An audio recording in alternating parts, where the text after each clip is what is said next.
unfold today. And it's going to be one of those Giga Brain performances and Giga Brain choices that we're going to be looking to these teams to prove today to show their strength. And speaking of Giga performances, ladies and gentlemen, a massive thank you and shout out to our sponsors, Gigabyte Aorus, for coming in with the support that they'll be bringing us throughout this entire broadcast. They joined us last weekend for the 4-day extravaganza that we had on Play, and they are back again this weekend to help provide some amazing prizes and one of those fantastic new monitors they've been touting to the first place winners of this competition. So every member of that top team will claim one of these beautiful Gigabyte M27QA monitors in either that steel or the wonderful ice white color you see on screen there. 130% RGB color saturation, a 1ms response time, 2560 by 1440 QHD True resolution, and a 180 hertz refresh rate. What more could you possibly want in a monitor than Gigabyte performance? So don't forget, ladies and gentlemen, check them out. Go and have a look at the stores, check the Amazon sites, and see what Gigabyte has on offer to be able to upgrade your performance. And a final thank you again to Gigabyte for helping us bring on this wonderful production today. Now, like you said, Hort, many magical games coming today. We have a battle of two titans in game number 2. We have the Tarkov Help lineup that have looked just unstoppable from start to finish so far, going up against an Arena Misfits side that's had a bit of a rocky road on the way through. We are going to go to see them for their first game of the day. And ladies and gentlemen, for you guys watching along at home, if you have your account linked up and you are logged in, do not forget to claim your Twitch drops. That's right, ladies and gentlemen, drop season is coming back around and drops will be active today on this channel. So prizes literally falling from the sky throughout the entirety of the broadcast. And again, if you're lucky, ladies and gentlemen, you might even be able to catch one of those wonderful raffles that Gigabyte's been bringing for a chance to win yourselves one of those magical monitors. And as we mentioned, with 4 matches today, Hort, only the first 2 that we've touted, Tarkov Help and then Team EPA versus Oil Rig, those 2 titans. We've then got 2 more bangers to finish us off with. Yeah, I'm certainly excited for all the matches here today. A little bit later, Sicario versus Virtus Pro, and then, of course, Chimeria versus 5 Giants to wrap things up. But I think this first one certainly going to be a very tough battle for Arena Misfits. It took them 5 games to make it here into this playoff series. Tarkov Help didn't need much help as they pretty much dominated the competition and put on a couple clinics out there for us as well. Yeah, absolutely. Tarkov Help having that schedule that runs into Vaptim, who did end up dropping out as one of the first teams to lead the tournament, but then a very convincing and dominant victory into Sicario, who have joined us here in the playoffs, taking them home for a 9-3 victory for their second. And not to mention, EPA looking in the best form that they have so far to date, going up against Oil Rig today. That was Tarkov Help's 3rd match to qualify with, and they took that one home in a very close game, 9-7. So Tarkov Help have been tested by 2 of the teams that we have seen qualify through to playoffs today. And that's shown that they have been very strong. And this is why we lead ourselves to believe that Arena Misfits are going to find themselves potentially looking like the Misfits on the table today, as Tarkov Help will potentially roll through this performance. You've got to think as an Arena Misfit member that you're going to be looking to create some absolute chaos to be able to stop this Tarkov Help hype train from ramming its way home into the semifinals on day 6. And it's going to be a prelude to the amount of abuse that's going to be thrown back and forth in our second game, right, Hort? We've got Team EPA, like I mentioned, one of the most successful looking teams when it comes to their current form, and with one of those bigger brains on the rosters when it comes to IGL, with Walker manning the strats. They just look like they are in a really good position at this moment in time to take it home themselves too. That being said, Oil Rig have resurged from the depths of despair. Game 1-2 made Oil Rig look like they might even potentially not be joining us in playoffs, but from a great, strong return performance and as something of a table turnaround that you would only think to see in a reverse sweep of a Swiss bracket, Oil Rig climbed their way back through with, again, one of those 5-game longer pathways to reach the playoff finals. But we cannot doubt this lineup of players. Kakao and Stranger Ping are phenomenal players that could potentially dominate an entire game if allowed to. The fortunate thing for us at home is going to be that EPA are on the other side of the map, and EPA have shown us that they do not give spaces for mistakes. Yeah, I mean, there's just a plethora of talent littered across both of those teams. Walker goes, Blitzer, Girl, Kaner, and then on the other side, Kakao.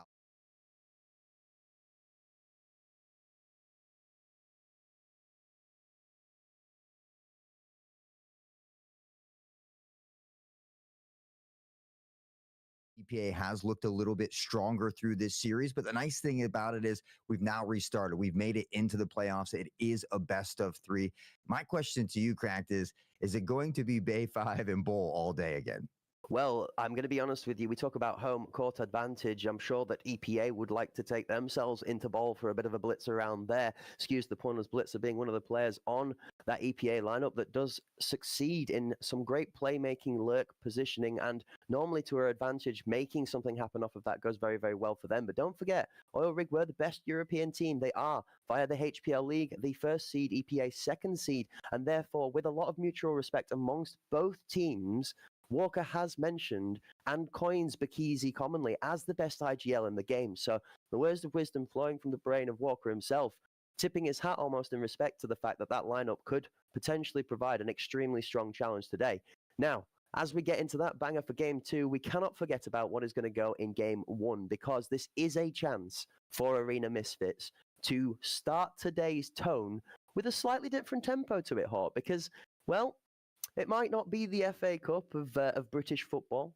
It might not be that unknown hot sauce of the soccer scene over in your side of the world, but anything can happen when it comes to Tarkov, okay? Absolutely anything. And if Arena Misfits are going to prove that true, then we might just see Tilted Inside and Maxwell pop up out of nowhere today to put this Tarkov help lineup a few question marks more than they've had to deal with yet. I'm going to be honest, Maxwell has looked like an unstoppable titan of force when he has been playing on form. The one thing that has shut him down is seeing Tokyo Boy and No Fun being separated from Maxwell. So although he is unstoppable when you put the numbers into him, knocking him down has seemed to be more commonly successful. That being said, it's Unknown, Natrig, Solyara, Eevee, and Resist going up against Tilted Inside, Maxwell, Tokyo Boy, No Fun, and Maisie. And to say that, well, this is another team that you cannot slouch on. When we talk about competitive strength, every single member on this lineup has performed exceptionally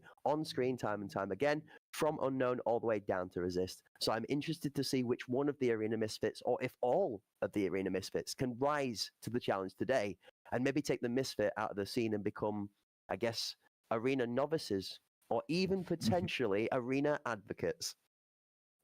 Hey, I love it. And we all love a good underdog story, right? So hopefully Arena Misfits can come out here and at least give Tarkov help a run for their money. It's great to have the stats and everything here on paper, but as they say, any given Sunday, that all goes out the window once the action starts popping off here in the arena.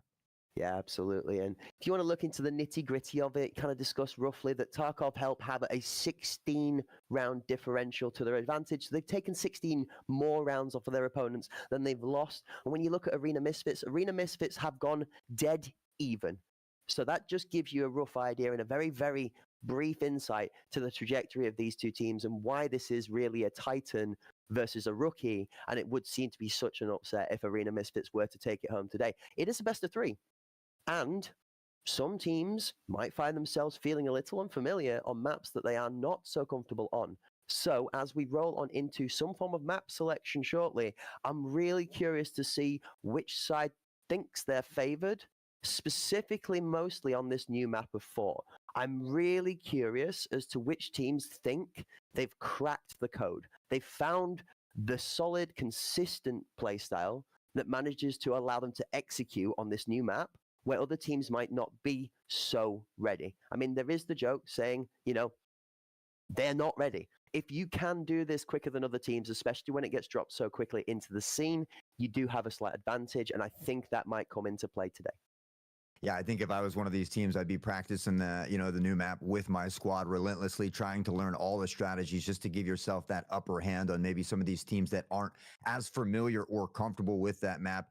We know we talked about a little bit of that home field advantage, but I mean, Bay 5 Bowl, two maps that everybody at this point is most likely very, very comfortable with. They have their pretty set strats. Obviously, we saw some great smokes coming out in those lanes. I thought Maxwell did a great job as well on Bowl. He was getting into some really cheeky positions, kind of flanking or even allowing the team to kind of walk on by. We saw him with some really great trigger discipline moments as well. So, Tarkov help obviously favored here in this one. But again, Arena Misfits showed some really great moments of greatness as well. So, if they can get out there, maybe start with a couple strong rounds, kind of build that confidence and that momentum in their favor, you never know what could happen.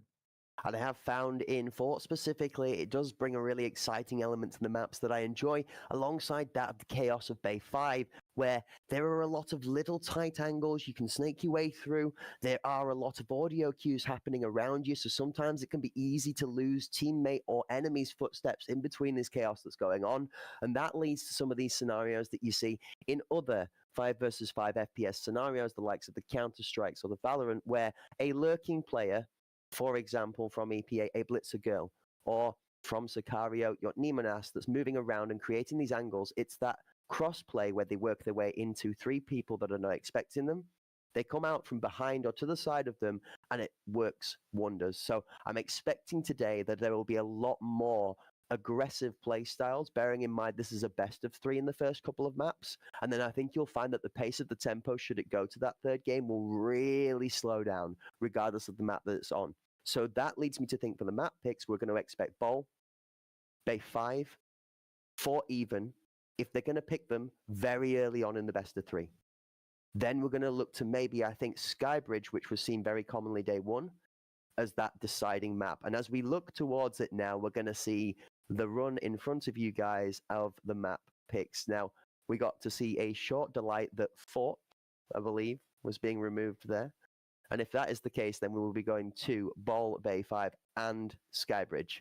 I believe that we might actually be having a couple of short interviews as well. We might actually today, folks, be able to get to have a chat with the players and a little bit of an insight into the game ahead of us. So more to come on that. But as we do look at these map picks coming back on screen for you guys, Fort is going to be banned. Bay 5, Bol, and Skybridge are the picks. Hort. Which one of you enjoyed the most?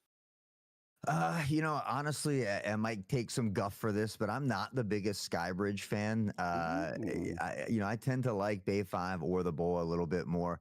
I probably like Bowl the best out of all of them, I think. Maybe it's just because it's a comfortability pick for me as well. But I like the fights around Med. We see a lot of stuff go down around the ambulance, of course, the tail side of the copter as well. And I don't know.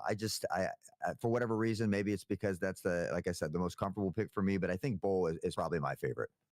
That's good to hear. I like to hear it. I'm going to be honest with you. I've enjoyed all of the maps recently. I haven't really had one that's particularly been a favorite of my own. But when it comes to Arena Misfits and Tarkov Help, interesting that one of the Arena Misfits picks was Bay 5, a small, more close quarters, quite chaotic based map. And then their secondary pick ends up being Skybridge over potentially going for a Fort instead. You think that Tarkov Help pick Bol, and that's matching the slightly longer distance, more constructed style of play.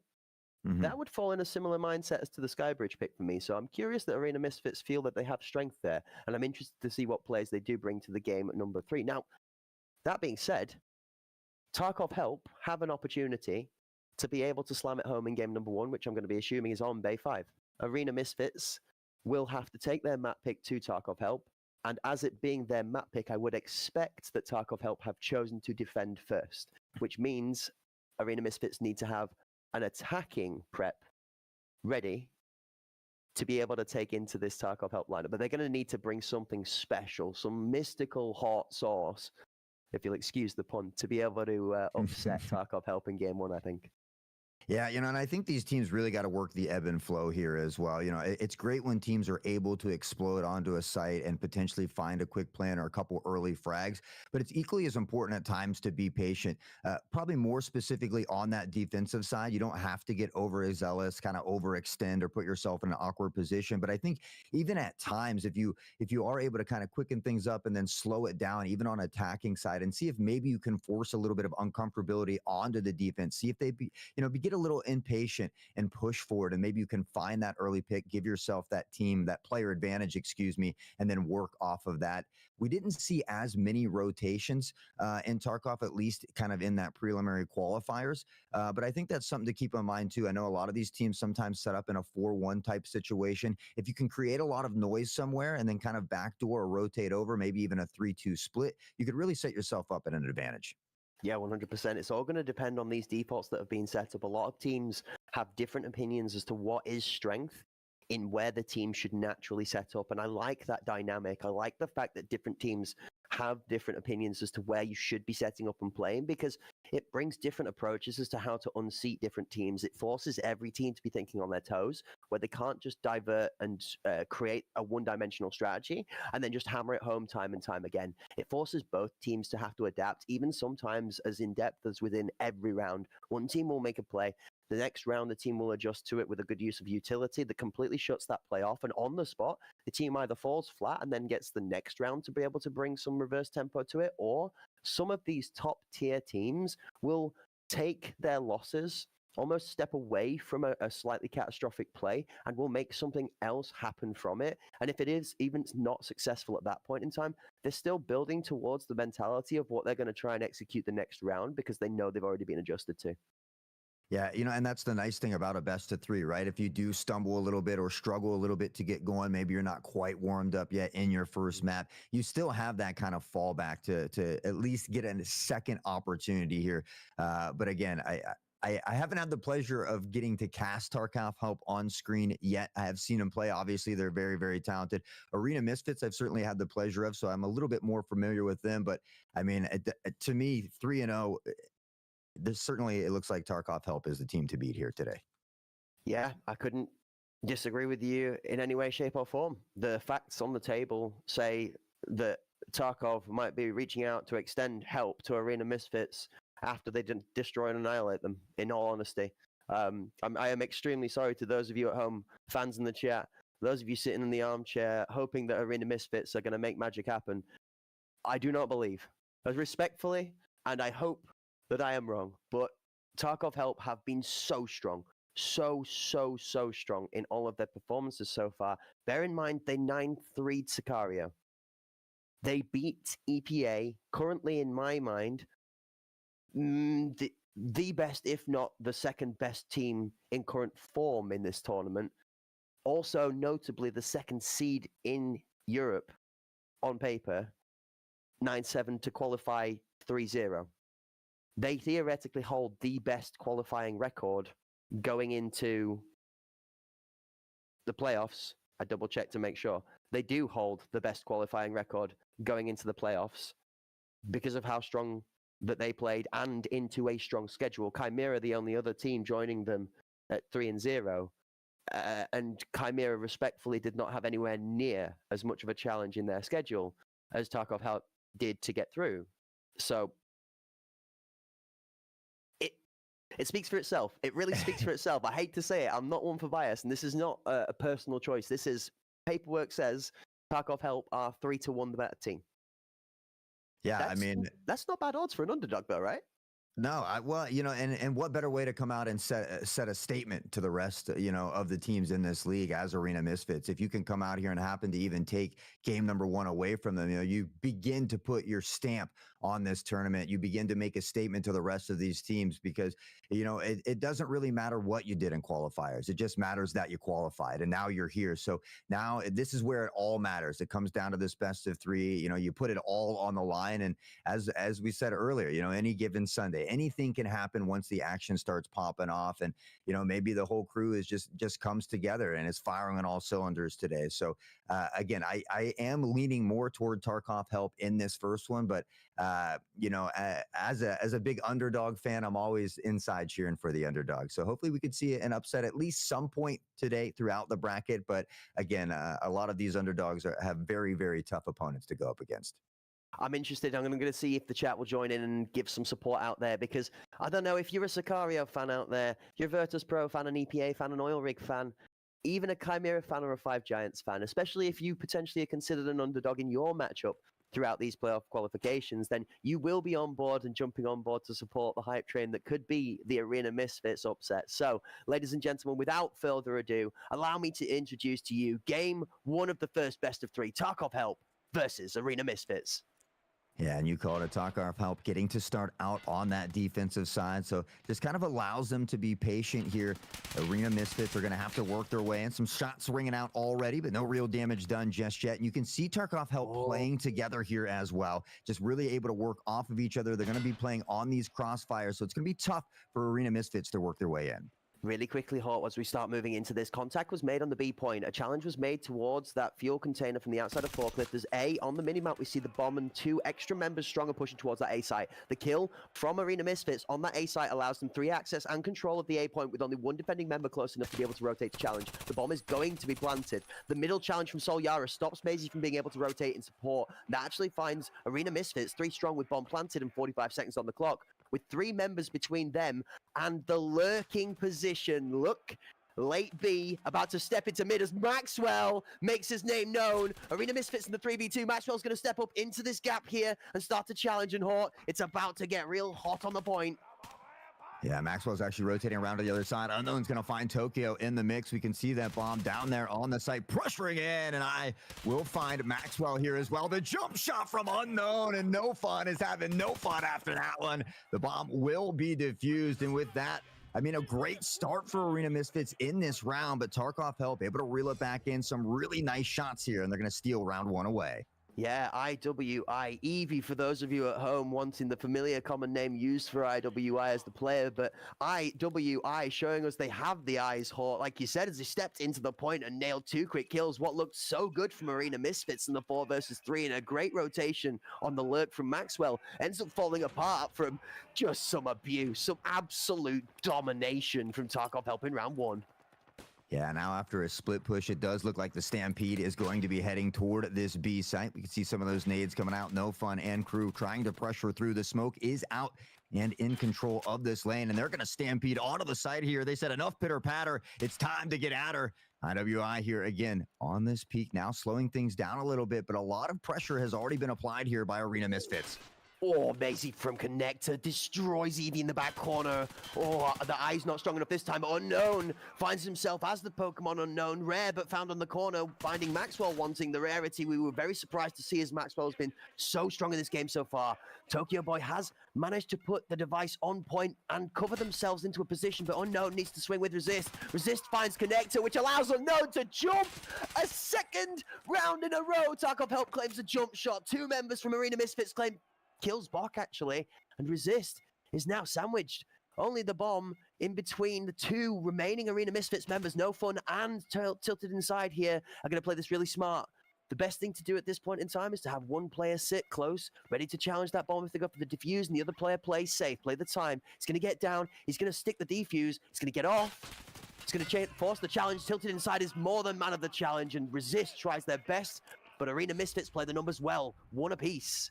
Yeah, and I like that as well. As soon as they went for the defusal, it was actually No Run that made the audio cue, pretended to sprint to the corner, immediately turned back while his teammate was peeking there from behind. So a really wise decision here by Arena Misfits, and we see that we're already tied up. So even though Tarkov Help might be that more favorable team, Arena Misfits already having some early success here in round number 2. Crazy amount of performance from both teams so far.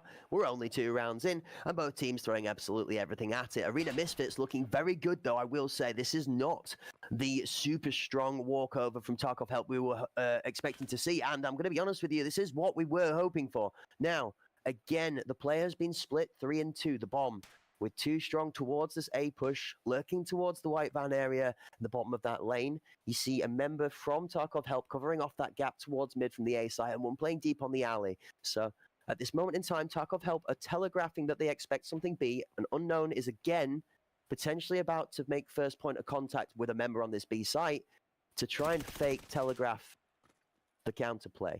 Again, Tilted Inside might actually creep into Sol Yara before Forklift makes contact.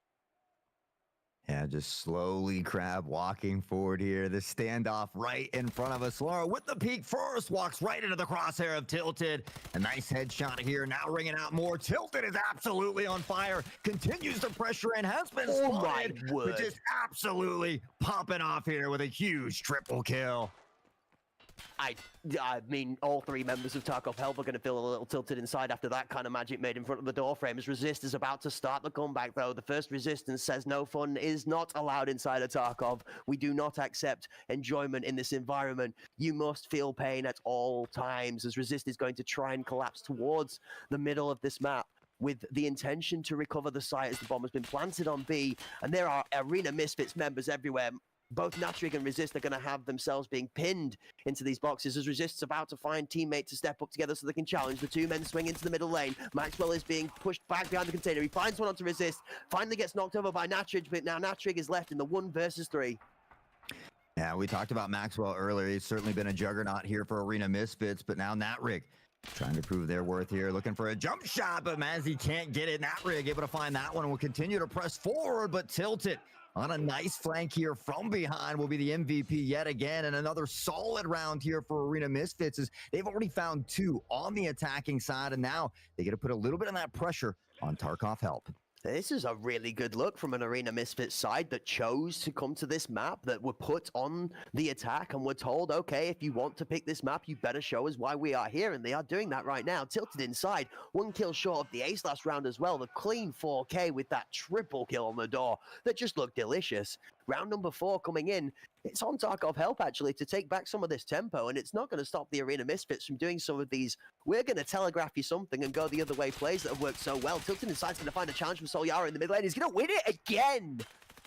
Even peeking into the pre-fire, finding that Unknown will find a kill of their own. Resist picks up on No Fun now, and Arena Misfits have done a great job of mixing up the strategy. We've seen some split pushes, some 5-man B pushes as well, but this time trying to linger through mid. They have been caught off guard by Tarkov Help, who now has the player advantage. Will the peak somehow can't get it. Tilted around the other side. A little game of cat and mouse for the time being. Does spot the barrel momentarily. Looking to peak here. Potential pre-fire the swing, and IWI will come out on top this time.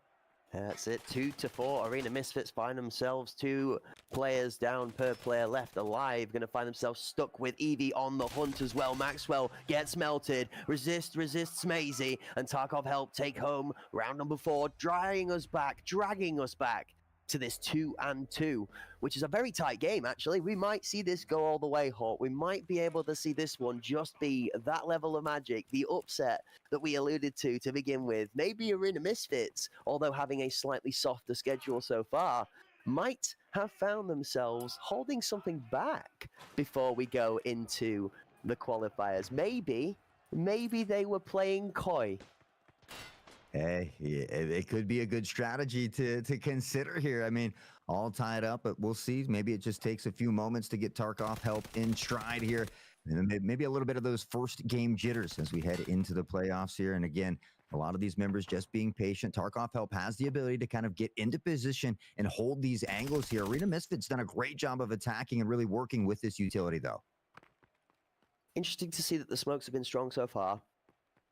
And we've not noticed that the smokes have particularly been where the majority of the aggression has been. We've actually seen Arena Misfits play into the smokes to try and cause some of this distraction, to try and fake telegraph an aggressive push towards a point so that they spread the defense thin and then knock out a single player of challenge so that they can isolate one player with 2 or 3 members and guarantee not to lose a man whilst challenging. Now, the thing that comes out of that, though, is when you start to telegraph these sort of plays in a very fake-off scenario early on, the defending team can start to play even more reserved, and it also will redouble their resilience not to move away from a play. If you show that you fake 2 or 3 rounds in a row consistently back-to-back, it's going to make the defense question any point of contact as to it being anything other than just this guy's trying to pull me away from my spot. Yeah, and at the same time, if you can mix it up a little bit and begin to 5-man it somewhere, you could have that player advantage. So, down on the ground, but Mazy will find the pick. A nice headshot. Tilted's going to pick up on Eevee here as well. An Unknown lurking around Mazy. Will drop to the ground, go prone, Tilted, trying to check all the angles. I'm not sure if they're aware. Unknown is from behind, and we'll pick up onto Maxwell here as well. Back to a 4v3. Yeah, absolutely. No, Unknown for a second there, cosplaying Harbor Havoc, trying to throw themselves all they've got from their weaponry into that back door of the fuel point as the challenge on red container is just left, right, and center. Resist, dipping, dodging, ducking, and diving into Tilted inside as Natrig claims one as well. 2 members strong on Tarkov Help, rise up to the challenge. Mazy puts Natrig down, though, standing triumphant on the previous corpse he claimed. And then Resist is going to be left in a 1v2 with both members on site. The bomb has been planted, and there is only 20 seconds left to try and defuse. Man, what a great start here for Arena Misfits, especially on this attacking side. And we can see Mazy backing off a little bit. Resist will take note of those audio cues. And now a good job here, just kind of playing cat and mouse. We talked about the one playing close, has the teammate here as well. Wants to make sure they don't give up too many free 1v1s, and Maisie will clutch it up with a headshot on the resist. Arena Misfits will go back up on top here 3-2, and call them the underdogs if you want, but they are looking mighty good here today. And I am not surprised to say that the person that first hits double digits on the kill board is going to be tilted inside.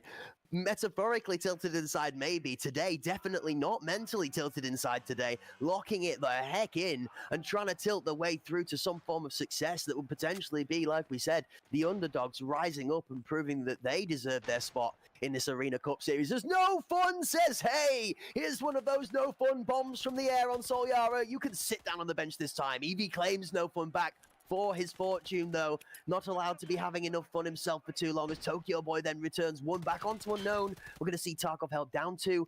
Arena Misfits down 1 as the chaos settles. Chaos will slow down the calm before the storm only momentarily.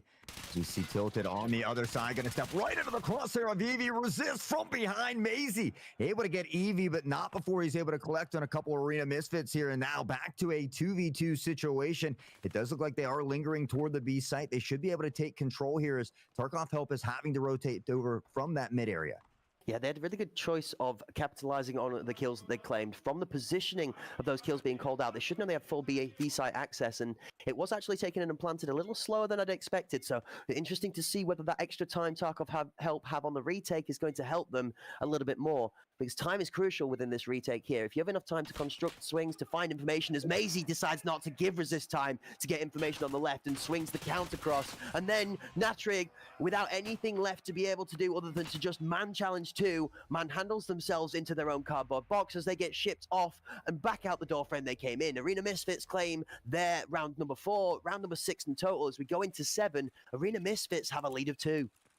Yeah, and just a great crossfire there as well. They didn't even see Maxwell hiding behind the canisters. So even if they push in and find that one, they're easily going to be traded out. Arena Misfits really setting themselves up here for success. When we talked about their ability to mix up the strategies, they certainly have been doing a phenomenal job of that here today. Yeah, absolutely. The hold and strength which has come through from the Arena Misfits side as they've planted the bomb down has been very good. They've been very disciplined and not over-challenging. They've not committed too many bodies trying to chase or hunt members that are not threatening the site location for a defuse. That has been their success so far, that critically on the attacking side of any team in Arena needs to be very disciplined and very controlled, because if you give up your 1s, you give up your 2s, and you ego challenge when the bomb is down, you are not playing to that constrained time with which you achieved by planting the bomb. And now we see Tilted here in that prone position. Does spot that rig. Unfortunately, can't find the kill here as well. We'll have to get up and begin to leg it toward the A side as Arena Misfits begin to take control of the A site. 2 members from Tarkov Help lingering around the outside. We see the rotation on the mini-map here coming in from Tarkov Help as well. Yara just on the other side, trying to press into the site. Soul will find the pick onto Tokyo. Resist gets Maxwell as well. And now a little bit of leeway here for Tarkov Help. They have the 2-player advantage. The bomb will go down for the time being. Resist. Here's the audio cue. The jump shots coming out from both of these players here as well, as Maisie finds Soul, continuing to pressure in Resist. Looking for an opportunity here. Does spot one on the other side. Now sees the head of No Fun. Tries to make the way a little bit closer here. Tilted on the peek out. Resist will pump the head and get the bread as Maisie finds an exchange here as well. Now on a 2v3 situation, but again, the bomb already down as Evie will find a pick, stepping into the crosshair of No Fun. The 180, and he finds the second one as well. Natrig will be able to clutch up that final pick here. And with that, a great round from Tarkov Help, and I thought Arena Misfits was going to be able to clutch that one up. Yeah, absolutely. The bomb got deleted on site before the plant going through there. You see it on its back with those straps facing to the air. Says, we don't care. That timer's not pressured on us just yet, so we don't have to worry about having to challenge and defuse. All they simply needed to do was win the gunfights and kite each of the members into trying to claim that bomb to get themselves the advantage in the placement. So, well played from Tarkov Help. You're right. Arena Misfits with No Fun, doing no fun things. Very true. We've seen them shine from time to time throughout their progress to get here with similar plays of equally strong strength as Tilted inside, and Maxwell almost simultaneously knocked down 2 of the best Tarkov Help members so far. 2 strong in the push towards this B site. It's going to give them full access with the bomb, and it looks like this is a 5-member flood.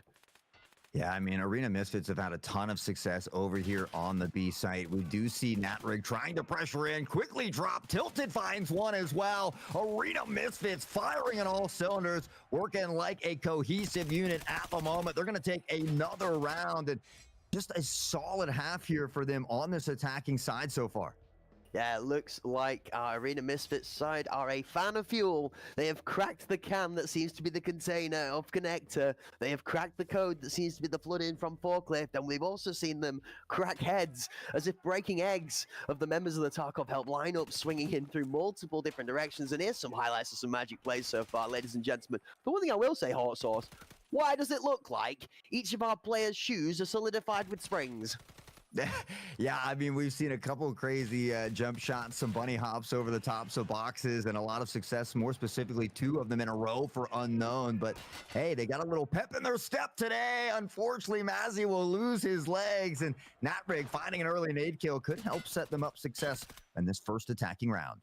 Yeah, I think Maisie might need to capitalize the Y on his name there as he just got yeeted out of that round, unfortunately. One of those great grenade usages coming true, creating an opening and an advantage early in this round. A member of the Arena Misfits sat on the bench early on, sees Tokyo Boy go and join him. Never left a man alone. Arena Misfits always like to play in the twos. The battle buddy system sometimes strong and sometimes on the bench as Tilted Inside finds one to resist. Unknown defends the point from No Fun though as they sneak in onto site without too much aggression. Unknown is going to plant the bomb.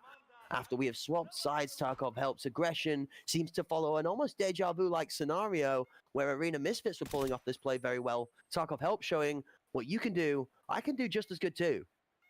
Yeah, and I think this B-site is just a little bit easier to take control of. Maxwell's going to fall to the pre-fire of Evie. Soul taking out his teammate, unfortunately, but still a 3v1, a tough position here for Tilted Inside, but there's one person you want this to fall in the hands of. It's certainly Tilted. 14 kills on the day. The double lineup here, the peak, the collateral almost there. Soul able to duck down to safety as they continue to fire a hailstorm of bullets downrange. But with 3 here on site, this is going to be one hell of a tough retake for Arena Misfits.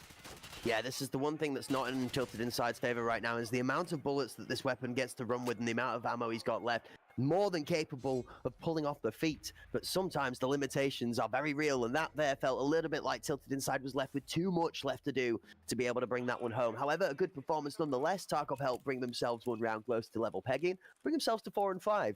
Arena Misfits, a great performance, I would say, on the attack hort. We talk about going into the swapping sides and the golden rule of being 6 and 2. If you're 6 and 2 up strong, as the attacking side, you've normally guaranteed a victory. If you go in 5 and 3 to the half, you've given yourselves a great chance of being able to take it home if the other team has some attacking strategies that are very good, because you are much closer to that finish line than maybe if you went even 4 and 4, or even if the defending side started going into the half with an advantage. Yeah, any little extra rounds certainly help, especially when you start off on that attacking side. We see Maxwell and crew looking to lock down the A site here as the smokes begin to rain down. And right now, Tarkov Help just being patient. They are lingering around outside of A, but Natrig with another beautifully placed nade hit Maxwell. Going to fall to the wayside. And here's another one of those underarms going to the front door towards Tokyo Boy's location. We can see that on screen thanks to the wonderful spectator ability to see through the walls. Tilted Inside's going to find resist on the push, but Sol Yara is ready to challenge and take the trade this time. 1 for 1. Back alley control goes into the hands of Tarkov Help with the bomb sitting by the front door, ready to push in. We see the 2 members of Arena Misfits playing very defensively outside their door and one holding from the office towards this back alley push. Tokyo Boy needs to play as slowly as possible here in the hopes of finding Sol Yara being too aggressive. Sol Yara is going to read that Tokyo Boy might be searching for him and push across to the alley and play more defensively. And the bomb is going to start to consider rotating either through mid or into this A point. You see the bomb jostling with the idea on the A door as to whether they're going in. Arena Misfits are going to give the plant and are going to set up for a retake after trying to kill the flank. You see the fight over on the B point right now is the crucial thinking point, and that's going to be won by Evie over on the B side. Maisie goes down to that challenge on the flank, and now Arena Misfits have to go. They cannot wait for the 3rd member to come in support. The bomb is going to be planted, and they need to make something happen now before that lurk on B comes in to strengthen the numbers. It's 3v2, it's 2v2 as No Fun gets a good grenade. Sol Yara kills Tokyo Boy, though. That's going to make it nearly impossible for No Fun. It really is No Fun right now, and Natrig, all the ends come into play, says No Fun. No, not this time. Yeah. Tarkov Help did a good job of just being patient there. We saw them trying to bite over an early rotation on that B site, sending one member over there, trying to create a distraction, and it almost did bite out that early rotation. But a couple members from Tarkov Help just remaining cool, calm, and collective, keeping their heads on the objective and locking down that site. So after a bit of a rough start here for Tarkov Help, they're able to reel it back in, and once more, we're all tied up. Which is not where I expected us to be. 5-5 with 10 rounds into this game. I did not think we were still going to be on Bay 5. I thought at 10 rounds into this game we might be maybe close to match point, if not on match point, for the Tarkov Help lineup. So Arena Misfits, regardless of the result in the first map, will be going out of this one absolutely ecstatic with a phenomenal performance. Maybe even a little insulted at how little we had potentially put towards them being able to stand strong today. So definitely not counted out. And if at home you thought this one was going to be very easy, well, we've had our minds changed about that one today. Yeah, I mean, all of these teams have fought very toughly to get into this playoff bracket here as well. So certainly, as we had mentioned earlier, just a plethora of talent littered across to all of these teams here today as we take a look at Maxwell, looking to lock down the A site, remaining patient here. Very important. We see that smoke to his left. Natrig trying to inch their way in. Evie on the other side as well. And just a little bit of the calm before the storm, as we like to say. Yeah, whether the storm comes in slow or fast at this moment in time, the one thing I am very interested in to point out on the minimap is as this battle is going down over the A site, the bomb is hanging around the Tetris area before coming into the point. It is now starting to step up as the fights ring out across the point. Maxwell's the last man left alive on the point, having to defend against two. Natrik is going to step up and challenge into the trade. Tokyo Boy claims the trade back, though, as Natrik falls over as well. And it looks like it's going to settle with the 2 versus 2 point contest right now, rather than anybody having direct control. The bomb is deleted by a bomb thrown out of the hands of No Fun again, and I believe that's 3 consecutive rounds in a row. Hot Sauce that he's claimed one with a grenade. Yeah, hit him with a fadeaway from downtown, and with that, it's all down to Solyara, who has had a little trouble early on, has begun to find their way as time has gone on, but with only 10 seconds on the clock in a 4v1, it's almost a near impossible play, trying to make their way out, still able to find Tokyo Boy as well. 2 seconds on the clock. Arena Misfits can be patient. Time will expire, and Arena Misfits will take the lead once more. Tilted inside, getting a consolation prize after the round has expired. And it's really good to see the composure of one of these underdog teams, Arena Misfits, locking it in, really not letting themselves get caught ahead of the pace of the game, even in such a strong position where they're in a 4 versus 1 to close out the game with the bomb unable to physically be planted. Sometimes you will see teams try and step up there, claim extra kills, just pad that KDA, the stats a little bit more, but Arena Misfits know that if they're going to stand any chance of beating Tarkov Help here today, they cannot give them a millimeter, a second. They cannot let them breathe for even a moment, because Tarkov Help will snuff them out and suffocate them instantly if they do. Ooh, Tokyo Boy finding not 1 but 2 in the double. Natrig will get tilted inside, who's been the juggernaut here for Arena Misfits. Already 16 kills on the day with that 2 KD at the moment, but back to a 4v3 Tokyo rotating around. It does look like that bomb is beginning to make its way toward the A site. 1 locking down B, the rest of the members of Arena Misfit over here on A. I'm going to say the A push has been very, very consistent from Tarkov Help after they pushed in and did the B, I guess the B fake, B play, B rush. It was a combination of all 3 eventually from the Tarkov Help lineup as it ended up capitalizing onto the B point, but played B very well. They've decided that A is going to be the approach. Unknown starts off with a Arena Misfits player in the rat position being deleted. That's Maxwell, that unstoppable force, now currently standing still, finding himself sitting down on the bench. We're going to have 3 versus 3 as the bomb is looking towards the A site still, but I'm paying crucial attention to the player in the mid lane right now. You've got a player from Arena Misfits in the top on Maze, and the Tarkov Help member that was covering Gap is looking to try and lurk. Here we are on board with Maisie into that fight there as Natrik is in the middle of nowhere. If Maisie knew, he could have swung him and he would have had no cover to play with, but now as that clock catches them off guard, this is going to be the turn of the tempo. No Fun finds Natrik in the rotation, but 2 members are going to find this B site. They're not going to have time to plant straight away. Maisie's going to take abuse on the door frame. Unknown does re-swing to finish that kill off after he nearly didn't. 1 member close enough that's going to be have to be held off, sorry, as my words stumble over me as I'm confused but impressed by this crazy switch-up play. Yeah, and it seems like it's tough to retake this B site once it's been taken as well. We saw Arena Misfits with a lot of success there in their attacking half, but now Tokyo Boy, No Fun, looking to work together. Tokyo making a lot of audio cues here Meanwhile, no fun. Jess Crab walking slowly forward. I'm not sure if they were able to spot Unknown. They will spot him on the jump across, trying to watch the crossfire here. They know that Evie is lurking somewhere about behind the canisters is where their teammates sat before. Stuffing out Evie, able to find one, Unknown the other, and just absolute perfect teamwork here. As again, Tarkov Help now able to tie it up 6-6. That's it, and Unknown joins Evie with those top 10 kill, double-digit danger zone players, joining the likes of Tilted Inside, the first one to capitalize to that over 10 KDA on screen. 16 kills on the Tilted Inside name, 2 player kills per death on that. Currently showing out as my MVP for the game when it comes to how much they are doing with the weapon, but all in all, the one suggestion I will make is that the Tarkov Help lineup is consistent. You look down the kills to death ratio, everybody is pulling their weight. Maisie gets a quick opening kill onto Parkour as Resist steps around very aggressively into Connect. Tilted Inside is going to find Solyara wanting as well. Actually, as 2 Arena Misfit members claim a slightly over-aggressive, slightly out of synchronized push from Tarkov Help. The bomb is now stranded on Forklift with Evie in support, with many Arena Misfit members here in defense, trying to juggle the corners player by player. Evie and the bomb here just trying to jostle the doorway to force somebody to step up and challenge so they can gain some information to work off. But there are too many Arena Misfit members here to call out. 3 members now strong for Tarkov Help as the third Natrick steps up to support, and they're going to enter this point. Yeah, the smoke will allow them to enter here a little bit easier. We saw No Fun spraying through the smoke, but no real damage just yet as the flash comes in. Doesn't quite connect with anybody, and now No Fun looking to hold the angle here as Unknown slowly nearly peeking out into those crosshairs. Evie from behind might spot Tilted and does. A quick snap to the dome will send him home.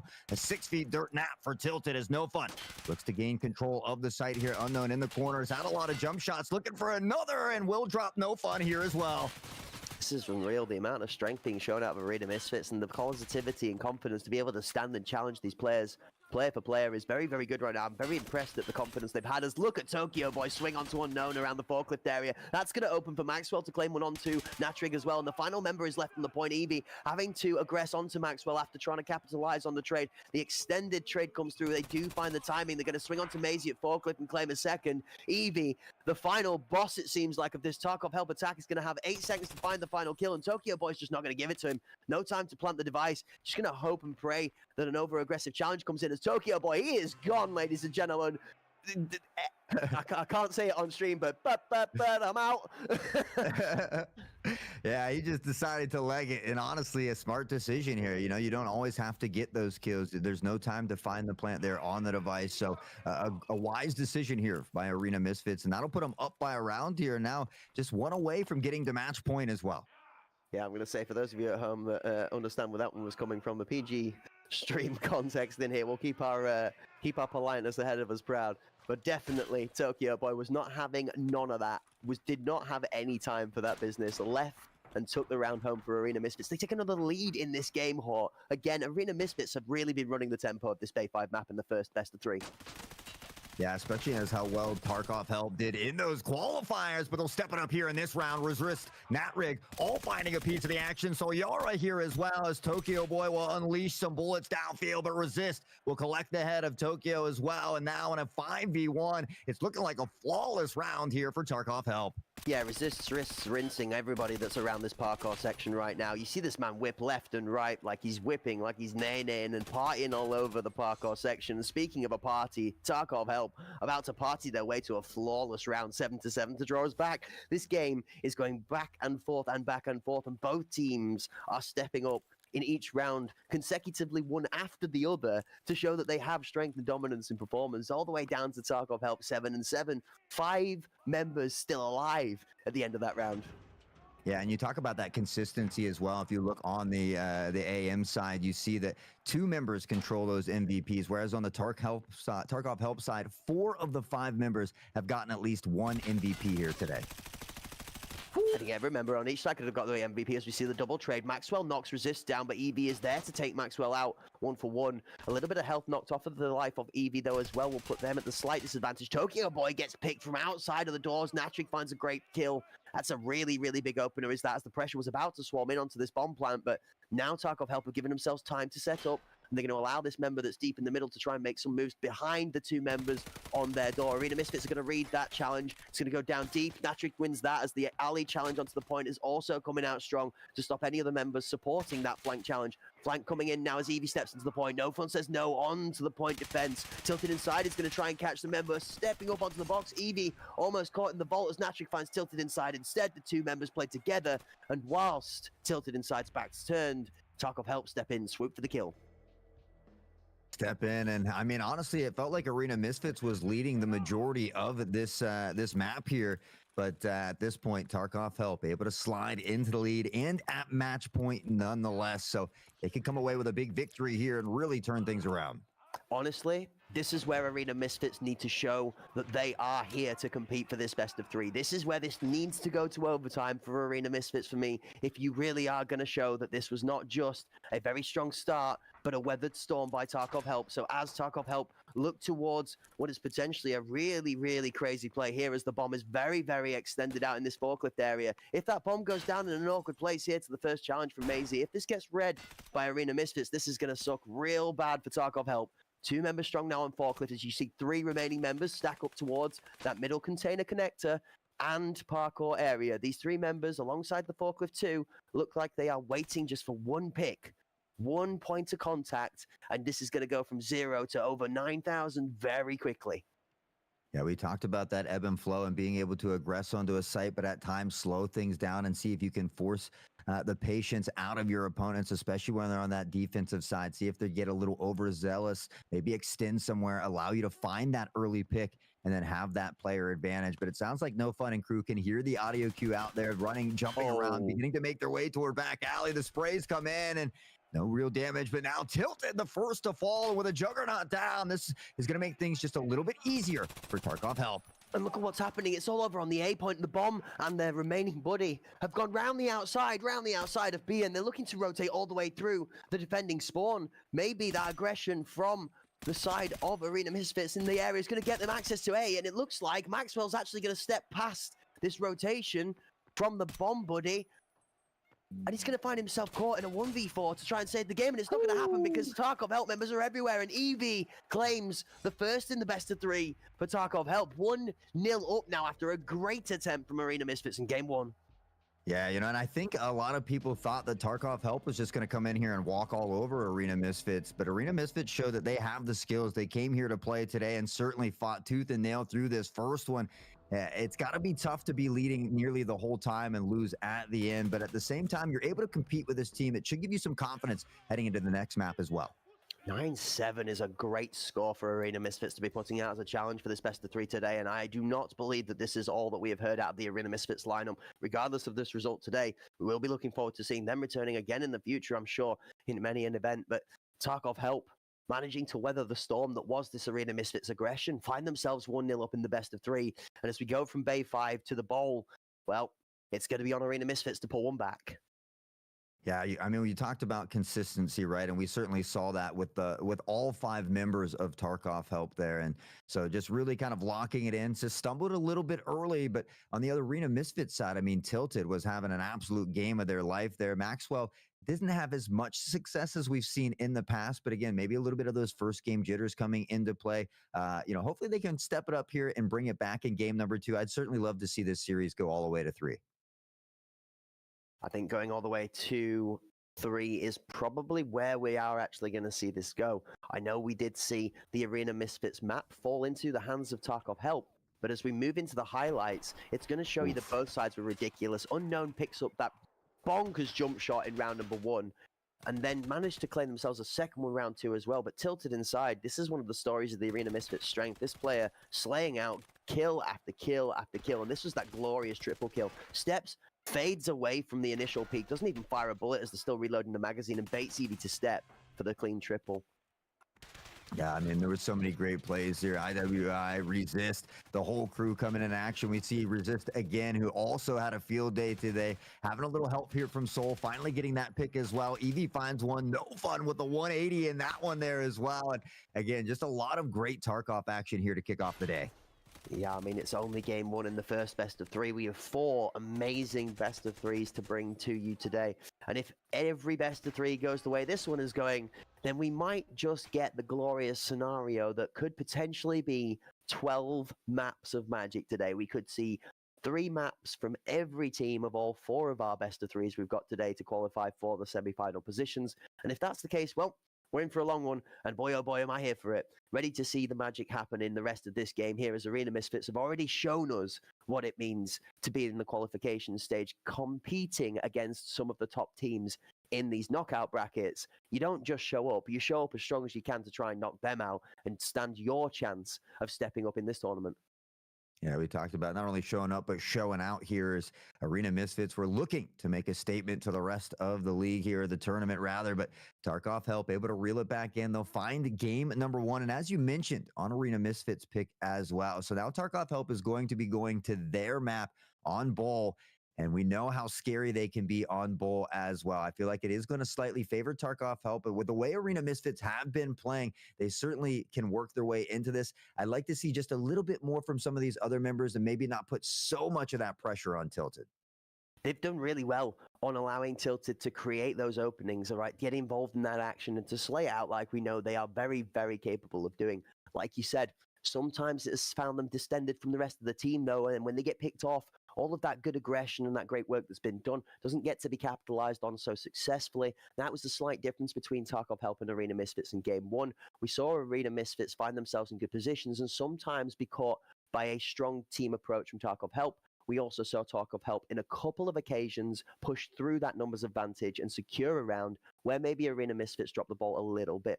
Some slight learning curves to take into game 2 and a phenomenal performance to work off, though. You've got to think as an Arena Misfits member, you're anything other than disappointed, rather thoroughly bolstered and encouraged going into this game number 2 that you can take this home. You can challenge for this and you can win this. So predictions out the window. There we go. Predictions out the window. Okay, folks, we've gone. We've binned off the paperwork. Arena Misfits have the chance to rise back strong and to come and take this best of 3 into their own hands on game number 2. And it's Bowl. If EPA has anything to tell us about Bowl, is it can produce explosive results when it comes to utility. One thing we saw No Fun being very good with was grenades. Yeah, and there's a lot of great smoke lines here on Bull as well. Previously in the qualifiers, we saw Maxwell really utilizing those smokes, getting into some cheeky positions we talked about earlier with that trigger discipline, kind of allowing some of those team opponents to walk by and finding some big plays. So Maxwell certainly seems to do better on Bull as well, at least from what I've seen in the previous series. So I believe him and Tilted together can really kind of strap things down and maybe take this round away from Tarkov Help. And I think if they're able to take the map pick of Tarkov Help away from them as well, it's kind of going to be a little bit of that confidence booster heading into Skybridge as well. As we talk about the matches, though, we are going to get a little segment for you guys. So, ladies and gentlemen, without further ado, allow me to introduce to you one of our first player interviews brought to you here. This is a premiere for those of you, the first time on an Arena Cup Series stream. You are going to get to see an insight from the player. So, without further ado, allow some of the professionals to talk you through their opinions about what's going on in the game. Hello, my name is Andrew. My in-game nickname is Tokyo Boy. I'm playing for Arena Misfits. How do you feel about your performance in the group stage? I would say that it was a rough. We didn't show up our level, but I'm pretty happy that we get into playoffs and we beat Unnamed to get to playoffs. But I wouldn't say that it was like our level, and we didn't show up our level. Hopefully, we can show up. We can show it up in playoffs. What are you expecting from your opponent in playoffs? In playoffs, I expect it to be a great match, a great show up, because Tarkov Help is our good friends. We played with them a lot, we screamed with them a lot, so it's more likely gonna be like, if we show up in the match, if all of us, like all 5 players, gonna be like confident, shooting heads and stuff, we can easily beat them, but it's more likely gonna be like on us, basically. What has been the most memorable moment for you so far during the tournament? For me personally, there was like 2 moments that is more memorable than others. The first one is that when we beat Ulrich, I played with like Alex team before and we couldn't manage to beat them in the whole season. in HPL tournaments. So with Arena Misfits, we finally managed to beat them. They were like our raid boss, basically. And the second one is when we get into playoffs, when we beat Unnamed to get into playoffs. I was so happy. My whole teammates were happy. So yeah, I think there's like two moments, basically. Hello, my name is Rustem. I'm Natrik from Tarkov Hell team. How do you feel about your performance in the group stage? Considering the changes in our roster, I think we performed well overall. For example, we were not afraid to pick maps where our opponents had won in previous games. We analyzed their gameplays and tactics, and we were ready for them. The group stage went smoothly for us, with the exception of the last match where we've made several mistakes, but I'm sure we will fix them in the playoff stage. What are you expecting from your opponents in quarterfinals? Actually, I expect our opponents to be well prepared, and I'm looking forward to interesting and really hard match. We have a lot of things to show, and we will do our best. What has been the most memorable moment for you so far during the tournament? The most memorable moment was the last match against EPA, where we found ourselves losing 3-0. Some of our strategies were not working, but we adapted quickly and showed our ability to come back. What a great little insight there from a couple of the players. A shout out to the two members that took time out of their day to record those wonderful interviews for us so that we can understand what's gone into the preparation before they've gotten themselves into this quarterfinal stage. Like we say, there is still, for every team on the table today, 3 chances that they can get knocked out. And as we roll on into game number 2, Arena Misfits versus Tarkov Help, it is series point for Tarkov Help as Resist blows Tilted inside at around 1. Yeah, and if there's one person to knock out early, it's going to be Tilted, who had one heck of a game there in Bay 5. Now Soul being patient here. Arena Misfits on attack first. They have to work in toward Tarkov Help here, so kind of allowing them to hold the angles. Almost threads the needle there. No fun on that jiggle down there. Able to survive for a little while longer. Flash goes off, and one of the members there sat by the headshot box is going to feel themselves a little bit dazed. Going to have a section of light blinding the eyes for a moment, but that will wear off rather quickly, using those gas welder goggles that help reduce that flashbang effect by up to 40% sometimes even, depending on the variation of glasses that you use. Now we're going to see Tarkov Help playing really deep and defensively over this A site, as they've had a lot of telegraph that the point play is coming in from the med section. The ambulance is currently occupied by... Whew, Resist. But only for a moment, right? As the nades come raining down from the skies above, and maybe getting a little taste of his own medicine there. Natrig with a nice shot to the dome. No fun. Will fall to the wayside. Tokyo and crew have a little bit of a almost collat lining up there as Natrig and Soul both finding picks, and now it's all down to Tokyo Boy in a 4v1. Not the ideal situation here, Craig. I just honestly couldn't believe the grenade coming out. The timing on it was so ridiculous as Tokyo Boy finds a kill. Little nonetheless at the end of the round. It's simply a consolidation prize, second to their name in this game. But with all other members of our Arena Misfits lineup falling over without any of their own. First round goes to Tarkov Help. First round to Tarkov Help. We saw Arena Misfits with early success last time, but now it's Tarkov Help looking to come out swinging and maybe feeling warmed up and hot and ready to go after that first series, as well as they were able to reel that one back. So we very likely could see them look to Stampede here. We know that this is a map that is one of their favorites. We heard Natrig say that they're not afraid of picking maps that their opponents enjoy as well. Yeah, that's it. That was one of the strengths that came out of the interview that very much impresses me. It's nice to hear that teams are not afraid to challenge where teams have previously been strong. You get this footage from taking part in scrims. You can go back and watch. Obviously, going to be checking out your own gameplay, the mechanical plays, things that you can improve within your own personal performance. But also, you do get to see an insight towards other teams' tendencies. You get to sort of lock in as to where some of these players play naturally too, and how much you can kind of abuse that by using some of this utility.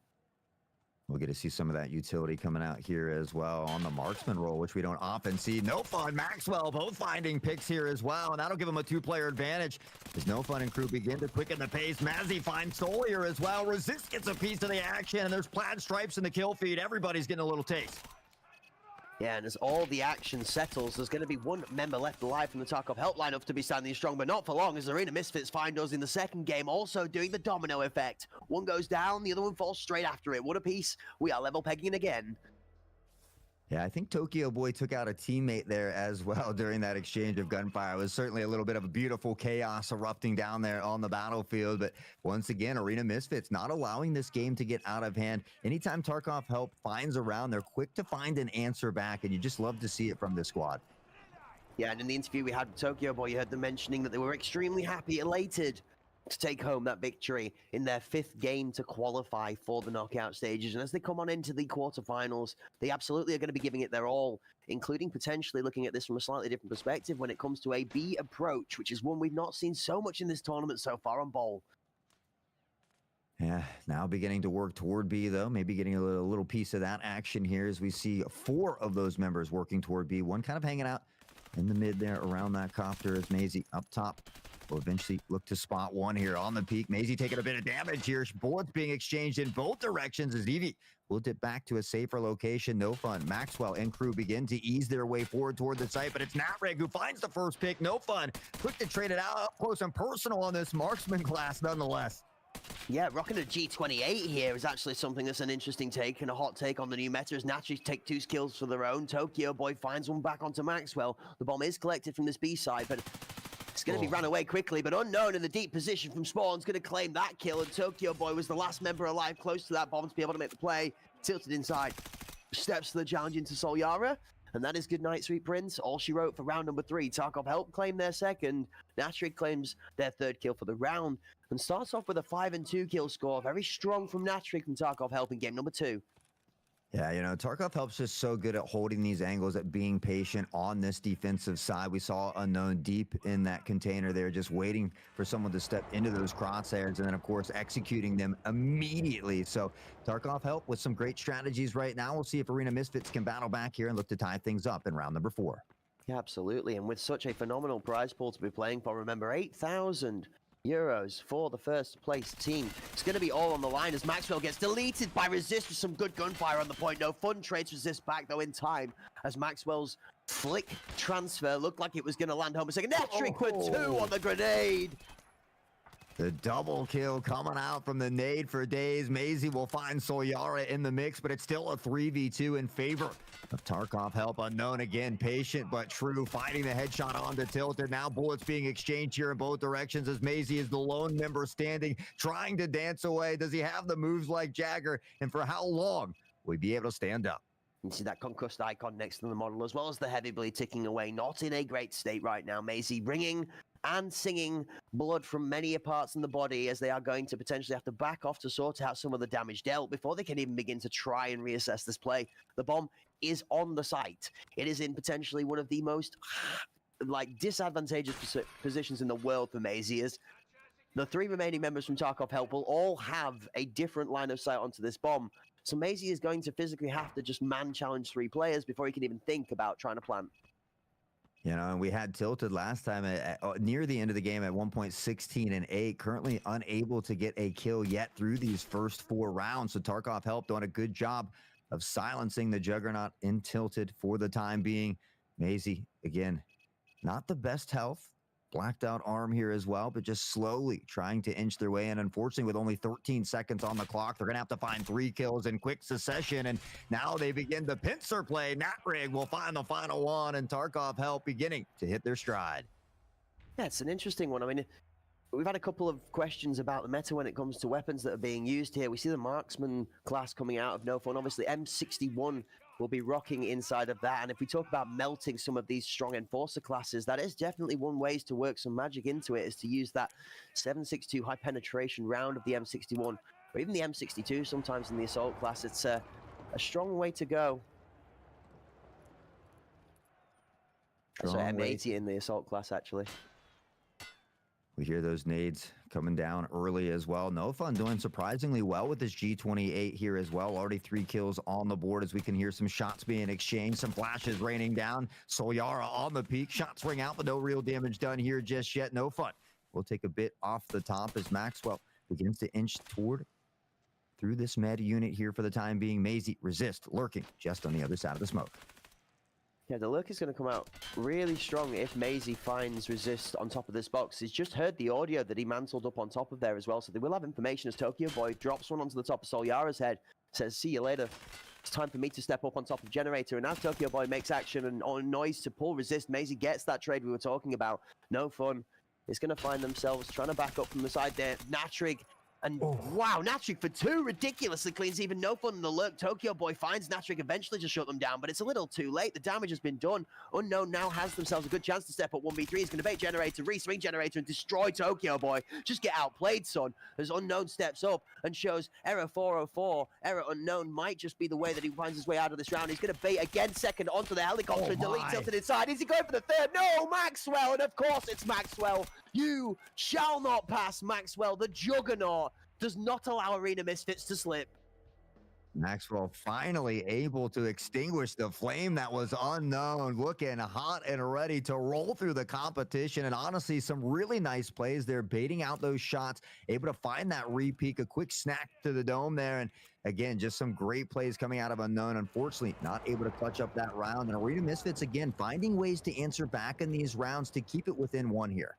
What a crazy game so far, and Arena Misfits again showing strong. Tokyo Boy taking the lead for his team after that inspirational interview we got to see in the interval between games. Looking to show strong here in game number 2 on ball. Again, Tokyo Boy, another one of those magic wonders with the nades from previous iterations of utility, but not necessarily using them so much now as it's being delved out to other players. We have shots ringing out across this A point, but nobody finding a home for a bullet just yet. Not a single member on either side taking any damage. The bomb has retreated a little bit back towards the A plat location as we see a member poking up onto the top of med. Maxwell's going to have shots fired towards their location on that top med spot, and Solyara's not going to find the kill this time around. Whoa! There's Tokyo Boy nades that we're used to, ladies and gentlemen. Tokyo Boy bounces one in the back of ball, and Solyara pays the price. I got to feel like that was coming off the communication from Maxwell there as well, kind of baiting that out, keeping Soul in that position. Tokyo just dropping that nade perfectly at the feet there and collecting the kill. We'll see some other nades rain down as Mazzy and Tokyo begin to pressure toward the other side of the map here. Unknown, Resist, tucked into the corner. Still only a 1-player advantage here for Arena Misfits. Plenty of time on the clock as they look to get the device down. Sure if this device is going to find itself onto the plant without any pressure. It is going to be attempted to be planted as Tilted Inside then peeks one down. Eevee falls prey to the words and the wisdom of Tilted Inside on the rotation. Natrig is then forced to step up to try and stop this flank from coming through as Resist is getting abused from the point. Tilted Inside finds that challenge. Resist gets Tokyo Boy. Unknown finds Maisie, but it is going to be 3 versus 2 strong to close it out. This is all going to be down to who can catch Tilted Inside before he gets into a tough position. Resist is trying. Tilted Inside says no. And it's all on Unknown again in the 1v3. Well, we saw him almost clutch it up before. He'll have another opportunity to do it here again. But Tilted, after struggling a little bit, now already 4 kills on the board, has finally kicked it in gear. Unknown dancing around, looking to bait out some of these shots and find the location of his enemies. Now up top into med here. Lurking on the other side is Maxwell. But a quick snap of the wrist will find the head. No Fun. Quick to trade it back. And Arena Misfits will take another round. Yeah, I think Tarkov helped. Like they said in the interview there, they were expecting Arena Misfits to come prepared. They were expecting them to be ready for the match that was Tarkov Help. I'm not sure they were expecting them to be this ready, though. 3-3, they are going round for round yet again in a map pick this time that was not Arena Misfits' choice. This is a Tarkov Help pick, and this is where we're going to see this one potentially go all the way to 3. If Arena Misfits are able to do the Tarkov Help to Tarkov Help from game 1 and game 2, we're going to see this go all the way to 7-7, and then 2 rounds be the deciding factor and the crucial last 2 of the game as to which team is going to claim our map number 2. Remember, Tarkov Help up 1 in the best of 3, so this is Arena Misfits' last chance to stay in the Arena Cup series and not get knocked out of the tournament. Do or die, backs against the wall, everything on the line on Arena Misfits, certainly playing like it here today. Tokyo Boy now stepping up in map number 2 with 7 on the board already. As We hear that utility flying down here along with a hailstorm of bullets in both directions. But again, just shooting through that smoke, seeing if we can come away with anything here in these typical spray spots. Unfortunately, not able to find anything just yet. And again, waiting for the smoke to dissipate before they look to find their attack. You've seen Natrig playing slightly more defensively down this tower lane now, choosing to play that more reserved position as the grenade utility down that lane is coming real strong twice as Eevee destroys two players, climbing up the jump up top of Med and claiming two for their prize. Their resist, inspired by Eevee's amazing moves, steps up for one of their own as Maxwell falls down. Again, a quieter game from Maxwell so far has led to some of the Arena Misfits' downfall, and that's something that we've sort of harped on about all tournament. Is Maxwell, when alive, has been unstoppable, but if taken out early on in the round, that performance seems to wane out very quickly as Solyara finds Tilted inside, then left alone, and Unknown drops down onto Maisie with confidence from the 5 left alive on his side to be able to just go crazy with it. Yeah, not only going crazy, but Tarkov helped winning that round flawlessly, not dropping a single member as well. And now we've just got one more round before the halftime. If Arena Misfits can tie this up here at halftime before they head into the defensive side of things, they certainly could set themselves up for success, but it's going to be no easy task. Tarkov help certainly very great here on Bowl. Yeah, and it looks like Unknown is starting to come alive in this matchup here. We've seen them surge in multiple back ends around so far in a lot of strength, but how much further can they go? Where does that ceiling end? What is the skill cap to this player? Well, we're going to get it put on stage for us to see in HD today, because Arena Misfits really are pushing Tarkov Help all the way. And this time around, it looks like it's a big push, and Solyara's trying to call out that there's information over on this van side here and starts to look towards the middle just in case somebody flanks through. What they don't realize is the majority of 4 out of 5 members from this Arena Misfits side are here to try and make this play go home. 3 push up to Pixel. 1 top challenges the point to try and drag the attention, which it does, and opens up for No Fun to find the pick onto Natrig. This is going to gain access onto the site. Maxwell takes resist out in the container. The second strong retainer push is deleted. Actually, No Fun finds Solyara in a different angle, and the only person left alive close to the play to challenge is going to be the member left in spawn. The bomb is planted, and the last remaining member to help, Eevee, is being held hostage on A by a great piece of work from Tilted inside, so it's all on Unknown at the moment to make some magic happen. Unknown is going to wait his time out, and Tilted inside is going to be found rotating too. In fact, actually, no, Tilted inside is going to play his life and just look across from this A site to try and cover the rotation instead of matching the tempo.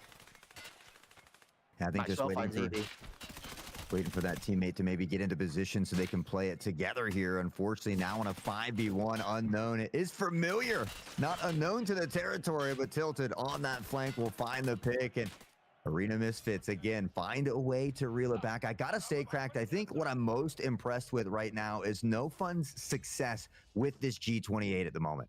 Yeah, I've got to agree with you. Giving that marksman a lot more of a positive light than I thought. I'm going to be honest with you, actually, Hort. When this new meta came around and the Saiga Flechette shotgun and that tanky kit has become very strong, we have assessed a little bit that it might just be something that is irrelevant. Like, I went all the way so far as to deleting every single one of my marksman classes because of how irrelevant I felt when it came to running that marksman class, because the armor system at the moment is just so strong within the Enforcer assault, and then what the scout brings in the trade-off to that ammunition, that the marksman tree just feels a little bit left out. But No Fun showing that it doesn't necessarily need to be meta to make magic happen.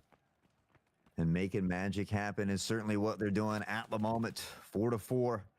Whoever goes up here in this round certainly going to have a little bit of advantage, a little bit of a momentum swing in their favor. Unknown, certainly one to watch, who's been on a tear here as of late. Natrig with 10 as well. 2 members in double digits here for Tarkov Help. Natrig, Mazzy, both finding trades back and forth here as Mazzy will continue to kind of jiggle around the corner, finding resist as well. And you talked about how good Mazzy is when he's up on his feet. We're going to see a little piece of that action here. And this is the M80 SA58 I was talking about in the assault class. It just does so much damage. It doesn't necessarily need to be M61, and this is why that marksman class has fallen to the wayside. If you are good enough with that gun, you can put the bullet on the face through that face shield of the Vulcan. It will only stop tier 4, and M80, very consistent through tier 4 armor. So this SA58 showing strong on the generator, and Maisie stepping up for their positioning. And speaking of that, we're going to curse them into the ground as Eevee seems to be listening into the comms and choosing their time to make me cast a curse rather than cast a blessing. Hey, one player's curse is another player's blessing, I guess, as they say. Now on a 2v3, though, Arena Misfits still able to have the player advantage, and it's No Fun again on this G28, able to find the headshot here again. Looking to thread the needle, though. Unknown with a nice controlled spray. We'll pick up onto Maxwell now on a 2v1, and Unknown has certainly been the man on the clutch works, but hasn't been able to grab one of these 1v3s just yet. Time ticking away here as well. Time is ticking away, and with the bomb on the floor, it's going to be a very difficult approach to be able to start something going again, because that's going to find them wanting when the bomb is just a simple indicator as to where to be placing your crosshair. Good night. Round 5 in the hands of Arena Misfits, and they take the lead. Man, I'm excited for this. I did not expect it to be this close. I have to say I'm guilty of that as well. Arena Misfits really, making me put my foot in my mouth there. Again, just so much talent on both of these squads, but Arena Misfits looking very, very good today, even through 2 games. Even though they lost that first game, they really controlled the majority of it. Yeah, it's a crazy little game going on here in game number 2. And yet again, another game that is not failing to deliver a fantastic performance from both sides.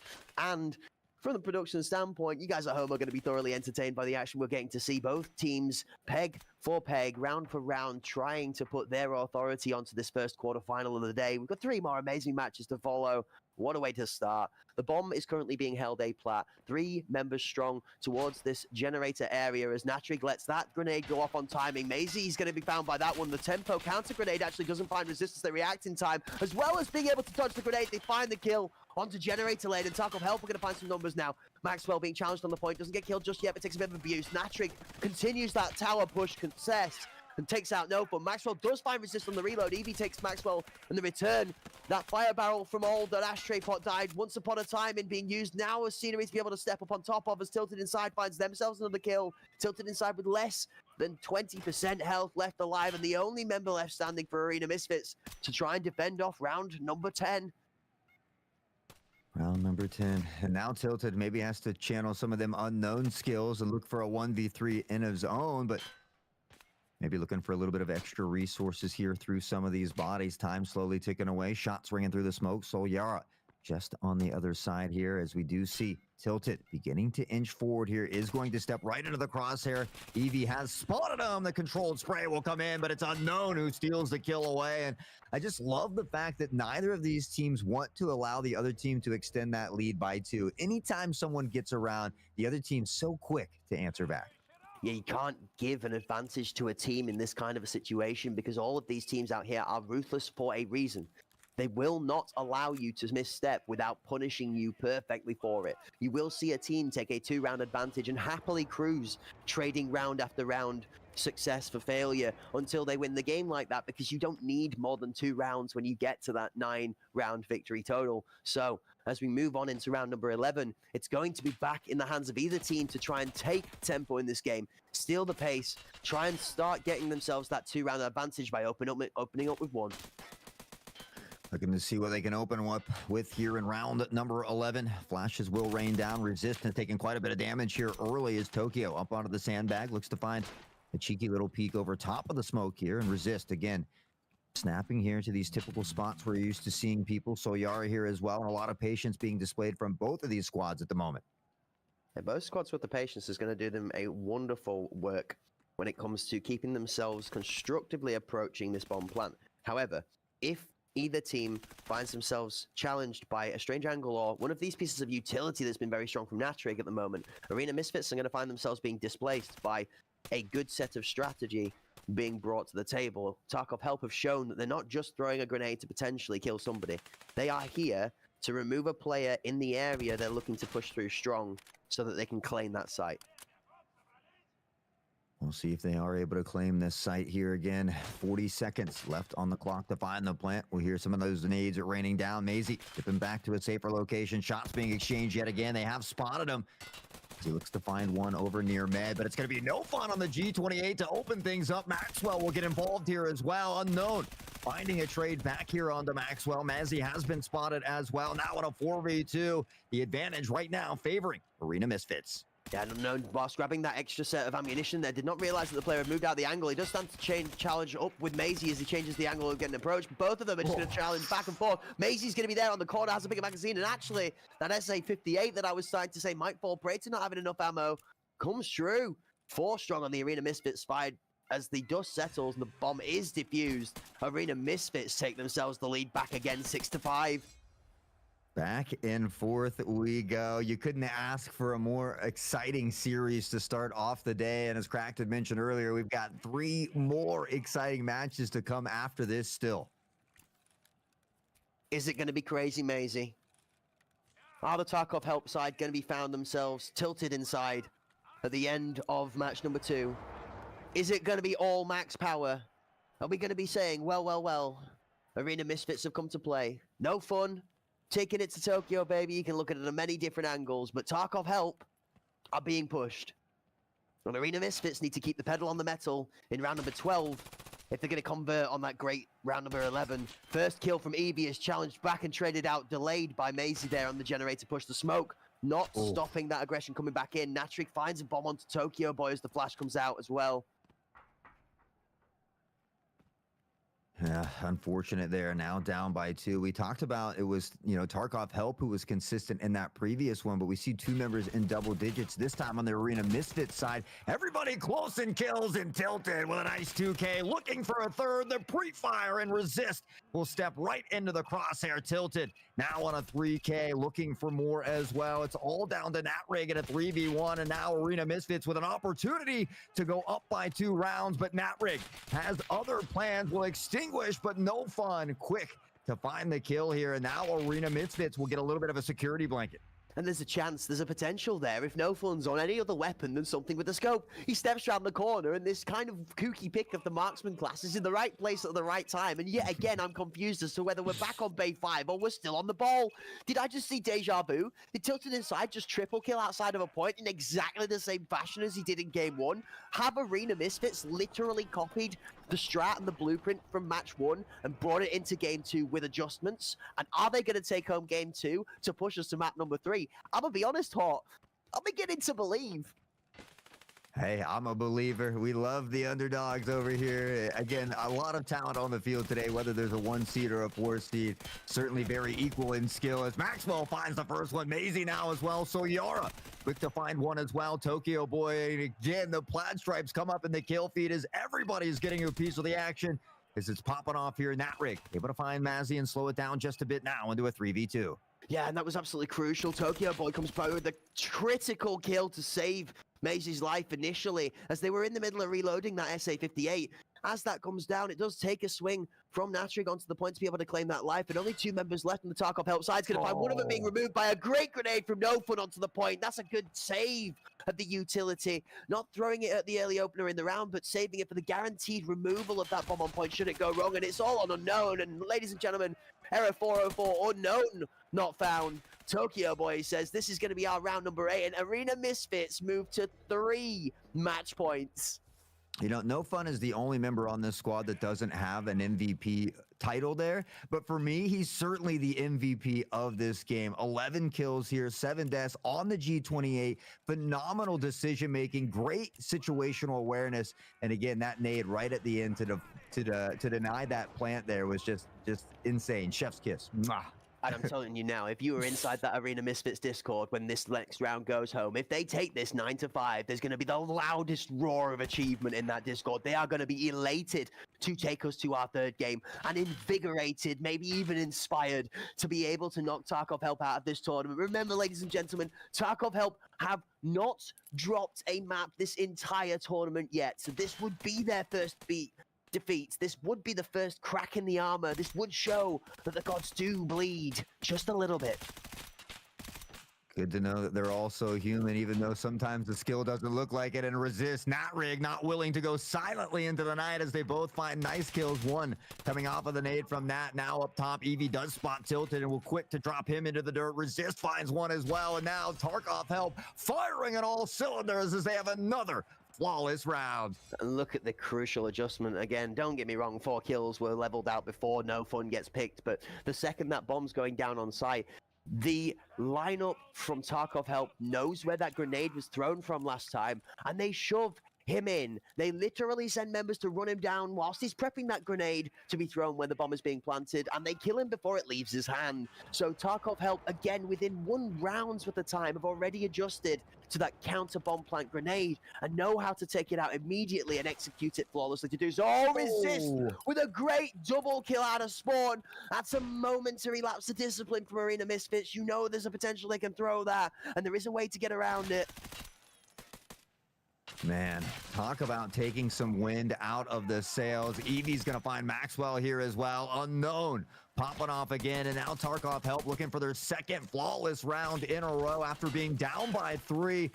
Arena Misfits only needing 1 more to close it out, but Tarkov Help now beginning to inch back into this one, and with no fun, just a little bit of health in a dream here. The nade will go out, and he's had some success before. Unfortunately, that one won't quite connect. Yeah, I'm going to be honest with you. In this 1v5, if the G28 takes this home and manages to ace in the 1 versus 5, I will eat not only 1 hat, but 2 of my hats. There is 2 hats per heavy bleed that No Fun's going to have to deal with before he tries to get anything going here. And I mean, even though this is not a game where you are saving any form of economy, as you don't have to buy your kit every round, you might be saving a little bit of sanity, I'll be honest with you, at this point in time, rather than trying to challenge into 5. And never mind, arguments aside, No Fun says, now that's no fun. I want to try and challenge myself 1 versus 5 and picks up Sol Yara. The first is free in the 1v5, and with 10 seconds left on the clock, short of a miracle and potentially homing missiles, I don't think No Fun's going to take this one home. Yeah, I think he's just going to back off here and see if they push toward him, just kind of locking down near the spawn side here. We can see Tarkov Help. They are on the hunt. They are sharks in the water, and they smell blood. Natrig able to clutch it up. And again, after being down here, we see Tarkov Help able to reel it back in. I mean, they were behind in the majority of map number 1. They were able to steal it away right at the end. Now, looking to do the same here in game number 2. Yeah, the slight improvement from Arena Misfits in game number 2 is they have managed to push themselves to that first milestone. They have managed to secure 8 rounds, which guarantees them at least going to overtime. They cannot lose directly out of the rounds in this match here, and they have 1 final chance of those 3 match points to be able to take it without even having to consider an overtime. This time around, looking for Arena Misfits not to fall over to the utility of Tarkov Help that's been so strong, so crucial. As I hear a grenade being pulled on my right, I'm just going to wait for that. Just a little flashy boy to start things off. We'll see the smoke come in as well and begin to block off some of that lane here from No Fun and crew on these rifles. And that nice scope. Shots ringing out from the front of Chopper. It looks like Maisie could almost spot him there, but not quite able to see the top of the head. Maxwell has an idea. We talked about the game awareness from a lot of these players. Very, very smart here. Looking for the big brain play, the spray, but it's Resist who comes out on top this time. It's a really hard position to fight from on the point there, up into the med push. Those sandbags make your angle so hard that you really do just have to be hitting headshots. And if it's not, it's the tank that's up there, then you're hitting armor too. Tilted inside now, left alone with Tokyo Boy. It's the 2-man strong strength to try and save the potential of this game being dragged on into overtime by Tarkov Help. 5 members strong, Eevee's going to claim Tilted inside, and it's all down to Tokyo. Well, starts it off the right direction here, but a 1v5 is going to be tough. And Unknown will collect the head of Tokyo. Arena Misfits 1 away from securing the dub, and just like that, Tarkov Help 3 rounds in succession to bring this back to an overtime. You're gonna have to get 3 in a row here if you want to get the dub. Yeah, we're going to be looking at some highlights from the game as we've seen Eevee doing a phenomenal job in this match so far. Natrig also on the double-digit kill feed there, dropping bombs out of the sky. Yet to see any member from either team taking home the double-digit donut smasher of the 2-0, the 20 kills just yet. But many a player on every side qualifying themselves for the 10s club, getting up into those double digits. We see Tilted inside, No Fun, Tokyo Boy, Natrig, Unknown, and Resist all on more than 10 kills apiece. Natrig too short of that mysterious, elusive 20 club. Yeah, and if they happen to get that 20 club this round, they'll get that 2 KD as well. Unknown with a 2 KD here on the day as they continue to assert their dominance. And I guess from a dominating team to the comeback kids, as we should call them, as they continue to battle back through this one. And now both of these teams just slowing it down a bit. Yeah, I mean, you have to give credit to this Tarkov Help side. They've battled through a strong first game, potentially some form of confusion. Now they've battled through adversity in game 2, where Arena Misfits really have put it to them to have to save their game. it is absolutely a little bit less pressured when it comes to the Tarkov Help side. They are one up in this best of 3, but still nonetheless, you would like to think as a Tarkov Help lineup that you would not want this to go to 3 games. You'd like to take this one home comfortably. If you don't want the other teams in the tournament to believe that you are not the strongest team out here, and with the performance they put through in qualifying for knockouts, they certainly were leading for us to think that they might be one of the strongest, if not the strongest team, current form. Resist finds the opener onto Maisie. Yeah, I think it just goes to show how good Arena Misfits are as well. You can't ever count them down. Maybe that's why they are the Misfits, but Eevee able to find Tilted. One Juggernaut will go down as they continue to pressure forward. You can hear the bullets raining downfield as Eevee will find a second kill here on the No Fun. More shots being exchanged. Tokyo's going to come out on top of this one as Resist will finally fall. Maxwell will pick up on the Natrig. So Yara finds Tokyo Boy as well. And now again, all down to Maxwell in a very tough 3v1. Unsuspecting Eevee, though, will get caught off guard here from the side.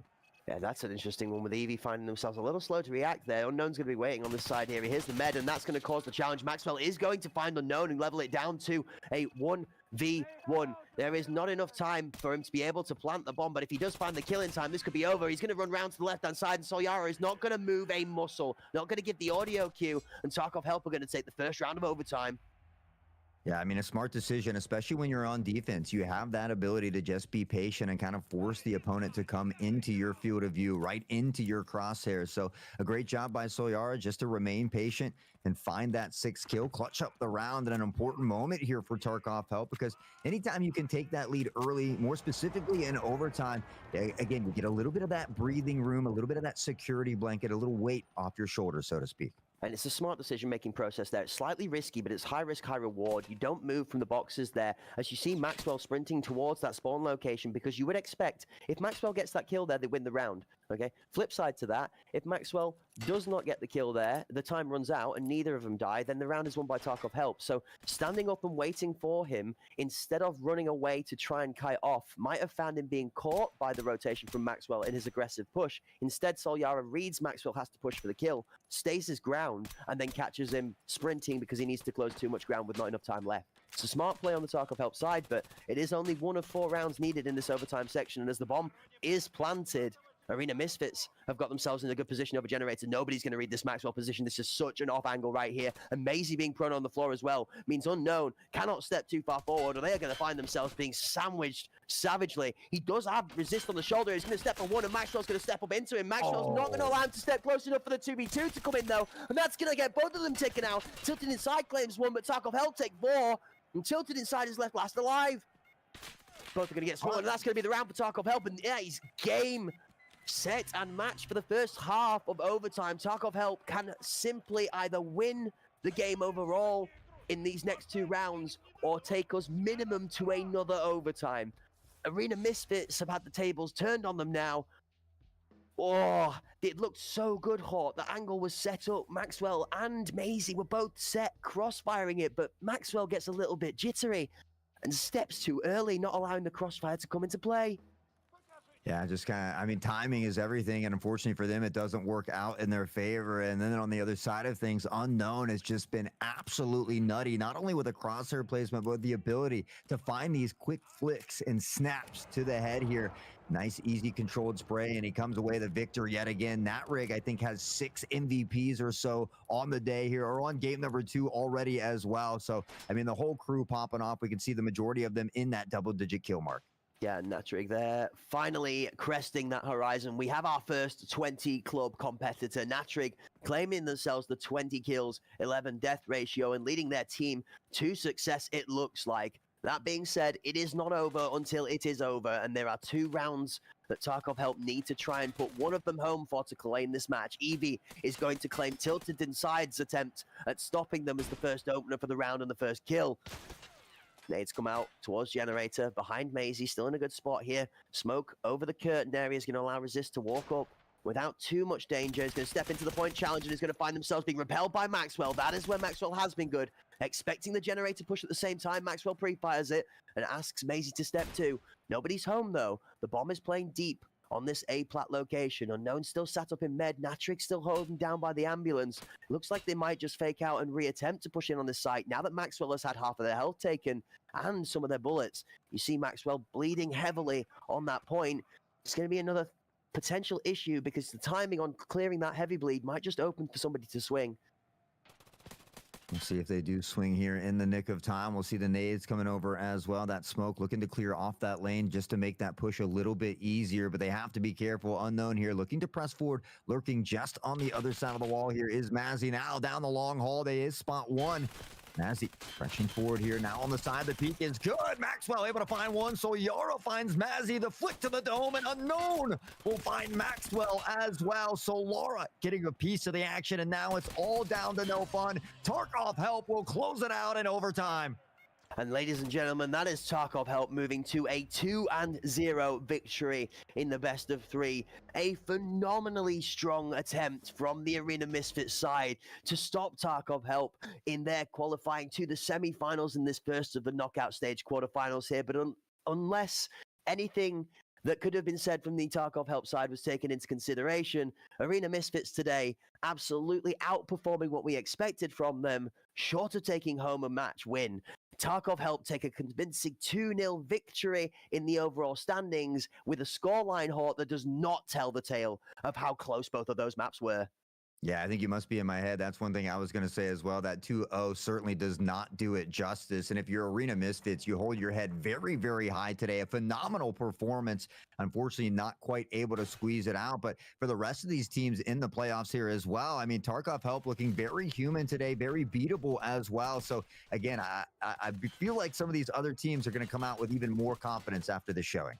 Yeah, absolutely. And not necessarily even confidence in their own quarterfinal match like you're attesting to, but confidence that should they take home their quarterfinal bout, that they might meet up against this Tarkov Help lineup in their next set, either EPA or Oil Rig, going to be very, very confident that that is a matchup they can potentially take in that semi-final spot after seeing how strong, I mean, Arena Misfits have done into this Tarkov Help lineup today. Tilted Inside, one of the main members who absolutely should be proud of their performance today. Multiple triple kills back-to-back in a very disadvantageous situation due to some great movement and gameplay.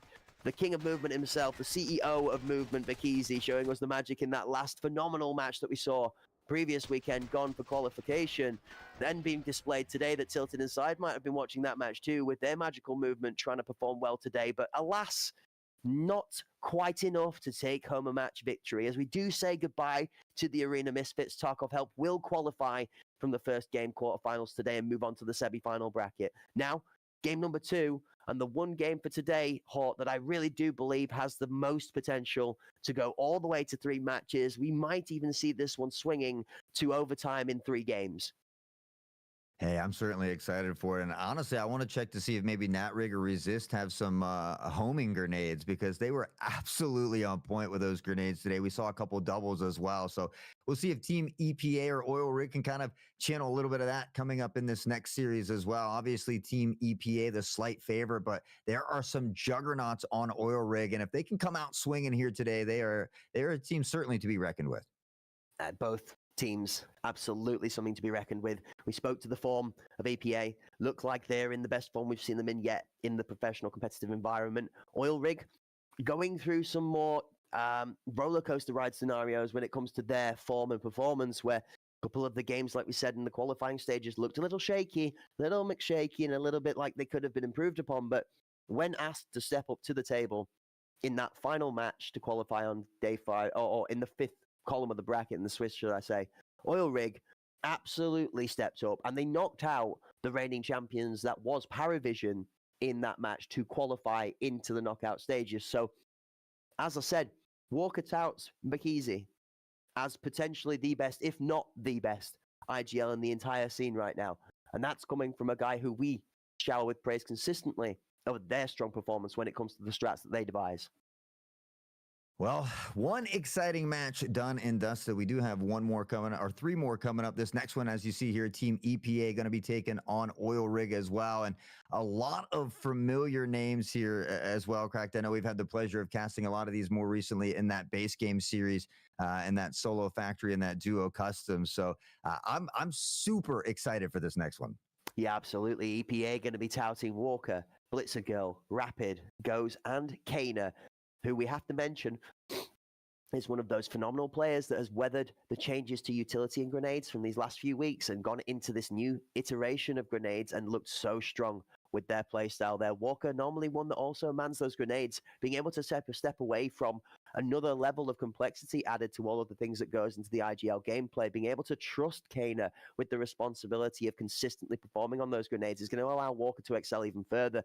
This lineup that is EPA, like I said, looking in some of the best form we've seen them in full stop, is going to have a monumental challenge, because every single one of these Oil Rig members is also a Titan in their own respect. Bakizi, Pakao, That Ace, Codex, and Stranger Ping have all performed, as you said, multiple times in multiple iterations of Escape from Tarkov, both in base game and in arena. Kakao, Stranger Ping, showing themselves very strong in those solo tournaments, in duo tournaments together. Bakizi has his cookbook inside of the game for a reason. It's not called Bakizi's cookbook for nothing. At the same time, we know him for being phenomenal with the grenades. We had him as Bakizi Boom for a while because of how good those grenade lineups were and where the strats came through from it.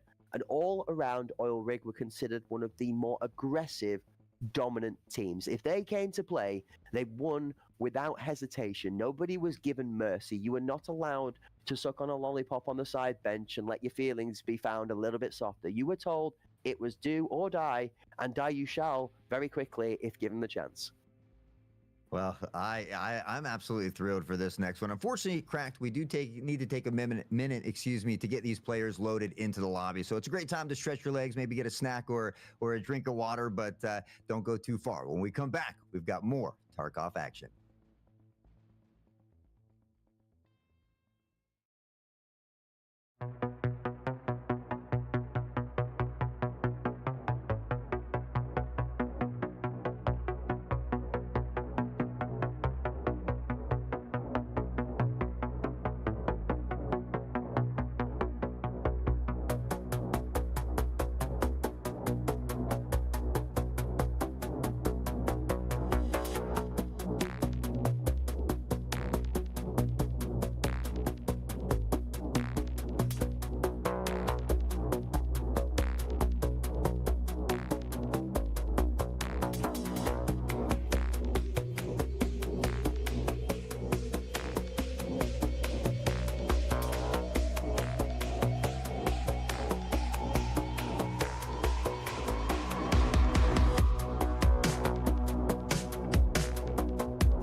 MCs ready. Bears ready. Bears ready. Vortex ready. Blue team. Red team. Loading in. Gear up. Loading in. Prepare to escape. Prepare to escape. Prepare to escape. Prepare for the arena.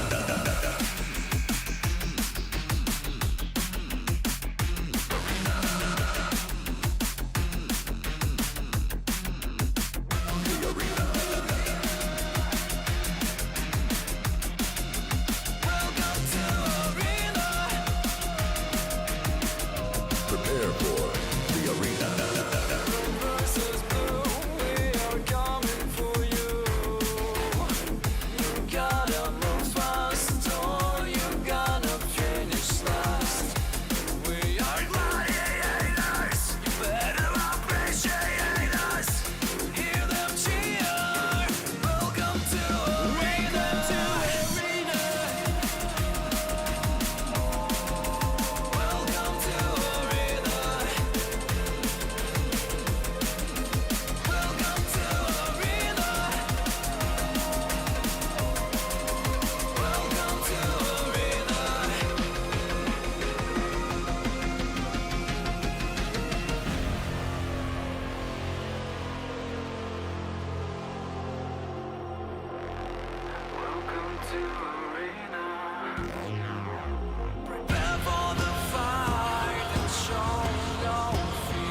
arena.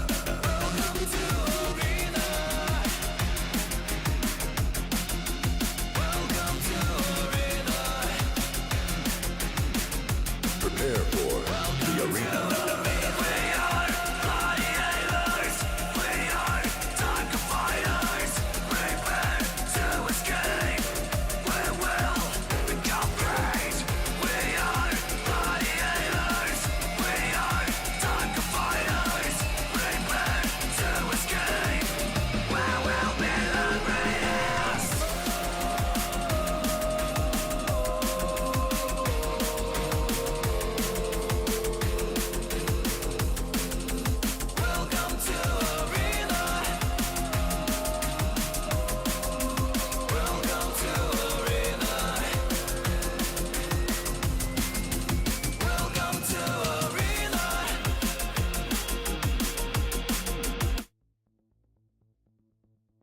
Hello, ladies and gentlemen, and welcome back to part 2 of day 1 of week 2 of the Arena Cup Series 2s. And if you managed to follow us through all of the 1s and 2s there, you read the Morse code between the lines, then you'll realize that we have already had one of our amazing 4 quarterfinal matches today. That's right, ladies and gentlemen.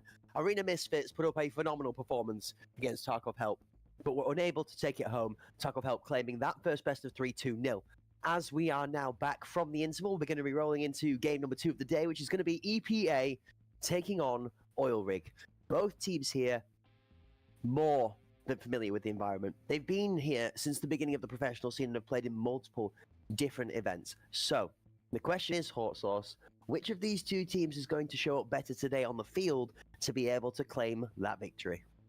Yeah, I mean, obviously on paper, which goes out the window here today, but Team EPA, the slightly better team on paper. But honestly, I felt like it just took a little while for Oil Rig to get going in those qualifiers. I mean, again, both of these teams are absolutely littered with talent. So I think if Oil Rig comes out swinging today, it's going to be another competitive series like we just saw. And even though that last series was a 2-0, I mean, it doesn't do it justice. I mean, it was, I think, a 9-7 and then an overtime 10-8 or what was it? I got it wrote down here somewhere, but the two very, very close games. And so I think that we're going to see that basically here as well. I hope that we do get a map 3. I think we're going to see a lot of Bay 5 and a lot of Bowl today here as well. But Again, I'm not the biggest Skybridge fan, but I would like to see a little mix up here, so I wouldn't be opposed to seeing it. I think Fort we're going to see banned a lot today, as we do see Oil Rig banning that. Of course, EPA taking on the Bowl and Bay 5. So Oil Rig's going to opt to go with Skybridge if we happen to get there. But man, this is it's certainly going to be an exciting one. Yeah, I mean, I'm going to say that I feel like this is probably going to end up playing out that we would go to Bowl first, Skybridge second, and then Bay 5 third, if I'm understanding this correctly. The reason being that we would expect that both team obviously would get a chance to pick a match before the third deciding map comes in. So I'm going to assume that, bearing in mind Bowl and Bay 5 were both Team EPA picks, that we're going to go Bowl, Skybridge, Bay 5 in this stack of 3, unless I'm wrong and the graphic is the other way around, and that Bay 5 was an Oil Rig pick, then I would expect it would be us going to Bowl for EPA, Skybridge for Bay 5 last. With Gotcha. that like confuses me slightly. I'm curious cat now, hot sauce, because Bay 5 is, personally for me, I think Oil Rig is very strong on the Bay 5 map from previous experience, but maybe the smokes have unnerved them a little bit. So to see EPA pulling that Bay 5 third pick for the decider, I think it's more just a case that both teams do not want to go to Fort than necessarily that EPA are particularly pleased that they're going to be going to Bay 5 if they get to a game 3. So this one's going to be interesting, actually. A lot of spice cooked up for our second game of the day.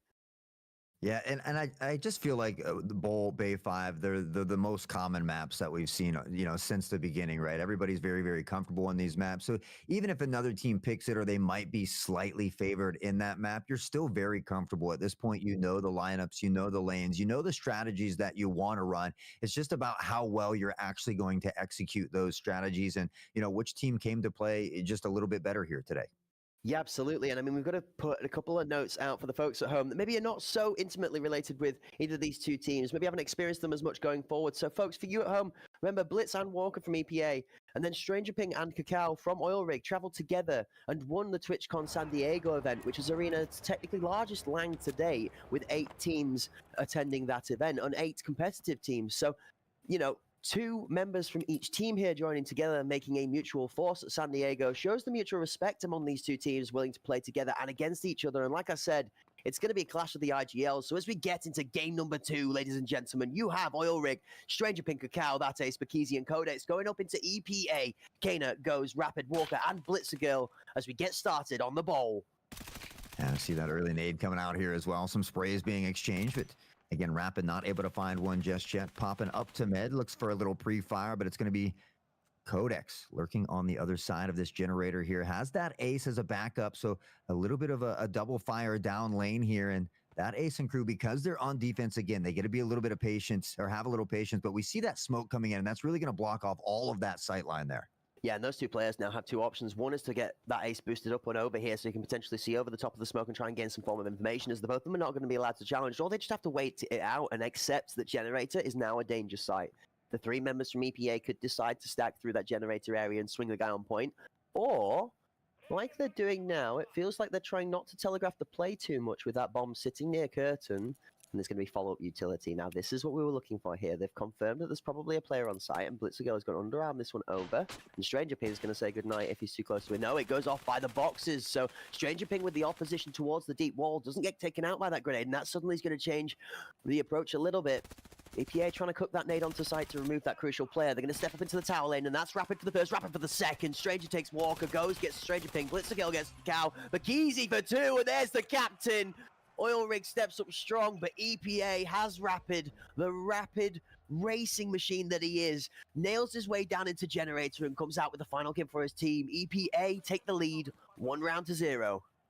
Yeah, Rapid starting off with a triple. And again, I love when teams can show that patience on the attacking side. Just see if you have an opportunity to kind of force Team Oil Rig kind of to overextend. You can find that early pick or give yourselves that player advantage. But when it came down to crunch time, when there was only 20-25 seconds left, we saw EPA still able to explode onto the site here, look to find early picks, and really off the back of Rapid and that beautiful triple kill, have a lot of success here in round number 1. Yeah, and only one down, though, but if that is going to foretell the games we are going to see from these two teams in this best of three, then we're going to be here for a long one. Not only did neither team look for an aggressive push through this, but there was a very clear setup by EPA as to what the approach was, the strategy that they were trying to employ into this point. As we see Bakizi in that familiar statue pose, almost Herculean, with the arm held up in the air, primed with that grenade to be released over towards the aggression on this A site. We see it being used. No actual result found from that grenade, but you can see the idea here as the bomb is being stacked up. There's the grenade we were looking for. Bakizi making it look easy, baby. Find him a 2K and probably going to be hitting those all day with that player advantage now.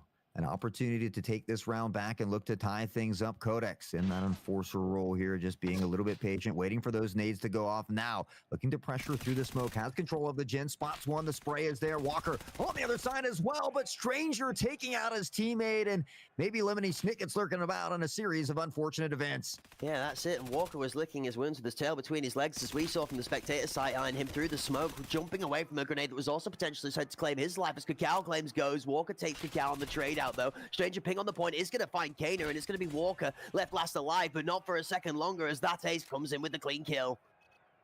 And it's going to be like this most likely all day, back and forth, as these two teams duke it out. Oil Rig able to close the gap here and not allow them to extend that lead as we get ready for round number 3. And can you believe it? Could there potentially be a scenario where EPA, in their best form so far that we have seen, walks away from the Arena Cup series in the quarterfinals to a loss to Oil Rig, who have looked like they have struggled at times? That would be one heck of an L and a story to be told, to be honest with you, based off of the magic. But here he is, the Grenade Guardian himself, Kana, kicking one onto Codex, says, King, time to sit down as I'm the champ of this town, crowns himself with a golden claim from that utility in the grenade use. Opening up this first round with a man disadvantage for Oil Rig this time. Blitz there, doubles down on those grenades and claims a second. Kakao somehow takes so long to be able to claim that kill. I was confused as to what had gone on there. Walker accidentally knocks his teammate down in Rapid in that misstep in the play there, and that ace finds Kana in the confusion. It falls to a 2 versus 3 after what looked so good from EPA, with 2 quick early kills, and the grenade turns into absolute chaos. Blitzergill is being now pinned over this B-plat position by that ace, and the battle buddy Shong on the shoulder. There's nothing left for it to do, and it's all on goes. Yeah, we've seen a couple of friendly fires coming out here early through these first 3 rounds, and now again that player advantage favoring Oil Rig as Goes is all alone. We've seen Goes do some crazy things in the past, and maybe it'll start off the back of this utility here, looking to find some space to pressure forward. The peak is there, one is spotted. Now just checking that flank, but right now Oil Rig has the ability to remain patient, so not getting overzealous. They're gonna keep it tip-topped and locked down here for the time being. Yeah, the crazy part about this so far is that both teams, although more than familiar with the competitive environment, as Goes gets taken out by a step peek from Kakao, are looking a little shaky here. It looks like the nerves have definitely arrived for both teams today, as we've seen some crucial team kills. People are falling over to teammates instead of frags, and it feels like the friendship frag is not the way to find your footing in the game of best of 3. Yeah, you know, it's one of those things that just, it happens from time to time. You can't allow it to affect the mental. You just got to GG's go next and keep your mind set on these rounds in front of you. And with a talented team like EPA, I'm sure they'll do just that, as we see the doors open up one more time, and Stampede beginning to head toward that A site for the time being. Yeah, it just goes to show that little duel with Rapid over on the B point there by the ramp that accesses the B top area. Just took so long for either player, Kakao or Rapid, to kill each other, because the trade of bullets into these tank classes is quite a comical scenario. The back and forth little dirty dancing they do as they trade bullet for bullet just ends up at each of them getting a ricochet or a concussion to the head, and then eventually one of them does finally crumble. But it is very much anybody's game when you get into those kind of 50-50 fights, and that's why a lot of these teams are seeming to divert towards this battle buddy scenario. Instead of sending 1-for-1 challenges, put 2 players in there, or at least if you're going to send 1-for-1, send someone with good ammo. Stranger will be spotted on that crossover here as well, looking to tuck into a better position and hold this off angle. The smoke does come up, and though that's going to allow Walker and them to press right into the crosshair of Stranger, finding the first pick. Bakizi will help out. Goes will fall. Bakizi getting a second, finding Rapid. Codex will get on the piece of the action here as well. Bakizi wrapping up with another one, a huge triple coming in there as well from Bakizi, and just a very quick, solid round from the Oil Rigs. And with that, I mean, up by 2 here. again, these underdogs have come out to make a statement here today thus far in both of these series. Yeah, somebody needs to make an emergency announcement in the EPA Discord. Hello, ladies and gentlemen, this floor is oily. Do not slip, as you might find yourself falling over flat on your face to a flawless performance from the Oil Rig lineup. 5-0 in the previous round. EPA starting to look like they're washed a little bit with a bit of oil. It seems like they are being lit on fire as this Oil Rig lineup comes into contact with them, coats them in their namesake, and then just lets them burn. Yeah, looking hotter than napalm right now. Bakizi 7-2 already through these 4 rounds. As we head into 5 goes, we'll drop into a prone position. Look to pick off Stranger here, who is on that jiggle peak. Looking to ever inch out. We'll keep calm here, though, and that smoke going down. We'll block off that lane. So, again, we'll see Stranger go back to that same spot before, tucking into that box. And again, it's going to be tough for Walker and crew to push through that. Yeah, I mean, we talked about how good the play was with the double grenade usage and 2 rounds ago.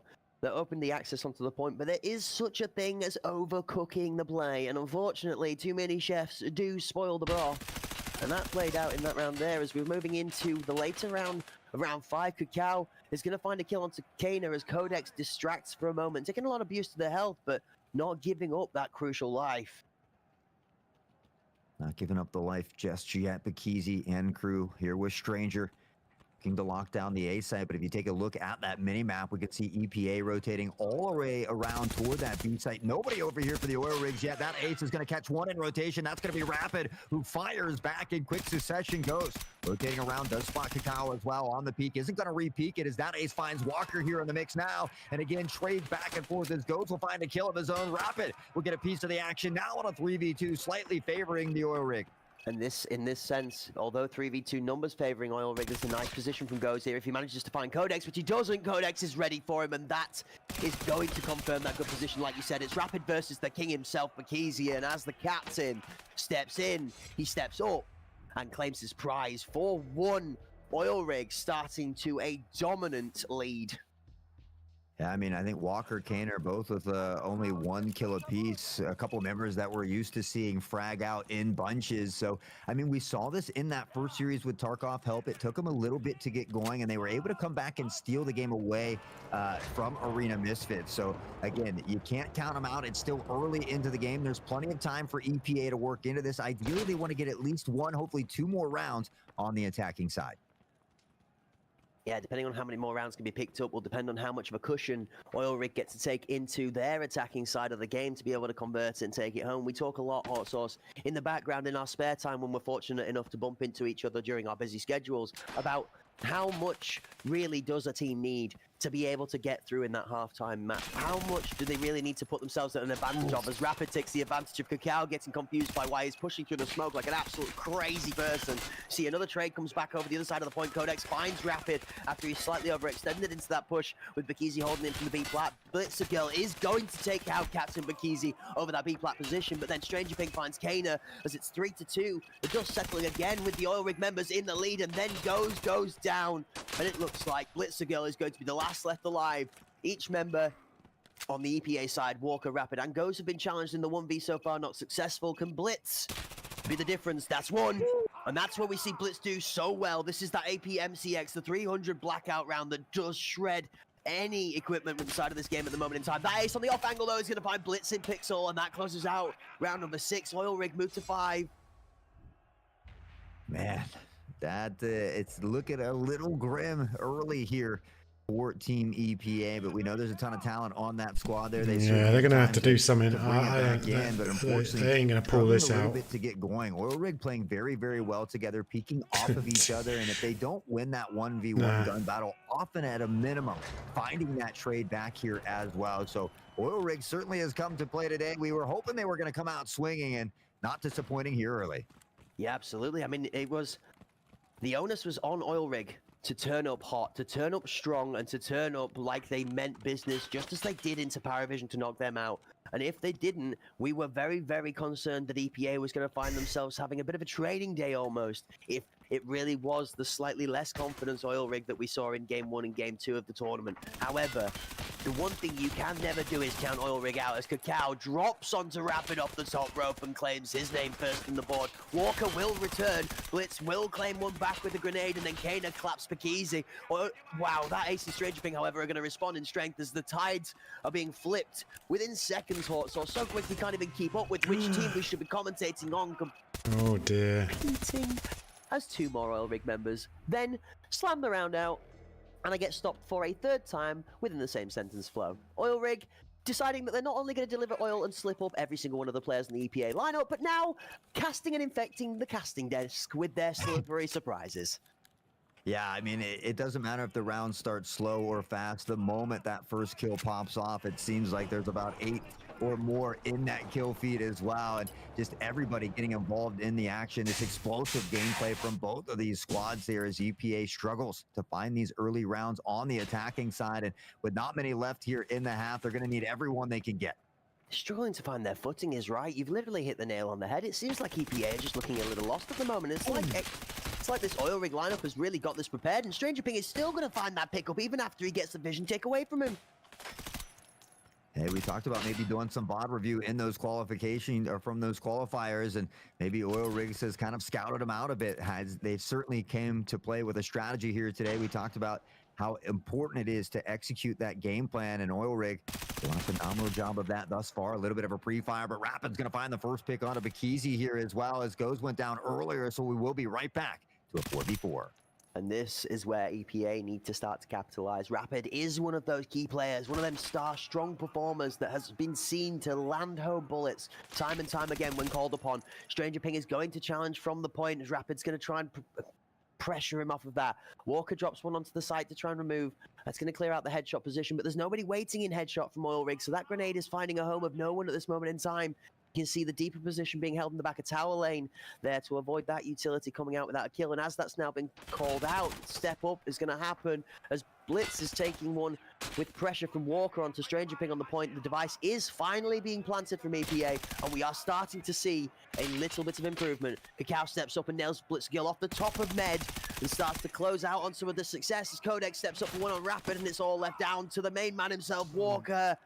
And he will walk himself out of round number 8 with a victory on the side of Oil Rig's hands, wondering in the break between halves what he needs to do to be able to get his team back into shape.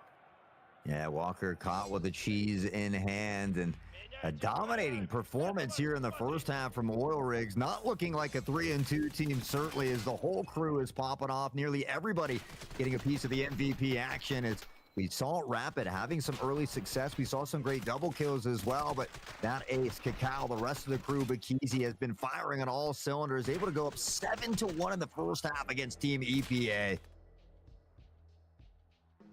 I'm shocked, stunned, and entertained. I'm still not sure if this is merely because of the changes to utility, and if EPA are going to show us that defending side on ball is just that much stronger. Flip side, EPA have given Oil Rig a chance. They have allowed them an open door to step in and only need to take 2 rounds to take the first map. On the contrary, I don't know if they've given him a chance or if Oil Rigs has absolutely taken it by force here. Ideally, you'd like to see EPA get a minimum of 2 rounds on that attacking side, but only getting 1. Oil Rig, a dominating performance here through these first 8 rounds. We'll see if they look to slow down at all as Goes in. Spotted on the ground, but Rapid able to find the first one. Codex quick to trade it back as the bullets firing from all angles here. That ace picks up a nade. Codex, Bakizi, all in the kill feed, and once again, it's all down to Blitzer Girl. Jesus. It's all down to Blitzer Girl, and in that kill feed, it's all blue all day long, baby. Only one member of that Oil Rig lineup finding themselves on the right-hand side of the kill for death trade in the feed, and that is Kakao. In there is the opening frag. Blitzer Girl finds a ridiculous grenade up and over the top of Codex onto Generator to remove 1, and that's going to be the beginning of something magic if she manages to capitalize on any of these sleeping lions that are prone all over the point from this Oil Rig lineup. Oil Rig move to 8 and have themselves 7 match points in game number 1. Yeah, they were. I mean, it's tough to deal with. Everybody's prone there. You know what I'm saying? Hashtag rats on top, baby. As Oil Rigs coming out here on Bull, putting it 8-1 to EPA at match point already. This would be probably the craziest comeback that I've seen to date if EPA is able to reel this one back in. Yeah, and I'm sorry, Hort, as much as I favour a comeback and the stench of stank infects its way into the casting desk, because I love the great reference out here, I don't think that this situation is going to do anything other than stank for EPA, because 7 in a row is one heck of a wall to climb, and as that ace drops a grenade onto Rapid, there's not even going to be the full lineup to try and attempt it. Kakena takes one onto Kakao. That ace is going to find the return onto Kakena though. 3 members left on EPA to keep this alive as Walker finds a great pick onto that ace and generator. Kakao is up for the challenge. Walker nearly caught with a nade in his hand. His pants down. He is, and he's going to be finding the floor. Stranger Pink finds Blitzer Girl. It's all on Ghost, and Ghost is left in the 1v2 for the first match of this best of 3. Can Oil Rig close out with 2 members left to take us 1-0 up? Stranger Ping and Bakizi have the bomb set by this curtain position. Ghost is in potentially the best spot that I think personally to play from. You would have a chance to be able to repel this. Stranger Ping is going to go across and go up onto Med, as that is the one angle that challenges better onto Ghost's position right now. And more importantly, he's probably going to wait for the call from Bakizi, but Ghost gives an audio cue for him to step up. Bakizi is going to try and bait Ghost to step out here so that Stranger Ping can claim the kill for free, and Ghost is not going to see this coming. They swing together. Ghost is going to try and claim one, and he does not. The double swing is true. The double swing is strong. Jesus, well played. Are going to take game number 1. Not only do they take I lost game that. number 1, they do it in dominating fashion, allowing EPA only 1 round. And just a great job there. We talk about situational awareness, finding that double peak together, ensuring that they're able to at least trade that kill out, even though the trade wasn't needed. So a solid first performance here, and Oil Rig looking to put a statement on this one. This is such a phenomenal game for us to be able to witness, and as we roll on into the highlights, it's going to be blue. It's all blue. And as we miss blue on the caster desk, it seems Oil Rig have been inspired to bring the blue back in a different fashion by blitzing their way through game number 1 with a kill feed filled with blue success, as Stranger Pink, Kakao, Codex, and that ace have all respectively and equal rights throughout the entirety of this first game, dominated their sections and areas within the strat. And as you see, the champion IGL himself, the captain of this side, Bakizi, calls the play to clutch out the first game. Composed, the 2 step together and battle side by side, the battle buddy system coming in strong and claiming Oil Rig game number 1. Yeah, I mean, Team EPA has to come out swinging here in game number 2, but you got to feel like some of this confidence, this momentum is going to spill over into game number 2 for Oil Rig. They have to be absolutely ecstatic with how this first round went. And again, if you're Team EPA, I mean, what do? You just got to take a deep breath, reset. You're going to another familiar map. You have some strats. So again, you just have to try to execute them. You got to try to win these gun battles. We're used to seeing Walker and Kaner kind of win a lot of these 1v1 engagements. Unfortunately today, just not going their way. Yep. For now, though, best of 3. Anything can still happen. We've got another map to come. We're going to be rolling on to, I believe it is Skybridge, and we'll get that one confirmed for you, but I think it is Skybridge is game number 2.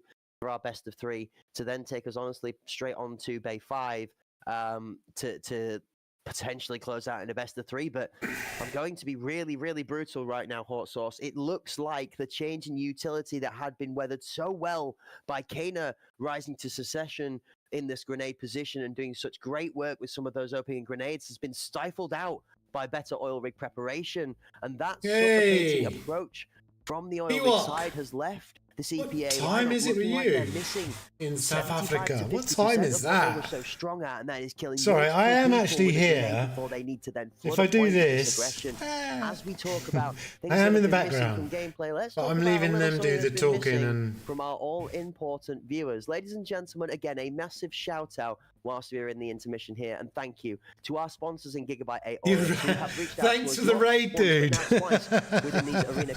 I really appreciate it. And through Battle State Games to be able to bring some amazing prizes to you at home. So what we'll do is we're going to bring That's a long day of streaming for you. I took a break and went and had something to eat. Monitor that has been fortunate enough to be given away to multiple people in the chat during these beautiful raffles. Now, although there is not one going on right now, there may be a potential of one later today. However, we do want to give a massive shout out to Kryukov, Vivian, Sergevich. If you are in the chat, or Tublik from day 1 and day 3 respectively, you guys have not claimed your... Yeah, no, thank you. I mean, you pulled a double. Put the work in. Yeah, you had quite a load of people around as well. It's nice. So,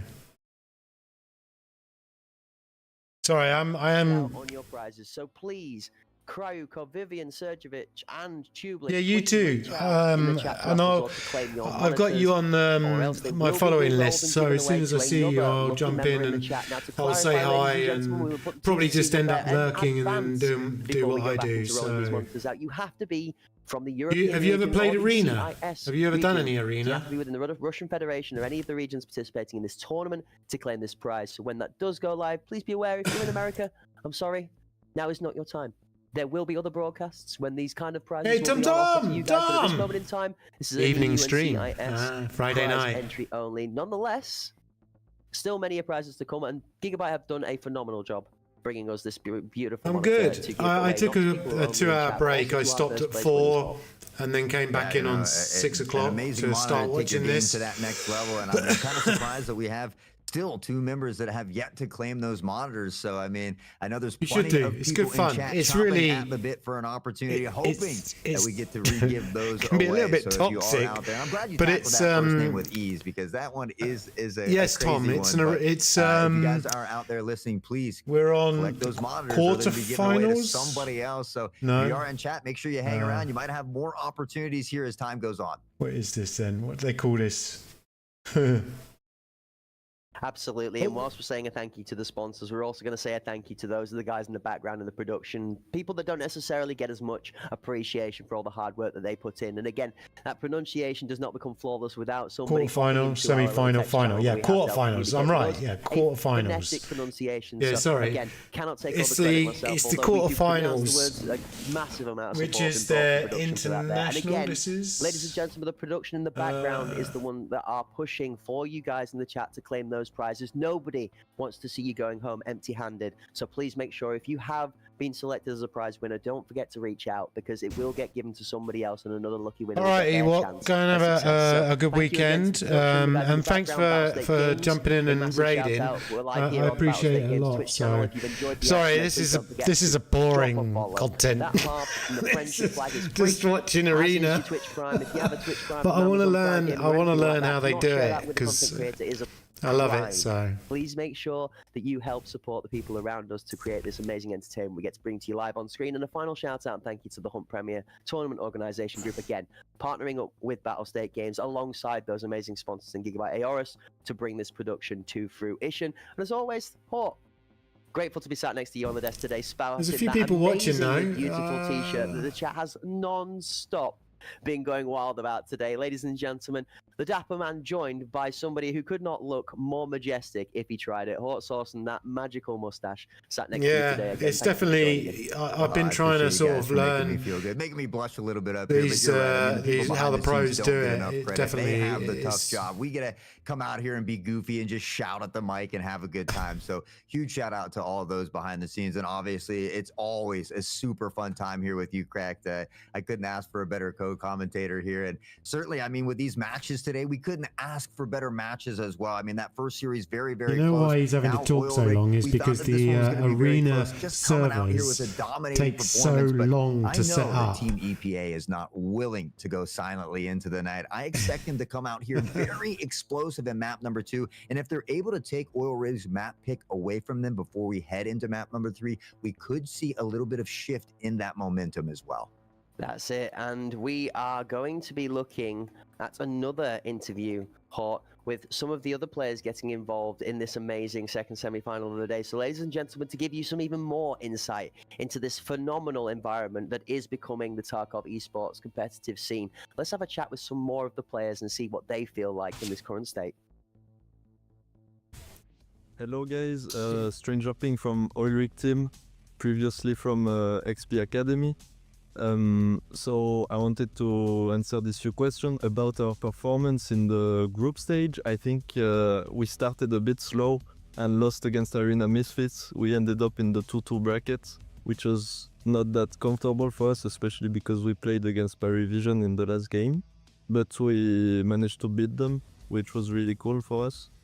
And about our quarterfinals against EPA, I'm expecting some interesting games, and if we play Fort, I think they have a strong Fort, so it could be very nice to see how it goes on this map if we play it. I think we can beat them and get to semifinals. It would be very optimal for us, honestly. Our most memorable moments during the tournament was TCG the card shop yesterday. group stage I against modded it out and, Fiery Vision. I I think this trade- game was very close You and trade intense. Pokemon cards. It was really cool for us when we beat them in the overtime at the end. We were super excited and really happy to have kicked them out of the tourney. So I think that was our most I believe memorable there's money in moment it. I've been told there's money in it. Isn't there? Oh, and ladies and gentlemen, as we come out of the interview, we're going straight on into the action. Game number 2, into ladies Bay. and gentlemen, Oil Rig, as we join, have already taken the first round of game number 2. It looks like Oh the my interview was so God. entertaining that Oil Rig decided that whilst they would allow our Stranger Ping member to talk to us about the potential of them being able to take home the victory in this, they're also going to display it on screen. 1-0 up from the attacking side on Bay 5 as we roll into game number 2, Hot. Yeah, I think, not only was the interview interesting, but Oil We're Rig going just B. got explosive as they continue to explode onto the site. Cacao finding a triple there in round number 1 as we head into round B's number the 2. one, And again, really. I believe that confidence now Yeah, being look, the double exuderated on the nades. field, especially after that smoking first her. game in such a big deficit. Yeah, they're all going. Gunfire is going to ring out all the way across this Bay 5 map to begin with in the second round as 2 red names this time with the sides being swapped are going to flood that kill feed on the left-hand side. The positive side as 2 kills claimed by Oil Rig again with the bomb being planted on this B site. It's going to catch EPA off guard as Blitzergirl finds Stranger Ping the first kill to their boon in round number 2 as they are going to try and close in on this retake. There is 38 seconds left on the clock as Walker wipes one of the members out of Connector. Cacao is going to then have to rotate into a deep position on the point to cover both sections here, leaving that ace open to a challenge from Kana on this door on the red-hand side. Kana is going to understand exactly where he is. Actually, Kana is going to make a rare misstep they got and it. sprint into that ace's crosshair.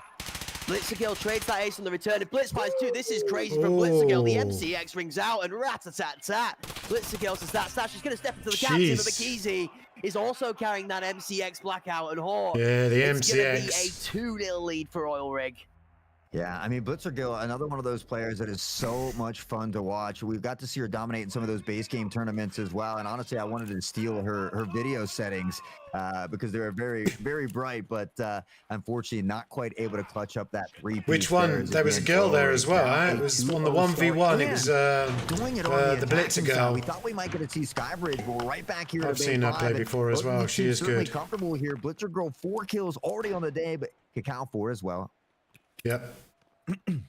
Cow is one of those demons that we have absolutely no worry about being able to step up and perform, except from what we had seen in those couple of qualifying matches. And we saw in the interview the testament to that there, that the Oil Rig lineup were not happy with their performance there either. Rightfully so. The last one he Being made of the 3 dominant kills. forces in the scene, Whee. you have to step up at all occasions. You cannot let the ball drop for a second as Blitzergirl finds Codex, but Keezy does trade back onto Blitzergirl. The Oil Rig push is going to come into this A site again. Looking to come back toward the A site. We can see Rapid just holding the angle here. Walker rotating yeah, he's 3-0 around at the as well. moment. Bekeezy Yeah. and crew lurking on the other side. Kaner with a nice little side angle here as well. Potentially There he could look is. for a pincer play as they begin to step into the site. The sprays will come out, and that ace will take just a little bit of damage, able to back off to safety as we see Bekezy looking to pressure on and look for an opportunity to clear this site slow and methodical as they make their way onto the site. And as we watched the 2 Oil Rig members inside of the office on their side of the A point, saw Bekezy and I believe one of the other members trading one of those grenades off that Bekezy had maybe had for an opening nade that decided not to be used and giving it into the hands of that ace who had alternate grenade lineups for maybe a post-plant position instead. You see that utility already ahead of the play being considered by Bekezy and distributed out to the right members, so it's not a problem later on. Walker's going to be in a gross position and he actually finds Bekezy wanting by being in a really odd spot, but that ace has enough time to kill Rapid in the meantime. And Stranger Ping, because Walker's on his tummy on the floor, is going to get caught trying to get up out of prone. Kana finds Stranger Ping and Ghost finds that ace, and EPA finally have a round on the board. One round. It's all they got in the previous game, so looking to work off of the back of that one round. It's a Again, go they 6 and can't 3 allow this already. First half to get too far out of distance, especially with Oil Rig starting on this attacking side. I feel like you looked for Well, they ideally a need this. minimum of EPA 3, need but it. any more that you can get that 4 or 5 range on attacking kind of helps set you up for a little more success, a little smoother sailing in that second half. But as always from the booth, a little easier Where are they said than going? done. And if you told me that we would be coming into game 2 with EPA having claimed less than 4 rounds in the total map so far, 3 rounds deep into the second Okay, map, they're heading you were A. insane. I'd tell you you were watching a different match. In fact, I'd almost tell you to go to Specsavers because you were blind. This is not something I expected to see today. I mean, I did expect it to be a close game, definitely not picking either side for the team which I would expect to win. I would hope that either side shows up strong and whichever team is better on the day ends up taking the victory. And at this moment in time, Oil Rig do just look better all round. Yeah, I mean, they just Yeah. play so well together. Again, finding ways to win these 1v1 gun battles. And if they don't, always somebody close by with that buddy system to, at a minimum, find that trade. Rapid and Crew, who has had a lot of success in past, still struggling here early, is really Blitzer Girl kind of putting on the team on the back of the moment with 6 kills. And Walker gets red, gets baited, gets outplayed around the parkour section by Kakao as he steps to the barrel to push him out. Rapid then finds Codex, but you know Kakao is going to be in that area ready to try and collapse onto him. That Ace gets Blitzer Girl in their little duel, which is that Ace and Blitzer Girl playing that playmaking lurk position, finding each other outside of the play, but managing to lose or win, depending on which perspective you're looking from. Ghost is going to claim the bomb carrier as they jump across to the side. Kakao is going to read the free fire spray and re-swings at the wrong time. Ghost is going to be the final defender as he runs out of ammunition. He's going to claim 2, but the third gets him. 2v2. Yeah, really solid picks. Rapid is going to pick up on Bakizi here, and now some success for EPA as they have the 2-player advantage. That Ace look to pick up the device, potentially think about finding a plant here, and we'll be hearing some of those audio cues. Looking for that buddy system is EPA. Potentially looking to pressure in. There's Rapid and Alma Peak able to find the kill. That Ace had some solid crosshair placement. Brings it back up on even. Not able to find that headshot there, and now EPA able to tie it up, and already with more rounds than that previous game. So a much better showing here, at least through these first 4 rounds. And Rapid and Ghost were the 2 members playing together at the end of the HPL, the Euro League, that showed that phenomenal performance that gave them the chance to potentially take that spot from the Oil Rig lineup that ended up finishing top of the table for the first ever official Euro League. This is a very telling story that up until round 4 in the Bay 5 game, Rapid was still on a donut.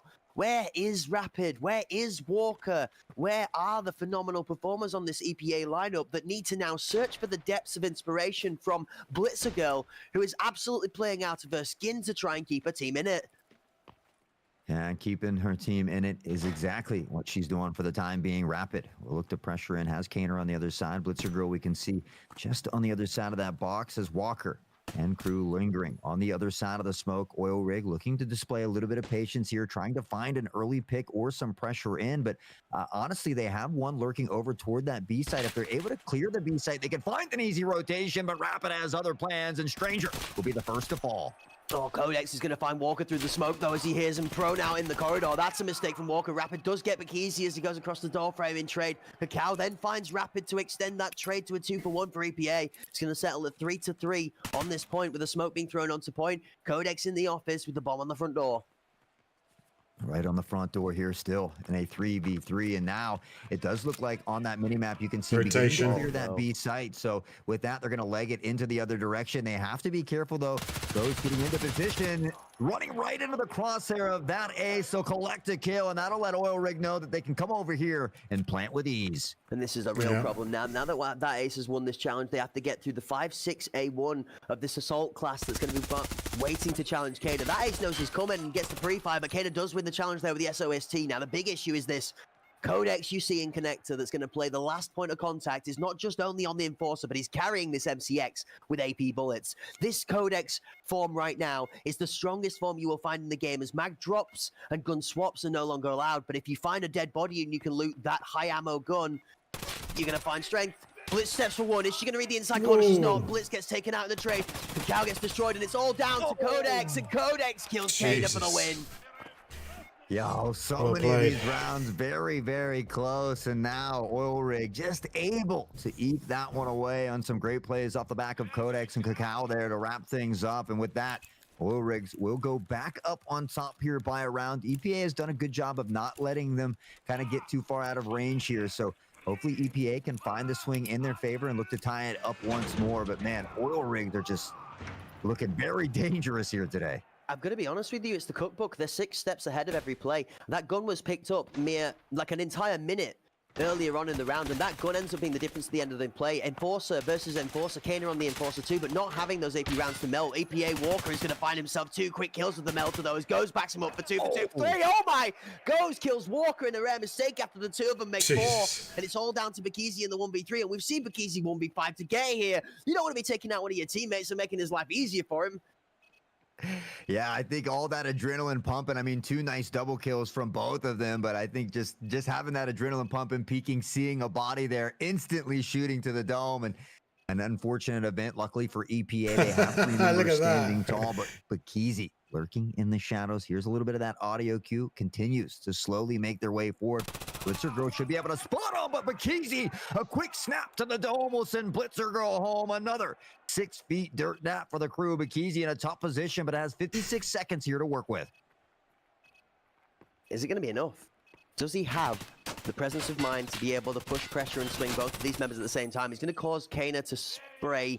Rather frustrated, actually, as he then tries to get into a better angle, trying to peek over the top of that fuel container. Bakizi has 2 left to deal with, and the majority of his health still also. Carrying himself this MCX with a full 31-round magazine. He's not going to struggle for ammunition. It's just time on his side. 28 left on the clock as Kana is holding pressure from Connector. Goes playing back point side towards 90. He's going to step up in, try and challenge Connector to force 90 to push. 90 decides not to push, and Kana holds him. Bakizi steps. Kana steps stronger. Unlucky. Nice try. Finally start to look like they have the strength to challenge.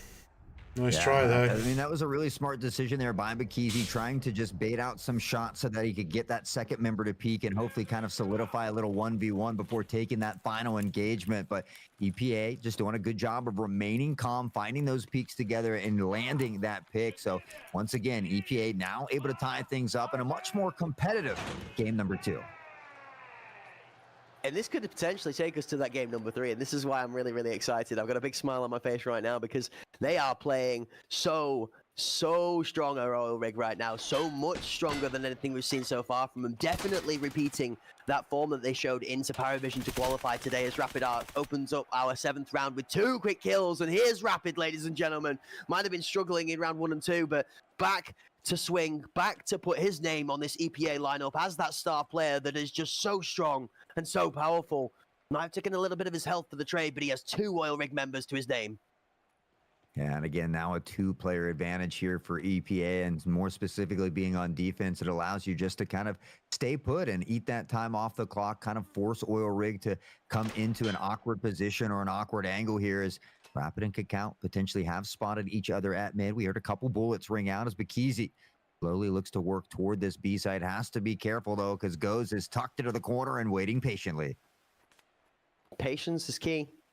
And when you're playing into a lineup that has 2 extra members in the play, you're looking at a 5 versus 3. That patience could just potentially convert into the power that is needed to take down either lineup. This is going to be pushed all the way to the end of our potential. We might even see a full 16 rounder out of this and it go to overtime with the way that both teams are responding back to each other's aggression. But the one thing I am concerned about is after being put in the Nimbus disadvantage, EPA have not tried to suffocate any of the space from the B push that's coming out of Oil Rig, and it's claimed one of the EPA members already, that crucial player in Rapid, going down early. Cacao is going to swing red somehow and not get a challenge back from Ghost in the corner. Ghost tries to play quiet, and the mistake is that he does. Instead of challenging with his teammate, Ghost gives up the point for free and himself as a kill at the back end. Bakizi claims Kana now that all the space has been opened up after a misstep from Ghost, doesn't cover his teammate, and Oil Rig have only got 1 left to contend with. The Blitzer Girl is left in no situation to save the game. They 4 rushed. to 3, Oil Rig. From a 5v3 to a 3-0, Oil Rig come back to pull that round, a rabbit out of the hat, so to speak, and just some great decision making from Cacao as well. Quick snaps to the dome, Goes never really pushing out of that corner until after his teammates were picked off, and really kind of giving them too many 1v1 or 2v1 opportunities here. I think you're absolutely right. They had that 2-player advantage. They should have found a way to either get into that buddy system or find a way to smother Oil Rig, not allowing them to have so much space to work with. Yeah, and I almost want to sort of cheer out, come on Oil Rig, come on EPA, Hey. come on Oil Rig, because I just want to see each team fight this out all the way to the death, and the fact that EPA have come alive and have started to fight back in this game has really, really enthused me to where this is going to go. Although, where this is going to go might just be the story of the game. Look at this, 3 players strong, trying to fake a mid-push through gap, and the bomb's not there. The bomb is sitting towards spawn as if it's looking to fake towards the B site. I'll be honest with you, this oil rig audio push is actually going to claim the life of Blitzer Girl with a really weird swing that nobody's going to be reading. Kana is found wanting because 4 members are wanting his name. And unfortunately, most wanted player in Kana on the point gets claimed as a bounty because the rest of the team is found on the point, but the bomb is not. What looks like a great cook finds Walker picking off Stranger Ping with the bomb, but Kakao is ready to claim it in time to get it out of the danger zone before EPA can start suffocating it. The players are going to swing in from EPA to look for a retake, but as the bomb gets planted, Oil Rig, that was crazy. Like, that was a real twist of scenarios. Yeah, I mean, Blitzer Girl even had the crosshair placement there, but Kakao peeking out nicely, finding the shot. Bakizi will get a piece of the action here. Walker initially had dropped the device, but Codex will find Goes as Goes goes down, and with that, Oil Rig, another round in the bag. And again, doing it on the attacking side as well, which isn't the easiest thing to do. They find themselves up on top here, switching sides, 5-3. Screenshot. What have EPA got in the bag when it comes to their attacking side on Bay 5?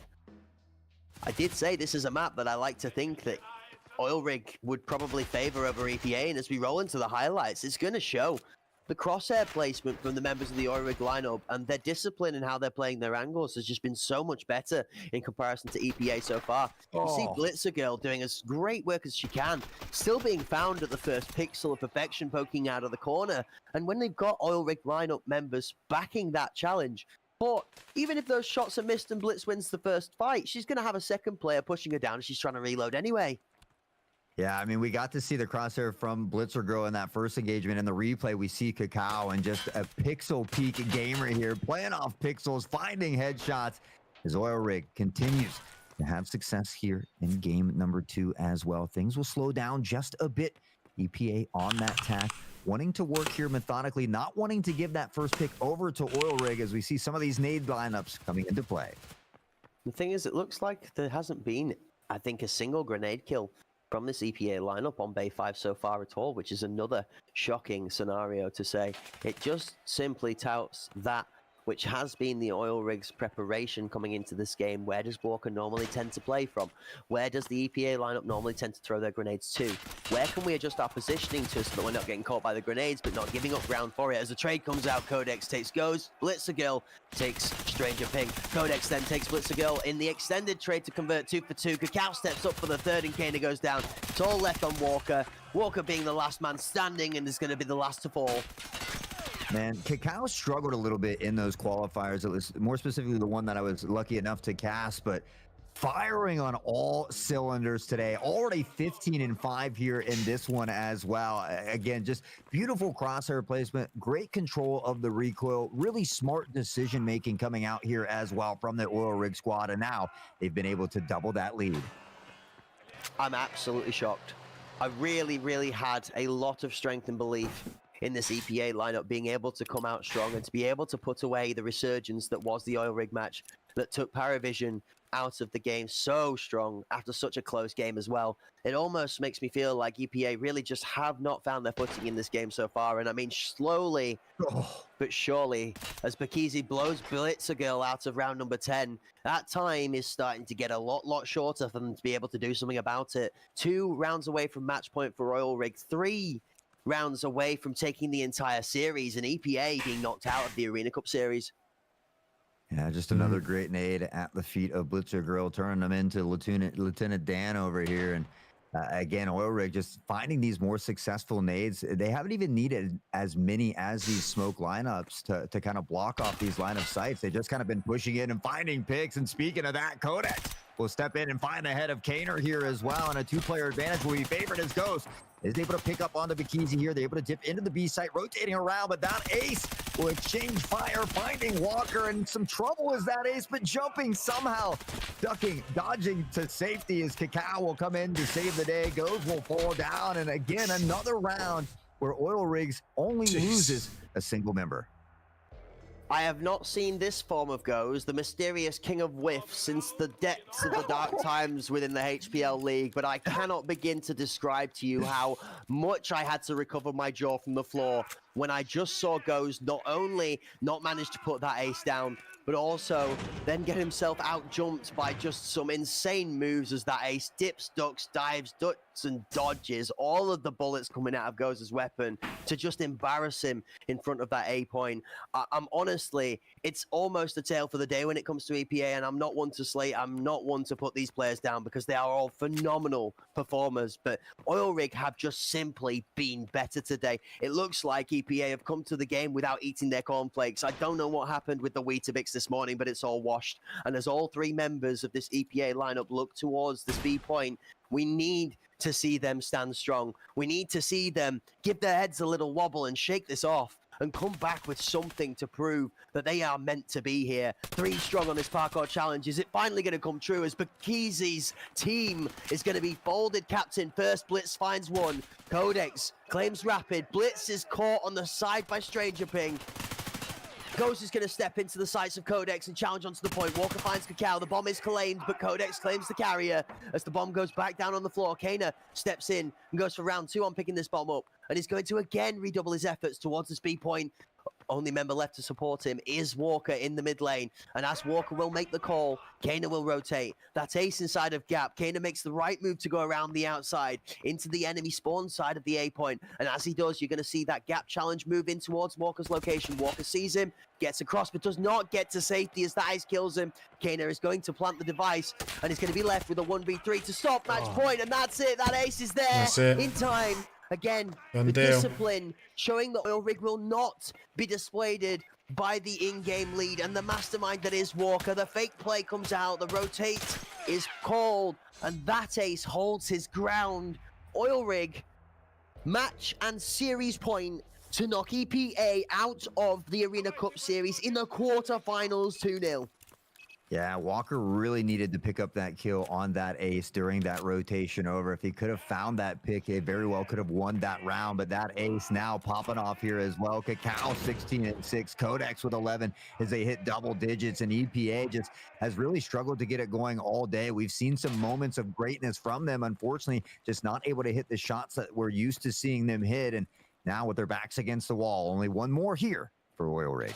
And this is the shocking thing, is that we are saying this after Oil Rig had been commented on and criticized for not being consistent all the way through. The opposite of the EPA lineup being absolutely insane, as we nearly see an EPA team kill. 2 kills going down on the side of Oil Rig to open up the round. And the last lifeline of EPA is being snuffed out. Member by member, as Goes finds the final chance to go sit on the bench, it might seem like, in his chance in the Arena Cup series. Cacao crushes Kana, and Cacao, one of the 2 C's, claims himself 2 kills, and Oil Rig delete EPA out of the Arena Cup series convincingly. 2-0. EPA only able to claim a maximum of 5 rounds. Yeah, I think they only got 3 that, right? And won the first time, so it might have been only a maximum of 4 rounds here from EPA. A dominating performance from Oil Rig, and I feel like it was just that aggressive pace. I mean, they were so overwhelming there that I felt like we saw Team EPA finding, a couple team kills there throughout multiple different rounds, and I think it was just because of that aggressive pace that Oil Rig continued to display here today. The aggressive pace was just the beginning. It came down to even gunfights and a very, very quiet Rapid and a very quiet Goes today. Not seeming to be on the normal form we'd expect from them has paid the price. Cacao and Codex were touted, as they were from the beginning of this tournament, as being 2 of the strongest players when it comes to the Battle Buddy system in the current meta, just because of how sick they are. And this is what you're going to see throughout the highlights, is it's just Oil Rig, just confidence in these gunfights. In and out again and again. Rapid actually managing to play a great little duel down the mid lane there, and a slight resurgence in that round early on in the game. Again, Walker and Goes in this making a great double kill each, to then find Goes pulling Walker out of that fight with the crucial unforced error of the team kill, and then it all fell apart. We saw resurgences from Blitzergill on multiple occasions, but then there's only so much one player can do, and as Cacao finds the pixel punch onto that corner peak like we saw in the previous highlight section, there's only so much one player can do, as Blitzergill is just having to bow down to better gunplay, consistently more performed by the Oil Rig side. Yeah, Oil Rig looked absolutely phenomenal, but honestly, Cacao went insane here today. It didn't matter if he was aiming down the sights or just shooting from the hip and dipping in the whip. My man had it all going in their favor. Oil Rig will topple Team EPA and make their way into that semifinals. I don't necessarily envy them because they do have to go up against Tarkov Help, but we saw Arena Misfits really give them a run for their money and really showcase that, yeah, they're human as well. They aren't the gods that we might have thought they were. I mean, they definitely had looked, like I said, in some of their best form up until today. But as within every story, there is That always was a good game, a bigger but fish they got at some absolutely point. slammed. This So up has next ended up is in leading Virtuous, to Oil Rig Virtuous Pro. rising Oh, back yeah. stronger than ever and finding Cicaro. themselves a victory in a game Cicaro. otherwise that we had almost cast to be at least a close tie, if not EPA favoured. And as I don't know that comes to a who's- close, ladies and gentlemen, we are going to have a little interview with Blitzer Girl after that loss cool. there to see how they were feeling Nice. going into that match. And then, ladies and gentlemen, once we have come back from that interview with Blitzer Girl, we will be going to a quick break and potentially getting your fingers a hold of some prizes. So bear with, we'll be right back. Enjoy this interview with Blitz. We'll have a quick natter before we go into a break just after this. Nice. Hi, I'm Blitzer Girl from Team EPA. How do you feel about your performance in the group stage? I think I can confidently say on behalf of the team, we're very proud of the results so far. I don't think we had an easy route to the playoffs and we faced a lot of strong opponents through the Swiss stages, but we're very happy with our results today. What are you expecting from your opponent in the playoffs? Oil Rig are a strong team. I'd say they're currently the best in the Europe region. They're a good bunch of lads and really good friends of ours, so matching them in the tournament always leads to like an interesting game. I'm sure this time will be no different. What has been the most memorable moment for you so far during the tournament? If I had to choose one moment, it would probably be our second match versus Virtus Pro. I think we had a difficult opponent, and after opening with a strong Nano result, we thought we would face an easier team, but we ended up seeding VP. I think we had what it takes to show up versus such a strong team, and people underestimate us a bit. But I'm glad we had the opportunity to show what we can do so far. It was really nice to show off our skill as a team and on the new map fought against arguably the strongest team in the world. So even nicer to win that match, of course. So very excited for the rest of the tournament. Fair dues. She plays well, actually. To be fair to her. I want this. They're going to play the soundtrack. All right, it's 10 minutes. Let's just record it. It's just I don't know how.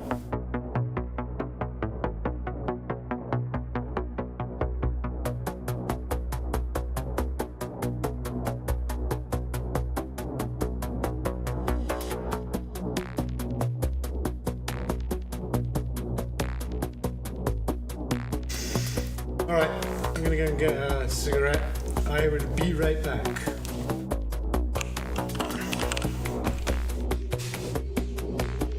We got better things to do now. We'll be right back.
I've got a screenshot now of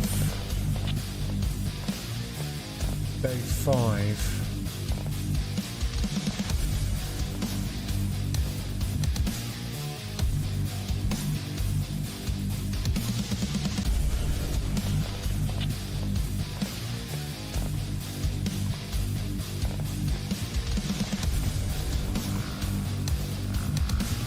Microsoft Designer? What the hell's that? Oh, I see. Create edit resource.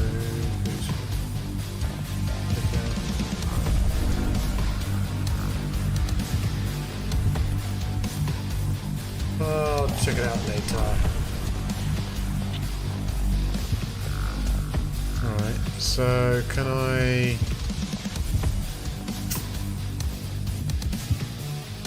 Visuals.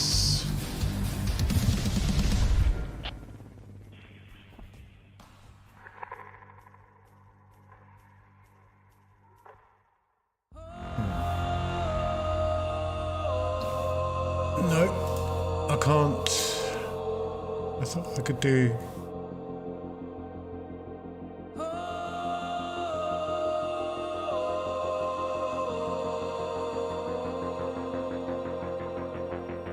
Visuals.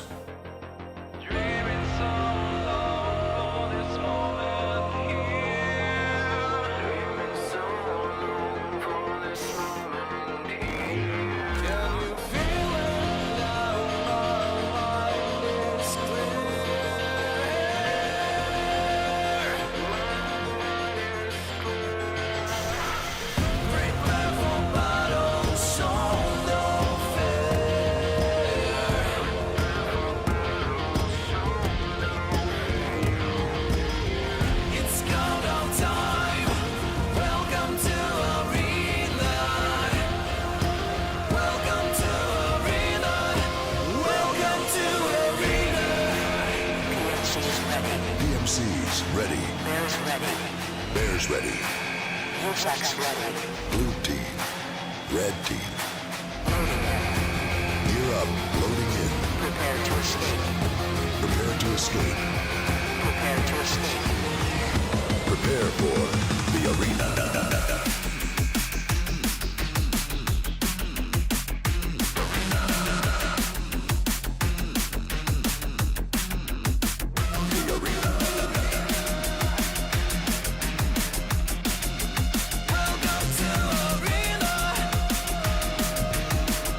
Prepare for the arena.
Prepare for the arena.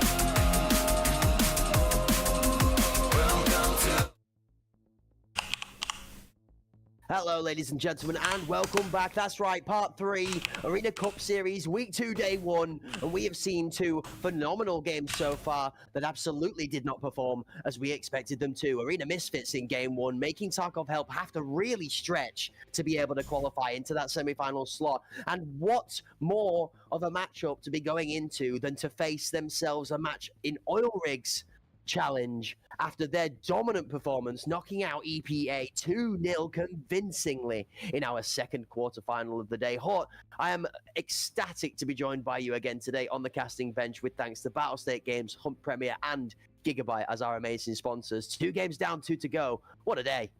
Yeah, 2 crazy games down already. We've seen one upset, even though I don't know if you want to call it an upset after that performance, and then one very close series to start things off. This next one going to be equally as exciting as well. Sicario is going to be taking on Virtus Pro.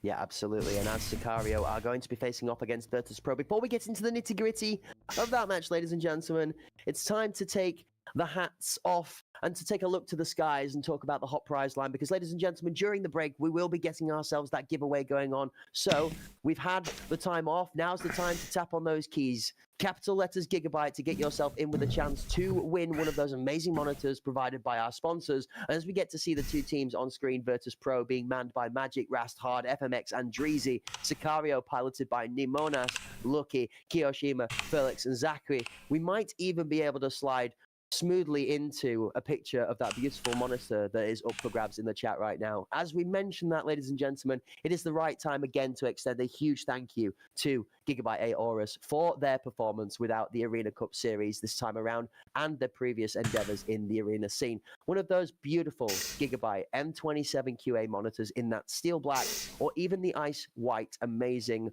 color feature there for the aesthetics to add to your picture perfect setup. 130% sRGB color saturation, a 1 ms response time, 2560 by 1440 QHD true resolution. That's right, not fake. No fake news over here when it comes to Gigabyte. Giga performance at a 180 hertz refresh rate. If you want to make your PC that little bit better, then look no further than Gigabyte. A massive thank you for them helping us supporting here today. Don't forget, ladies and gentlemen, that Gigabyte on screen, capital letters Gigabyte in the chat, gets you a chance to join my partner in being one of those lucky winners and taking home one of these amazing monitors for yourself.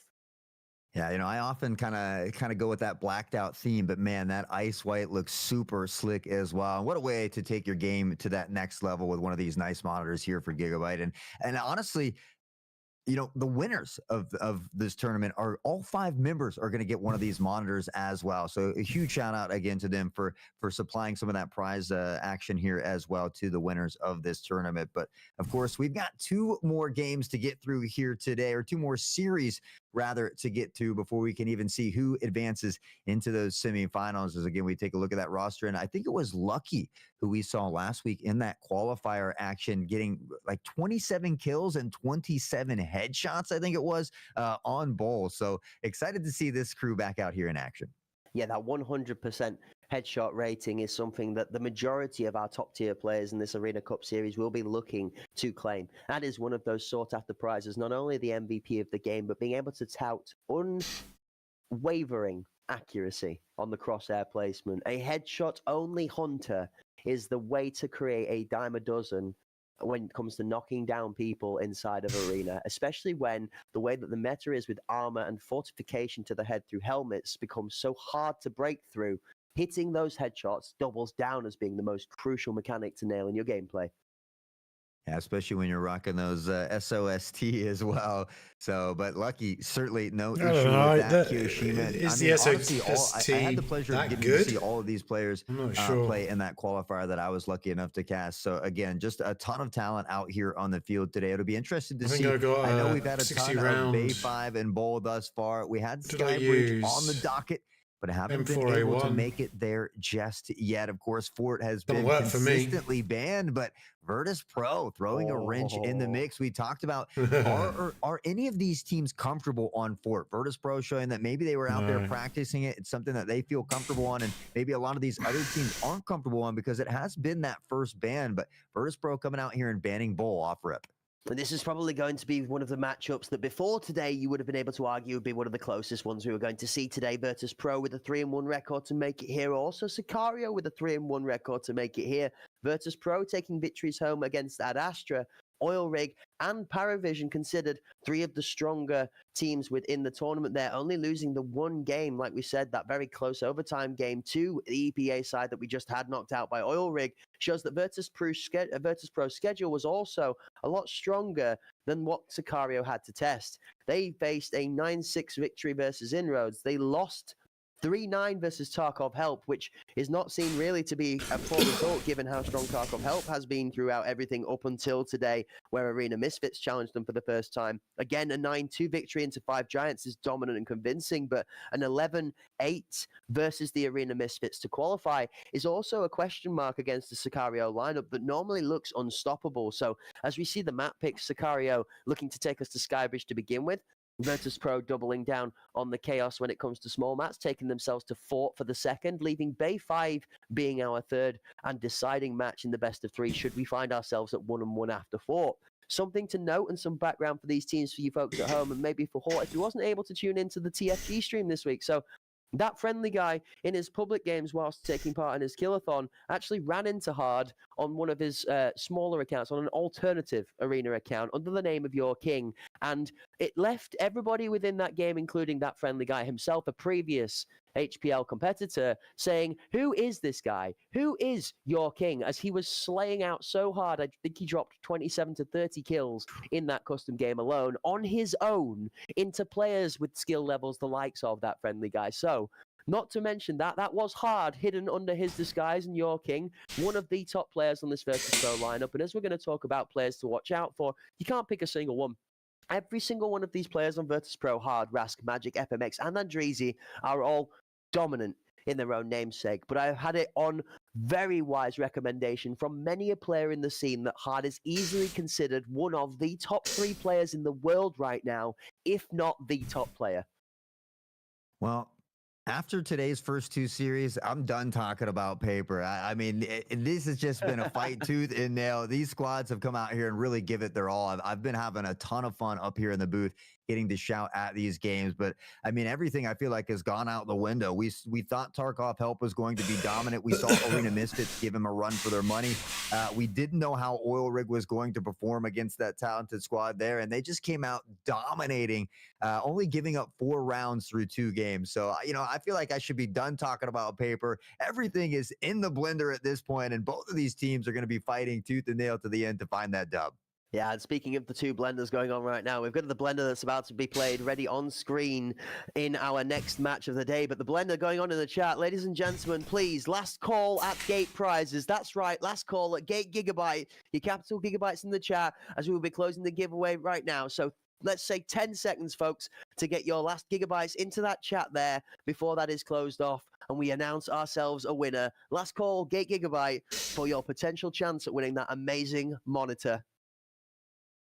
Yeah, I mean, who wouldn't want that monitor? And we still have 2 unclaimed prizes as well, and we only got 1 more day to do so. So again, make sure you're staying tuned because there might be a couple extra monitors to give away when it's all said and done.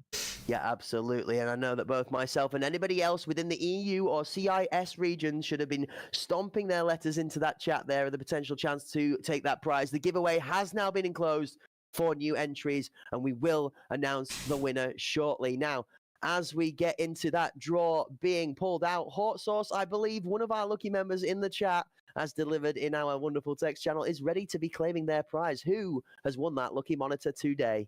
Oh, I knew you were going to give me that one to me, but I do apologize if I mispronounce it. I believe it's Erjau61, nice. ERJAU 61. Congratulations to you and that wonderful new monitor. Going to be stepping up that gaming setup there for you as well. So be sure to claim that prize. You're going to want to reach out there. And again, both in chat, I think you can hit ! claim as well. And then I know Applezor in Discord has certainly been helping people as well. So there's out 61. If you're out there, please don't hesitate to claim that prize. I know there's a lot of other members in chat waiting for their opportunity as well. That's it. Jow, ARJAU 61. If you are in the chat, please reach out to Apple, drop them a whisper on Twitch, get yourself in the DMs on Discord, slide into those DMs and claim yourself your monitor. And congratulations for participating. Everybody else, commiserations. Thank you very much for taking part. And do not forget, if you haven't managed to snag yourself one of those beautiful monitors for free, but you're still interested in picking a punch to pack power back into your performance when it comes to PC parts, check out Gigabyte, an amazing sponsor here at the Arena Cup Series and a phenomenal stairway to making your PC perform better. Love to hear it. I need a third monitor. So I need to hop on that website and check them out myself. Obviously over here in the US. So can't quite get into this giveaway, but as Crack said, there's plenty of opportunities here in the future as more of these events arise. And of course, I mean, we're not done after today as well. We've got 2 more exciting series to go, but there is still more to come throughout the weekend. So much action to come. We have only had 2 of our 4 amazing games that we've got on show today, and we're about to rock on into game 3. Another best of 3 on show for you here, where we are going to feature this brand new map, and that's going to be the talking point, I think, of game 3. Both of these 2 teams are going to be very closely contested, but if we were going to be doing anything versus the paperwork, we're going to be talking about, well, are they looking at taking this through all 3 maps, or are they looking at being able to assert their dominance on this third quarterfinal, of the day? The reason being, Virtus Pro, as I'm trying to make sure that I don't say Sicario, my ADHD was trying its best to spit out the wrong team there.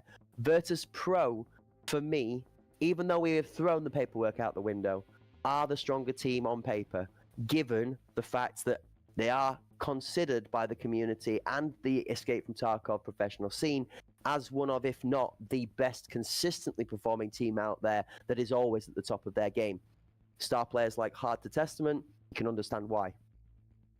Yeah, I mean, we saw him take out Oil Rig as well in that qualifiers, even though Oil Rig didn't look as good as they look today, certainly looking like one of the tougher teams in the league. I mean, Kakao and crew really popping off today. But yeah, I mean, Virtus Pro, the skill is there. But again, after today, I feel like I can't count anybody out at this point. And Skybridge might not be my favorite map in this series, but it's nice to be going somewhere that we haven't seen on screen yet today as well. So I think it's really going to put the players to a test here as well. And I mean, if Sicario can find a way to come out and find some early rounds and put that pressure on Virtus Pro, I mean, we saw it happen before in that previous series as well. And maybe you can start to swing some of that momentum into your favor. Okay, yeah, and the momentum is going to be something that's heavily played into. We've seen both games so far, not seeing the tide swayed in either direction by either team that have taken the advantage after game 1. So the question is going to be, can anybody defeat the 2-0 curse that is strength of performance today? Kiyoshima opens up the first round of the best of 3 with a grenade onto Andreezy.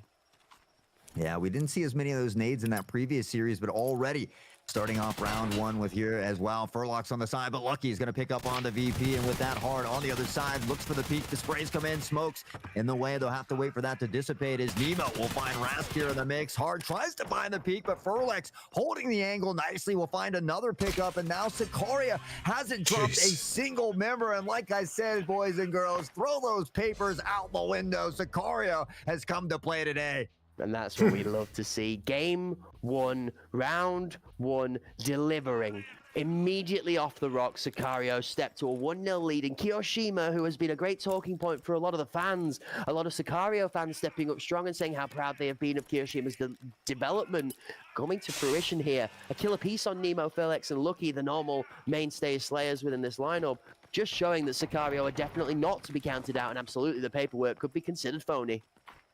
Yeah, Kyo coming from that Counter-Strike. I've often wondered if he's found a way to play on some stretched regs here as well. But hard finding the nade. Kiyoshima will nade back here as well in an exchange. So both of these teams finding an early nade pick here to bring it back to a 4v4. But Kiyoshima says, hold on, I'm not done. Through 2 rounds, 3 nades, and 3 kills. 3 nades, 3 kills, phenomenal performance with the utility, and that just goes to show exactly how precise you need to be with this new iteration. We've seen many a player left, right and center finding themselves dodging away from the grenades as Furlex steps his feet onto that point and flicks the weapon towards the way of Magic, knocking Magic out of the round. FMX takes one back onto Lucky, and FMX is the one to watch out for as part of this double duo strength in Virtus Pro. Nemo finds FMX though and shuts him down. Andreezy comes back with one of their own and is left last alive in a 1v2. Down to a 1v2, all on the shoulders of Andreezy. Nemo, Furlex have been playing lights out through these first couple rounds. We'll see if they can continue it. Looking to peek in, and Dreezy has spotted one inside the train. Knows he's there, trying to find the flick. Hits the first one up close and personal. The spray comes out, but the mag is empty. Looking to pop that reload into the face. Jesus. And Dreezy doing the unthinkable, able to clutch up a 2v1, and will look to find the defuse. My God.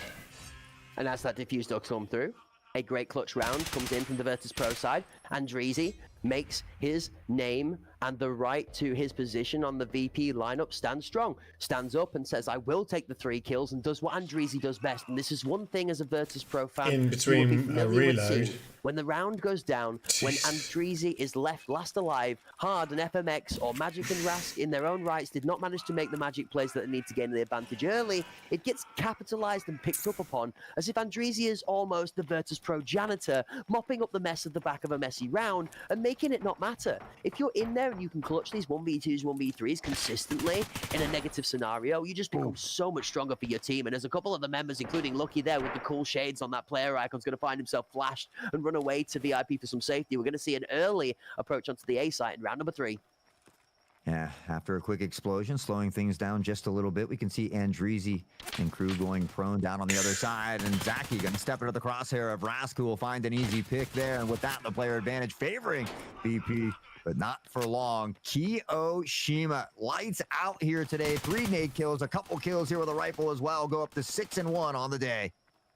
6-1 is a phenomenal start when it comes to the kill leaderboard, and Kiyoshima not actually normally looked to as one of the Sicario members for fragging out phenomenally and consistently at the top of the board, purely because of how much of a demon that Furlex is found to be on 9 times out of 10. And as I say that, Furlex steps up and proves me right with my words of wisdom and says, it's time for me to start flexing on my opponents. I am not going to be allowing Kiyoshima to steal the spotlight. And in contest to that, Kiyoshima then hears the casting bench cursing him for a moment and steps up and corrects us again. 7-1. Furlex is going to be folded by Andreezy, and Easy is the name of the game as he steps up into red 1. Oh, Nemo gonna wrap it up, and Kiyoshima now has as many kills as the entire other team combined here. Sicario will go up by 1 round and look to extend the lead. Kiyoshima has 2 MVPs in the bank here, and Dreezy 1 as well off of that nice 2v1 clutch, but Sicario looking very strong here to start things off on the attacking side. This is such a great opener from Sicario, and as we would be asking the question, did Sicario prep well enough to bring to the table what they need to take out this Virtus Pro lineup to follow on in suit from the oil rig performance we saw into EPA? The answer is, so far, yes. All members of this Sicario lineup have been thoroughly prepared and are mentally ready for what they will need to withstand if they're going to take this match home, as Rask opens up with a quick one, but Kiyoshima and Zaki stand strong together. Rask goes down, and then Andreezy is caught on the back of the play, and what looked good for Virtus Pro to start with ends up with 2 of their members on the bench. Yeah, I'm kind of surprised to see him so aggressive on that defensive side, but maybe just looking to mix up the strategy a little bit as Zaki and the rest of Sicario have had a ton of luck with these grenades, or maybe some skill as well. Some beautiful nade placements raining down. Now just 2 left standing here for VP, as it goes on the shoulders of Magic, yet to find his first frag, looking to get on the board, maybe looking for that single spark to ignite that spectral fire. Stepping in though, Zaki, finding Oh 1, my no, God. finding 2, and Zaki will clutch the MVP as Sicario continues to put these rounds in the bank. And I mean, like I said earlier, we best be tossing the paper out the window for the rest of the day because it is all up in the mix here.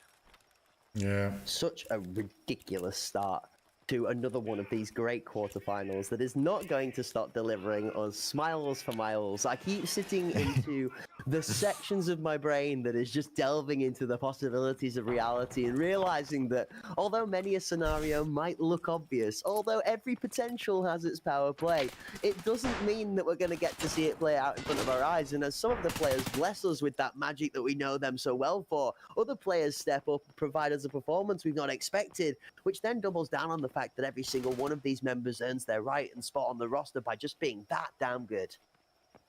Yeah, and again, we see VP pressing up there. Unfortunately, Andreezy getting forward before that smoke or that flash really pops. So we'll get picked off here early in this one. And with Andreezy down, maybe a little bit smoother sailing here in this round for Sicario, as time will tell. Rask up on the box on this angle here, just waiting patiently for someone to step into the crosshair. We saw Ras getting a little overextended there in that previous round, so looking to slow it down here a little bit as they are a player down and needing to find a couple picks. I mean, a player down normally does lead you to feel like you are at a little bit of a disadvantage, but we have seen many a time during this tournament, the Arena Cup series, that these teams and these players are that good, it doesn't matter. They are able to make it count, regardless of whether they have 10% of their HP left or entirety, the 100% of that HP bar also still to their name. 3 members left on the Sicario side as the bomb is picked out of the blood splatter on the floor, the same color as the Furlex member that we are currently sitting on board with. He has got the body of Hard in that smoke there. The audio cue gives him away, and he finds him through the smoke with the spray. Magic is going to be creeping up to this KFC position as Lucky takes Raskal off of that point location. 3 strong, the bomb now onto this A site. They are going to look to plant Virtus.pro with 2 members left in defense. Magic actually finally puts Kiyoshima down in a great pick as FMX finds one onto Furlex, and now Lucky in the 1v2. Magic is going to be challenged first. Lucky has to try and find him. Almost the unfortunate timing from Lucky. Has Unlucky. him looking away as he would have caught Magic with his pants down, but I don't think it would have mattered too much because FMX was there ready to finish the final kill. Yeah, it was one of those double takes. Hey, oh, there's no one there. Catches him running away. Oh, crap. Tries to look back, but by then the swing already coming in from that buddy system. So a good crossfire play there from VP to not allow this one to get too far out of hand. Sicario on the attacking side, though, already able to get 3 in the bank here. So going forward, VP needs to try to find a win a couple of these rounds here in a row. Yeah, I mean, all of these rounds that they put together consecutively are going to give a boon to that mental play you were talking about earlier, when we're going to throw the paperwork out the window. Emotion, positivity, and general tempo within a game, including the mental and physical game, is going to allow you to push forward stronger than the other team. So keeping it locked just that little bit better in is definitely a way to help that this constructive gameplay come to fruition. We've seen many a time 5 members left alive and a flawless performance out of the stronger side has been showing how dominant each side can be round to round. 2 members left alive on the Sicario side, both towards the KFC position, and as Hard is going to flank through the VIP section. Zaki finds 2 with that MP7, but Hard does find Nemenas wanting on the challenge, and it's all down to Zaki with 3 more kills required to his name, and it's Hard. It is only going to be Hard. It's going to be extremely hard for him to find anything other than the end of Hard's barrel. Yeah, and this is great here for Virtus.pro. Things were looking a little rough to start off, but now just kind of falling into their play style. Maybe a couple of those feeler rounds to get those jitters out. Virtus.pro looking like the team that we're used to. So once more, all tied up here. Both of these teams fighting to remain on top. Kiyoshima having a banger of a start here. Already 8 kills on the board. And the best part about that, Hard for Virtus.pro before that round had himself only on the single kill, picking up 4 frags in round number 6, brings himself back to even pegging with the top fragger on that Virtus.pro side, and Andreezy, who's been so strong to begin with. Ras finds one, Andreezy finds another. As we speak his name, the magic comes to light. Nemo finds himself spraying across the gap towards bench as Andreezy is having to repel the challenge with his own spray. Instead, Hard throws a grenade over to KFC and claims the life of Nemenas holding the bomb, at which point Ras then steps up and trades Zaki out on the back of that great kill from the grenade, using the distraction and confusion to step in and challenge 1v1, leaving Kiyoshima 1 versus 5. Yeah, we'll spot one on the jiggle, and with that, all the intel will come out. They'll begin to stampede in, but No way. Kiyoshima with a triple kill, a hailstorm of bullets will collect. Unfortunately, Hard lurking in the shadows from behind. Kiyoshima's going to step right into that one, and a phenomenal battle back there for Kiyoshima to really up the ante and the excitement. But at the end of the day, Virtus.pro now has begun to lock it down, and this is the team that we're used to seeing in Virtus.pro here, now firing on all cylinders. They'll take the lead here for the first time today.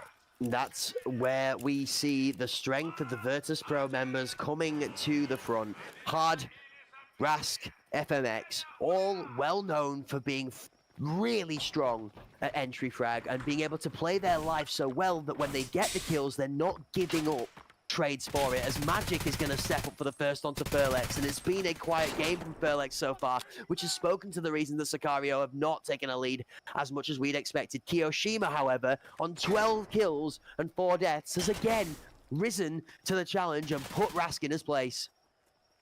Rask falling here. Furlex has fallen as well, so still in a 4v4, jumping out into the crosshair of Andreezy, making it look easy, and he'll find two with Breeze as he steps in toward that smoke, firing some pre-fire shots hard, able to pick up Zaki here as well, and once again, all down to Kiyoshima, but Andreezy will be quick to snuff that flame out and turn that temp down just a bit. A ton of rounds in a row here for VP, as they have a solid side here on defense. Yeah, and as Hard claims to his name the round before and won this, pushing himself to 8 kills on their leaderboard.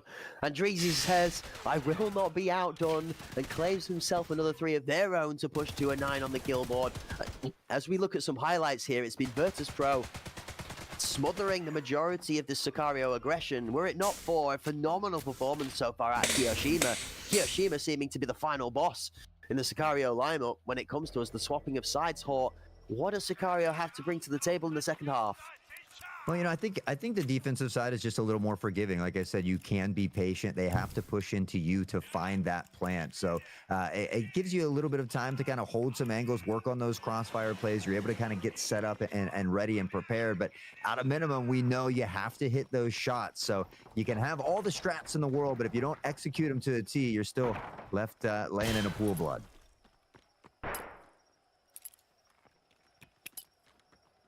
Really Steady approach. Sorry, I got caught up in the conversation in my mind of look at the oppression from Sicario. Look at where the members are on the Sicario side, flanking from the speed point. Hot. Look at the mini-map where we've got 2 strong, 1 coming in from heaven. It's going to be found. Oh, that's really big. This might be overcooked.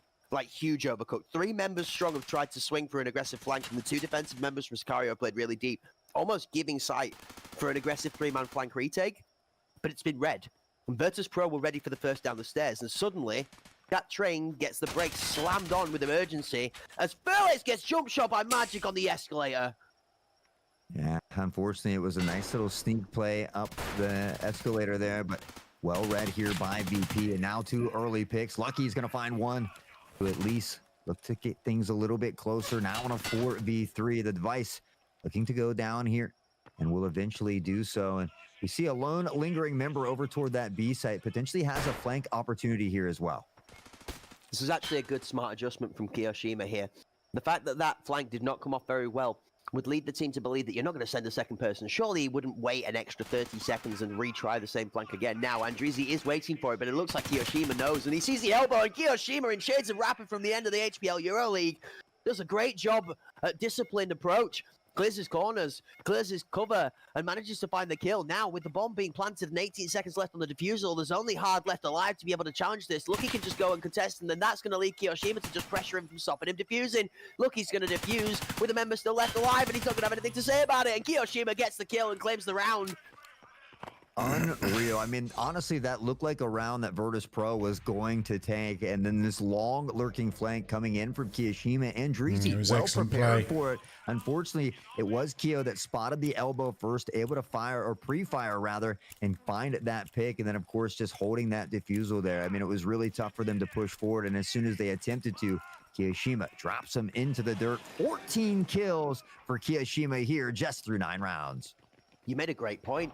I was so shocked to see that Kiyoshima was still there. The time that they waited for it was actually the 5-edge play. The fact that you wouldn't think for somebody to have, inverted brackets, wasted so much time waiting actually pays off as discipline comes strong. Sicario find 2. VP find 3 as Hard drops a grenade on the back end of the gunfire trade as 5 members fall over quickly in succession in round number 10. And this time, it's Virtus.pro finding themselves a member up. Yeah, they've been here before, though, and Kiyoshima has certainly spoiled those plans. No flank this time coming in from Kiyoshima, however, and the smoke will block off that sight line. It'll allow him to push toward the site. The spray coming through, and honestly, had they waited just a second longer to start that spray, they might have been able to find that pick on the Hard as Nemo looks to work away around. Rask doesn't fall here, and FMX finding that pick as well. I think Nemenas thought they were going to get that kill, looking away a little bit too soon here, and now again, all down to Kiyoshima.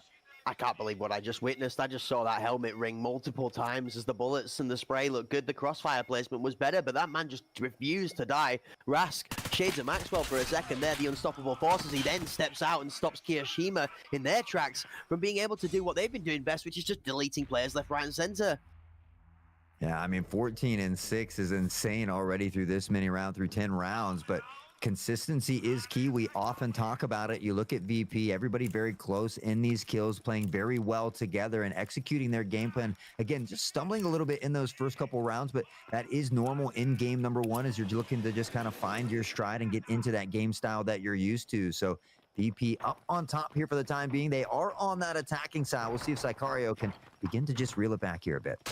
Yeah, and the most important part at this point in time is going to be getting ourselves into a position as the Sicario lineup where we have an advantage instead of fighting back from this Virtus Pro tempo. That's going to be a good approach to doing it, is by knocking down two members, FMX and Andreezy, who's been performing exceptionally well so far in this game.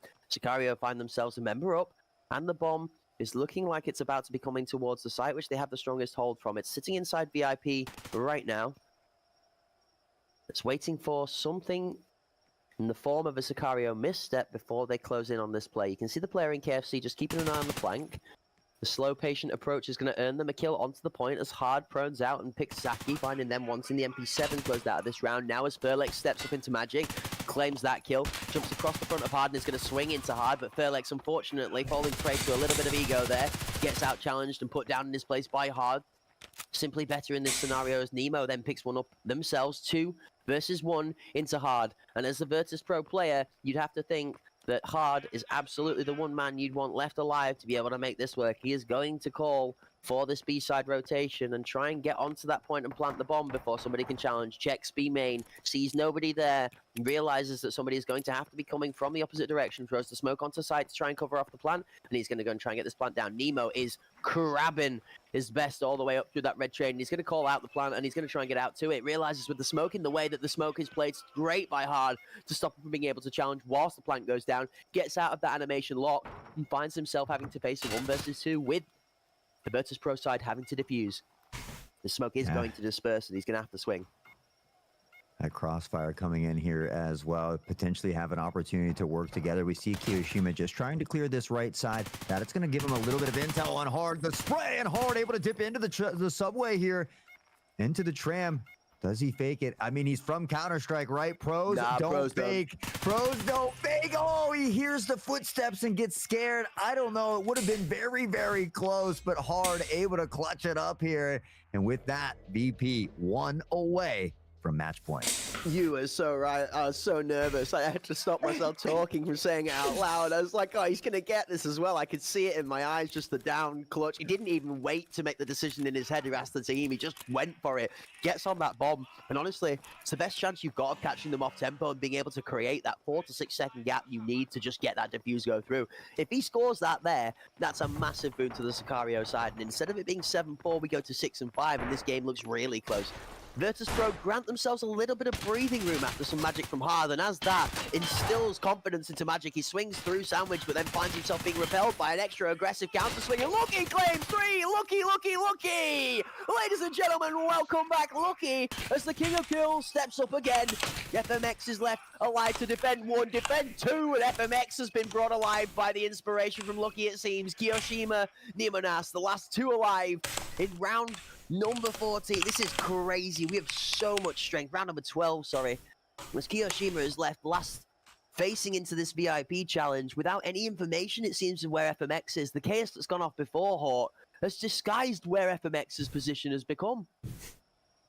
Yeah, I mean, we saw that rotation in that previous round, but this time FMX just slowly crab walking forward here, not wanting to give away any intel, and you know, a little cat and mouse, if you will. But with this little sprint right here, I do believe Sicario is going to be able to hear that audio cue. We saw him turn around on the mini map as well. FMX is trying to clear some of these angles before looking to find this plant here as well. And oh, on the corner, does he hear the device? Is he going to find the peak here as well? Shots come out, and Kiyoshima, the clutch master, will come away with another round as Sicario gets a little bit closer to tying it up. What happens first? Does Kiyoshima hit the 20 club, or does Sicario lose the game? Because that seems to be the race right now. Now he's Sicario giving that doing their disease ever to so the other hardest guy. to try and stay inside of this match. But were it not for a strong performance out of Hard and Andreezy together combined alongside the support of their team, the Virtus Pro have found themselves at a 2-round advantage, being closed from a 3-round advantage, with Sicario striking back strong. Kiyoshima absolutely playing out of their mind here in our third quarterfinal of the day, sorry. that we're expecting might go even further than the two we've seen before. Yeah, and Hard challenging him here as well. Magic, who's done a really great last couple of rounds. Absolutely fearless, just ego peeking the competition, finding a double kill here as well. And with that, the two-player advantage in their favor. They begin to work back toward B. Sicario really has, at a maximum, only placed one at B. And a lot of these times, but Magic is turning it on. He finds the Quadra. There's an ace on the docket. Magic, like shark in the water. He smells the blood. The spray, it doesn't connect. Nemenos still standing somehow unscathed, but Andreezy will come in to finish it off, and he'll take Magic as well. He'll steal the ace and his life at the end of the round. And what a way to claim the ace. The rest of the team backs off, and he gets himself around the corner to look at what was only a story that could be described as finding Nemo. The first time a little bit difficult, but the second time he manages to find that magical, mythical fish, and the round is closed out. 5 kills to the side of Virtus.pro in a very dominant round. Number 13 takes him into 14 with 3 match points. Yeah, I mean, Virtus.pro is such an aggressive team. They continue to run it down. They don't care if it's offense or defense. They really look to apply that early pressure. And unfortunately for Hard, he's going to get caught off by the nade. Rask will pick up one. Andreezy, Furlex, Punch Stripes in the kill feed. Everybody once again getting a piece of the action. Furlex, the 180, can't quite grab it as FMX finds the trade. Nemo Jack. quick to get it back. Thank you very much for the follow, dude. In less than a second. I'm sorry, this is not my content normally. And Felix rinses another head off of the last remaining member of the I would normally be doing this myself. Not quite as good as these guys. Is given the chance 1v2, and Nemo plays the pixel peak better along Heaven and puts him down in his place, bringing us pretty back good to that to 8-6 watch. shouting. 2 more rounds required from Sicario to take us to overtime. These One guys more are from amazing. Virtus.pro to take us to map Absolutely number 2 amazing. with a 1-0 lead. Thank you very much for the follow, Man, Jack. these I games appreciate today it. have been so close. A lot of nail biters here. I too am at the I am edge actually of here. my seat, sweating bullets. I'm Sicario here. has to get 2 more in a row to extend the longevity. It's of better to team number not have 1 me. and this It's series better to have the here. gameplay. No easy task though. Virtus.pro has been near flawless in this second half. I don't know about near flawless. It's just been back and forth, back and forth, back and forth, back and forth. And each team has not allowed either to step so far ahead that they've made a name for themselves. It's been, no, I will challenge you. No, I shall respond to you. As again, red, blue, red falls on the kill feed. 2 members of Sicario down. 3 members of Sicario down as Virtus.pro starts to push forward. Oh, Zaki's going to find the first one. Gets a second one here as well. The double headshots raining down to bring it back to a 2v2. Rask working on the other side. Spots one. The spray Jeez. transfer almost there. Has a little bit of help in the background here as they begin to push toward Nemenas. They know he's on this left side, but they give him that 1v1 engagement. And Nemo coming out on top, back to a 1v1. Health advantage slightly favoring Virtus.pro. I don't know if we would say that. I'm really I don't think there's any favor in this kind of a fight. This is one of those scenarios where the health bar doesn't matter. Whoever finds the head first, you would hope, is going to come out on top. Crucial notification here, folks. This is a Vulcan versus a Cayman. This is M856A1 versus an Enforcer with probably SOST, unless he's managed to claim another weapon. So Nemenas potentially having the better of the 2 kits when it comes to armor versus bullets, but positioning-wise, he's going to find him.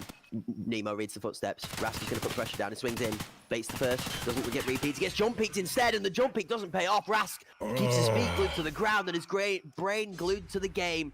Locked Well in. played. 9-6 game 1 Virtus.pro.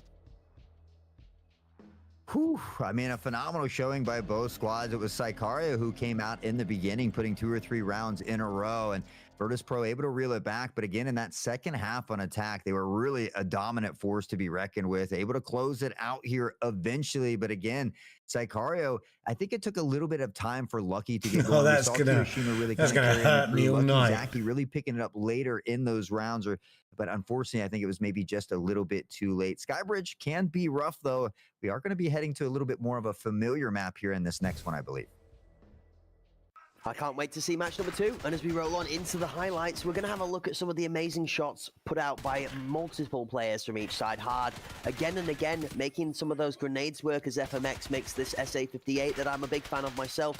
Throughout today's performances, show out strong again. We're seeing Andreezy making this beautiful MCX work magic, as well as the same from Magic, also on the Virtus Pro side, putting that MCX to work. We see Zaki doing something that not many other players have managed to do. The one surprise factor, the one unique part about the Sicario lineup is Zaki seeing himself so much success on that MP7 that not many other players like to rely on because of its inconsistency. But as we roll through the kills, this was beautiful from Lucky. For a second, I had thought we were going to see a Lucky ace again as Lucky puts members down left, right, and center. But then FMX responds with some magic of their own. Magic is magic all day long, all night long. That's why they named themselves Magic, and that's how we see themselves clearing up those 4 phenomenal kills back to back to back to back. And with Zaki there coming in strong with that MP7 again, we can just merely tout the fact that these players are all crazy. Nemo, not trying to be MRASK there, ladies and gentlemen. For those of you at home, trying his very best to throw the jump shot out there because they have confidence they can hit those shots just as accurately, and it's one of those off peaks. You might not expect it. And if that expectation throws you into a little bit of a surprise, then yeah, it could potentially help you out and give you a bit of an advantage in the 1v1. So I understand the approach from Nemo, but personally, I don't favor the springs and the boots whore. I like to keep my feet firmly planted on the ground and just put the guy into his coffin.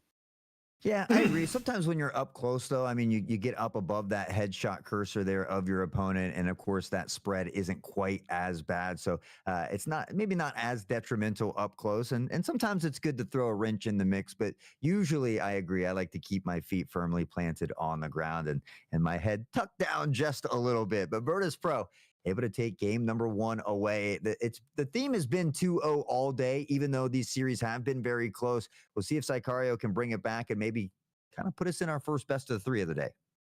I am very keen to be made aware, ladies and gentlemen. We need Zhao to reach out for their monitor. And in addition to this, I believe, ladies and gentlemen, you guys are being given another chance to win yourself one of those wonderful monitors brought to us by our amazing sponsors in Gigabyte Aorus. And I'm sure momentarily that beautiful monitor will be on screen so that you guys can copy past mentally those capital letters and the correct spelling into the chat to enter yourself into the giveaway. So ladies and gentlemen, capital Gigabyte for one of those brand new MQ27A monitors that are toting the top of the tabloids when it comes to performance in PC gaming. Gigabytes in the chat, ladies and gentlemen, to try and enter yourself into the giveaway. Now, let's be really clear, folks, ladies and gentlemen, and all those of any other form at home, you have to be from the EU region or the CIS Russian region to be able to get yourself in with a chance to win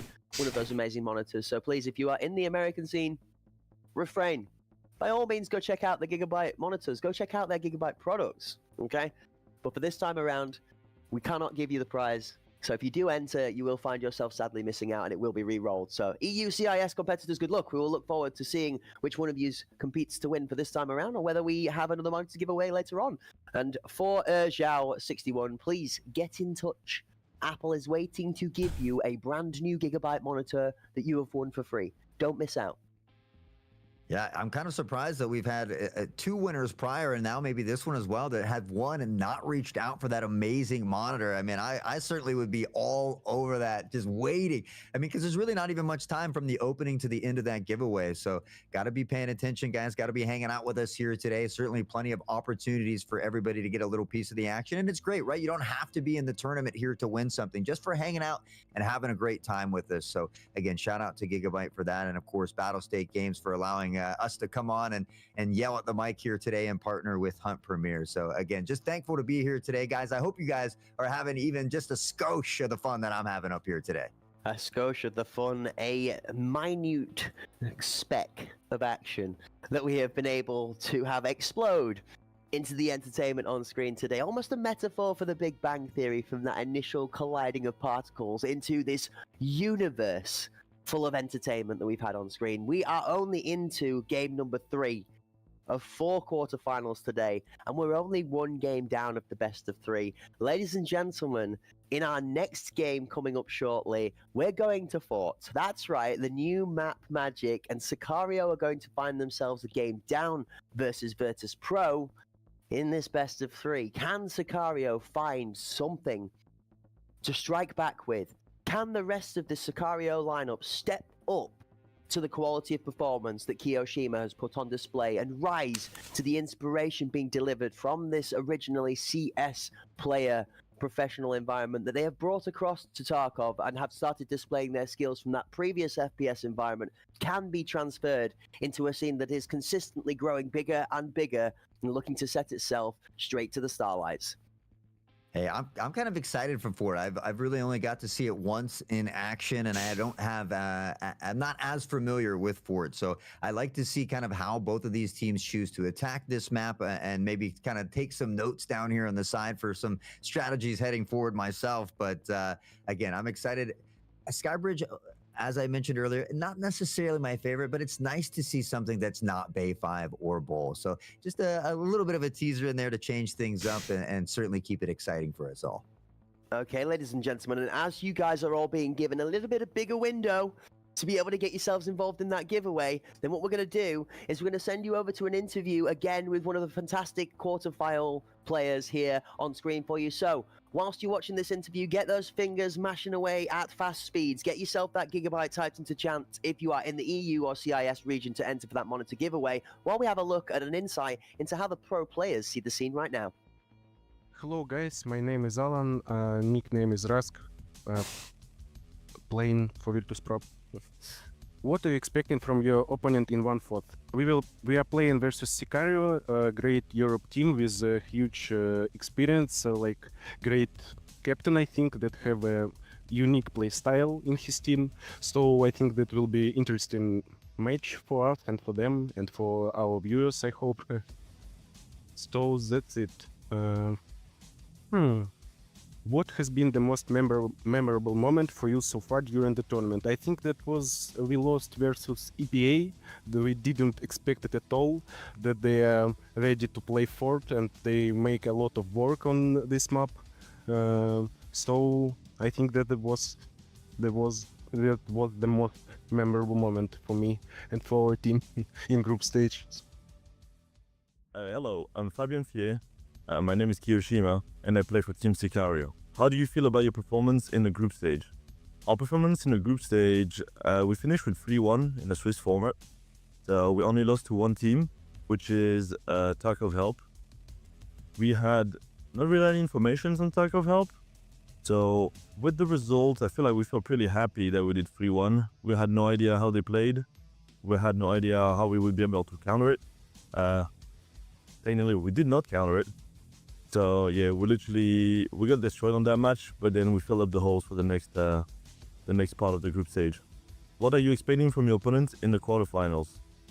For the quarterfinals, we are playing Virtus Pro, which we know how they play. They know how we play. We've been playing against them a while.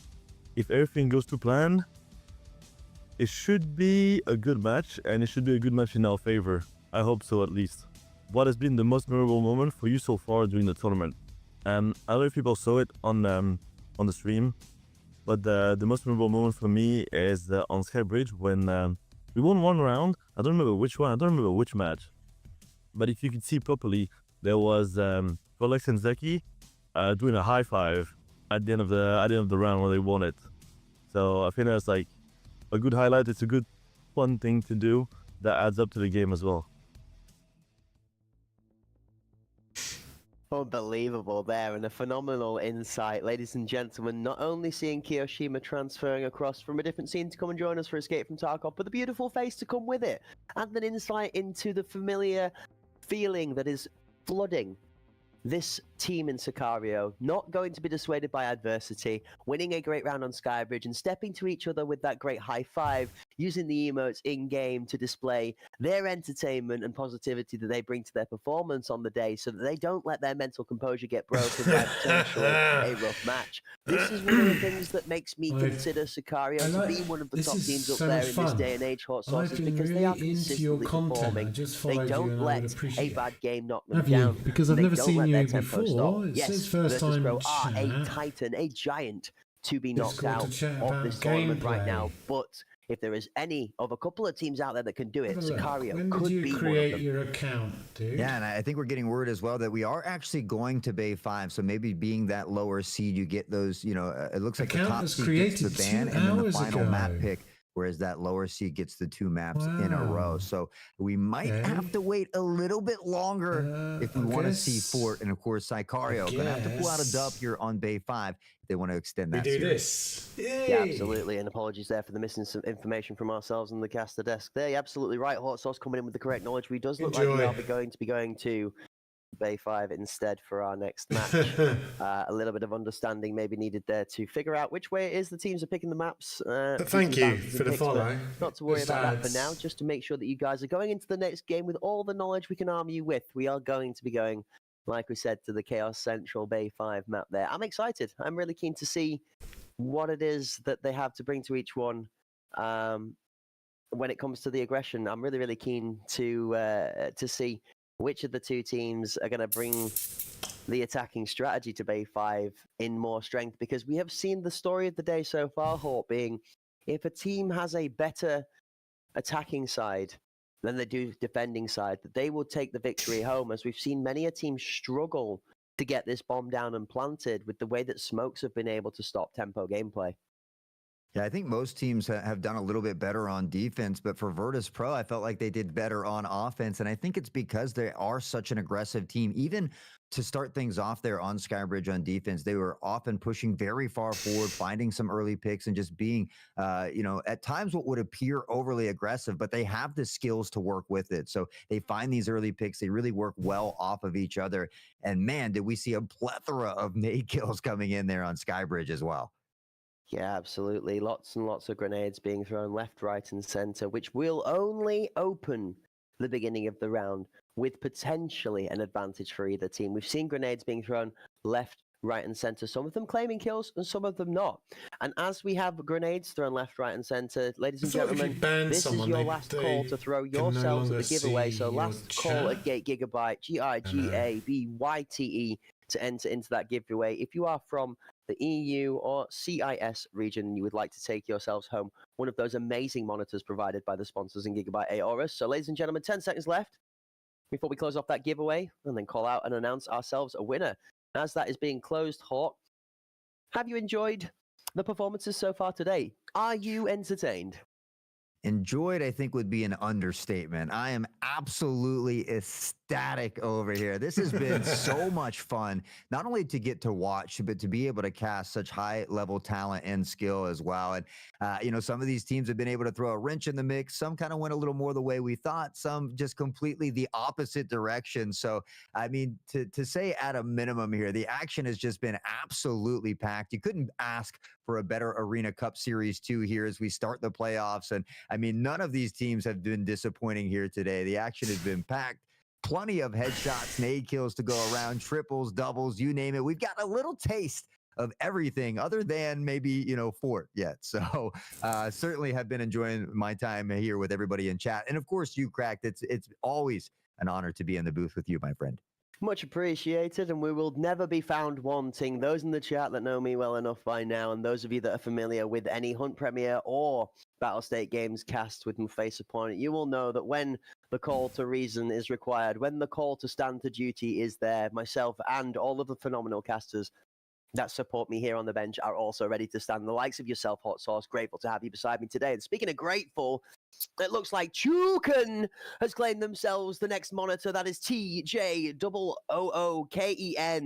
Congratulations on winning yourself one of those Gigabyte monitors. Exclamation mark claim in the chat to claim the win. In addition to that, reach out to Applezor through a whisper or through a Discord DM to claim your prize. You see Apple popping up in the chat there for you at home to be able to reach out to. So let them know Get at him via the whisper. Don't forget to put exclamation mark claim because, ladies and gentlemen, if you are not here to claim that prize, we will be giving them to someone else. So make sure that you are here to claim that prize. Congratulations, finally, once again, to Chukin on taking away that monitor. Commiserations to everybody else, but don't worry, more prizes to come. And speaking of more, we've got more action coming up on screen next. Our third quarterfinal of the day. Sicario find themselves 1-0 down, and as we roll on into game 2, it's on Virtus Pro to be able to take themselves to the semi-finals, or Sicario to fight back for a final chance to claim their right to semis. Now, why does my man's name sound like a move from Street Fighter? To Juke! Congratulations again to TJ Juken there as we get cracked into round number 1. Some early shots being exchanged as Rask will take just a bit of damage here, but hard first to find the pick here on the Furlexes. Some shots exchanged in both directions. We see that bomb or that device there kind of lingering around mid, and Sicario maybe a little indecisive as to where they want to go. Respectfully so, Hort, as you might have invited me into the game, I don't think I want Cracked to be inside of round number 1. I definitely would not want to be inside the arena with any of these 10 players in the battlefield, because that's one Nightmare Fuel scenario right now. Speaking of Nightmare Fuel, Sicario up against it, down on 1 game in this best of 3. They'll find themselves 2 members down in the 5v5, and that's going to lead us looking to Zaki on board here with this MP7 to try and do some of that amazing work he has done with the MP7, like that onto Magic, make some magic of his own, and start to claim some names back. The first Magic dog tag is going to be in the pocket of Zaki, and this is going to spur some of the Sicario members into motion, and it's going to make the rest of the Virtus Pro side realize exactly where the play's coming in from as they rotate to strengthen up this A point. Yeah, almost everybody over here at A. Rask with that peek and a beautiful shot to find the head of Zaki here. And again, they continue this player advantage. Rask hard, everybody getting involved, hard pressing in, fearlessly finding another double there to wrap things up. A total of 3 on the round and a good start here for Virtus Pro.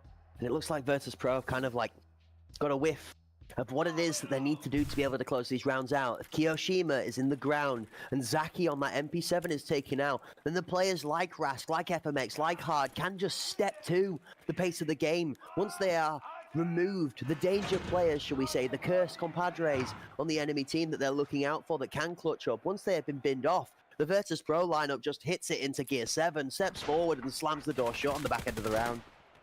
Yeah, I mean, Zaki was the only member to get a kill in that previous round. Going to open up with one here, but Hard quick to trade it back. FMX, Niminas all getting a piece of the action. Hard lingering around. FMX goes down. Hard goes down as well. And Niminas turning nothing into something here as Magic tries to find their way onto the site. Kiyoshima waiting patiently will thread the head of Magic. And with that now into a 3v1, it all comes down to Andreezy.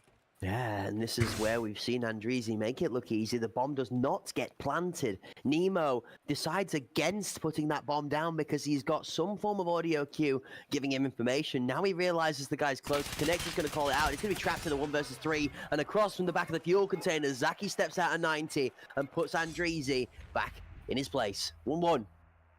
I love the fact that the majority of these teams today really don't allow the other team to go up by more than just a round or 2, always finding a way to make some adjustments to battle back. And really the grit and the determination from all these squads today has been exciting, to say the least. I don't think that there is a word bigger than exciting that we can look to in our vocabulary to actually put into context how much entertainment we have been able to fulfill within our casting bench today. I mean, I know I definitely have put a few more creases in my gamer chair from clutching the armrests in nervousness and angst as the tension could be cut with a knife from some of these matches so far. It is literally closer than you could call when it comes down to the majority of them. The only game so far today that looked like it was a lot stronger performance from the one side was our second game. And even that, to be said like that, was purely down to a dominant performance out of such a strong side from Oil Rig. So 1 apiece here in game number 2. Not a surprise, but a couple more rounds in, we're going to start to see which of these 2 teams starts to take the lead. Yeah, and VP certainly had done better on the attacking side of the previous map, but Burlex going to find the first pick, and if you're able to eliminate Hard, who's kind of been the raid boss here, more specifically in game number 2 already, you might have a little easier time, but Rask and Magic have other plans as they peek together and find 1 apiece here. The collection of 2, Hard the only member to fall, now on a 4v3. Nemo looking to find some shots. Rask will step out of that one, and Nemo will look to find the equalizer back to a 3v3. Yeah, finding Nemo turns into a return bout of finding Rask as Rask finds the floor. Andreezy finds a kill onto Kiyoshima as the aggression comes into the point, but there's Nemo. Round 2, Electric Boogaloo as Andreezy falls to the floor again. FMX, Magic, last 2 left alive. Nemo with a very minimal health pool left to play with is going to creep with the head down underneath that window and try and get the bomb back out to safety and look towards a rotation now. 2v2 left in the map. This is a great call, and both members from Sicario are strong together. There is going to be chance for the rotation to be caught by Virtus.pro and try and catch somebody off guard with a kill, unless they hang strong from Maze. And speaking of Maze, it's amazing magic from Magic. Watch the miracle fall from the sky as Magic in his head puts the 3D map into his play, puts himself into the earliest point of contact, the only position to challenge that B-point rotation in time from Maze to Connector, and makes Magic work, claims 2, and claims the second round for Virtus.pro. Yeah, it's tough because that rotation is so long. VP just has that shorter angle. You almost want to sift one through mid to try and cut off that flank to allow that plant to go down, but unfortunately for Sicario, Magic in that prone position finds 2 as the stars align, and Virtus.pro will go up by 1. Wow. Just wow.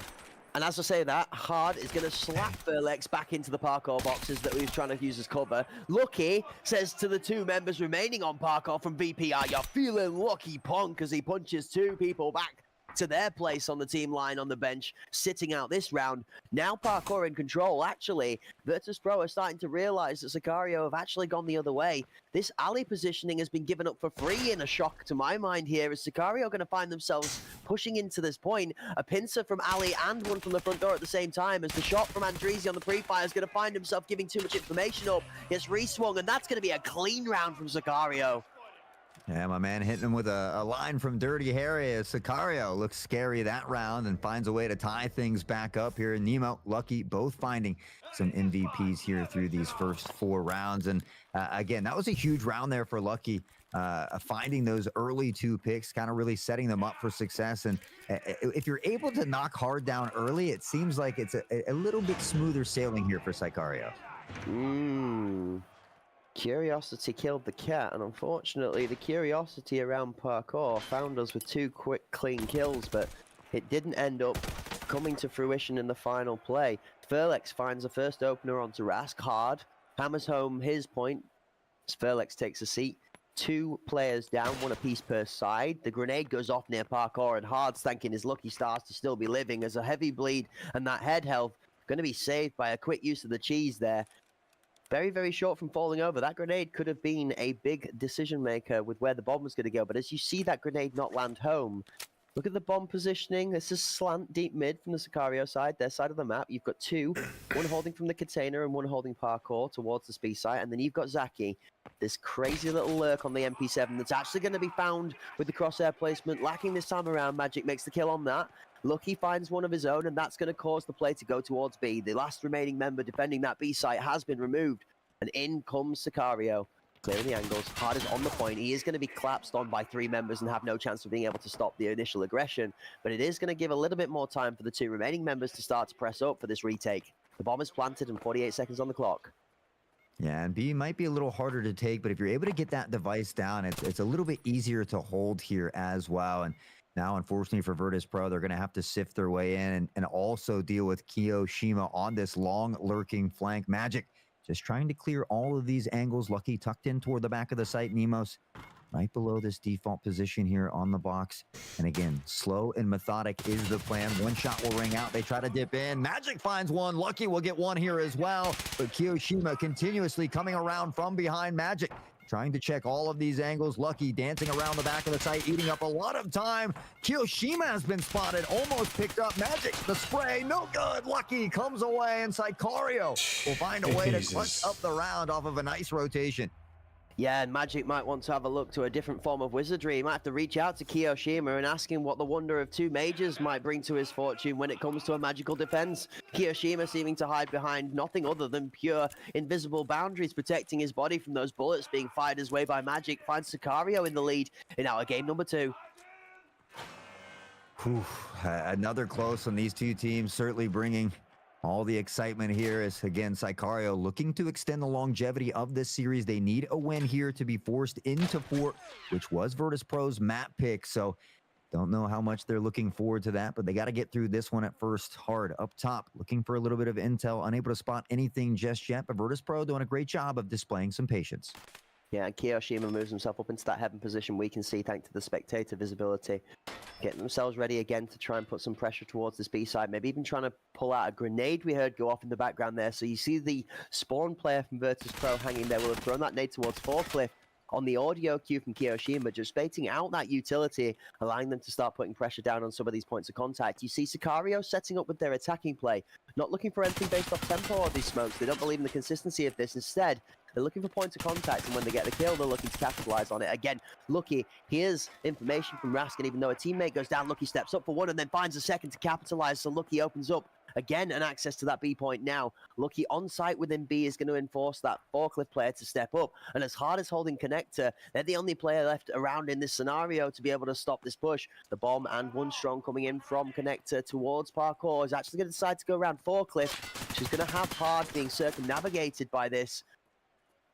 Scott's going to take the bomb to a much better position for Sicario. He's going to step onto the point, and Nemo finds the reading Connector. Hard goes down, finding Hard floor. I think the only thing received to his burns as Andreezy takes out the lurk and the rotation from mid, and it's going to be too strong from Parkour for the retake. Yeah, I mean, Sicario, I wouldn't be surprised if we start seeing pressing toward B more. They've certainly had a lot more success over here as Nemo able to line up the crosshair. Magic finds one on the trade, though, and Lucky does fall here.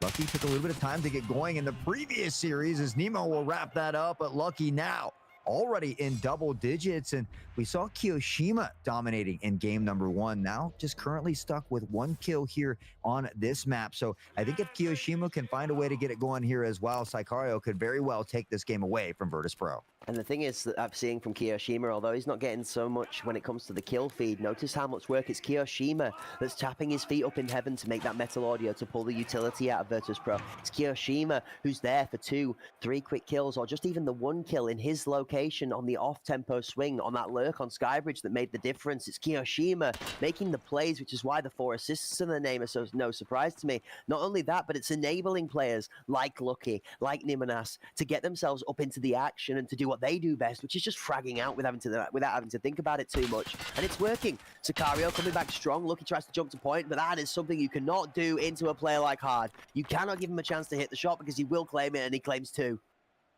Yeah, doing a great job of always capitalizing on the opportunity in front of him, especially on this Enforcer class. Continues to have a dominating performance, just 2 away from the double-digit kill mark here as well. And being a little bit cautious. Unfortunately, that is a teammate over there, and hopefully they know that because we've seen a few team kills in our last series. Magic going to pick up on the Zaki here as well. And now on a 5v2, a very tough situation here for Sicario to be in, and shots will be exchanged, and intel will go out. Kiyoshima, unfortunately, picking off Nemo. From a 5v2 to a 5v0 here is a series of unfortunate events yet again unfolding here for Sicario.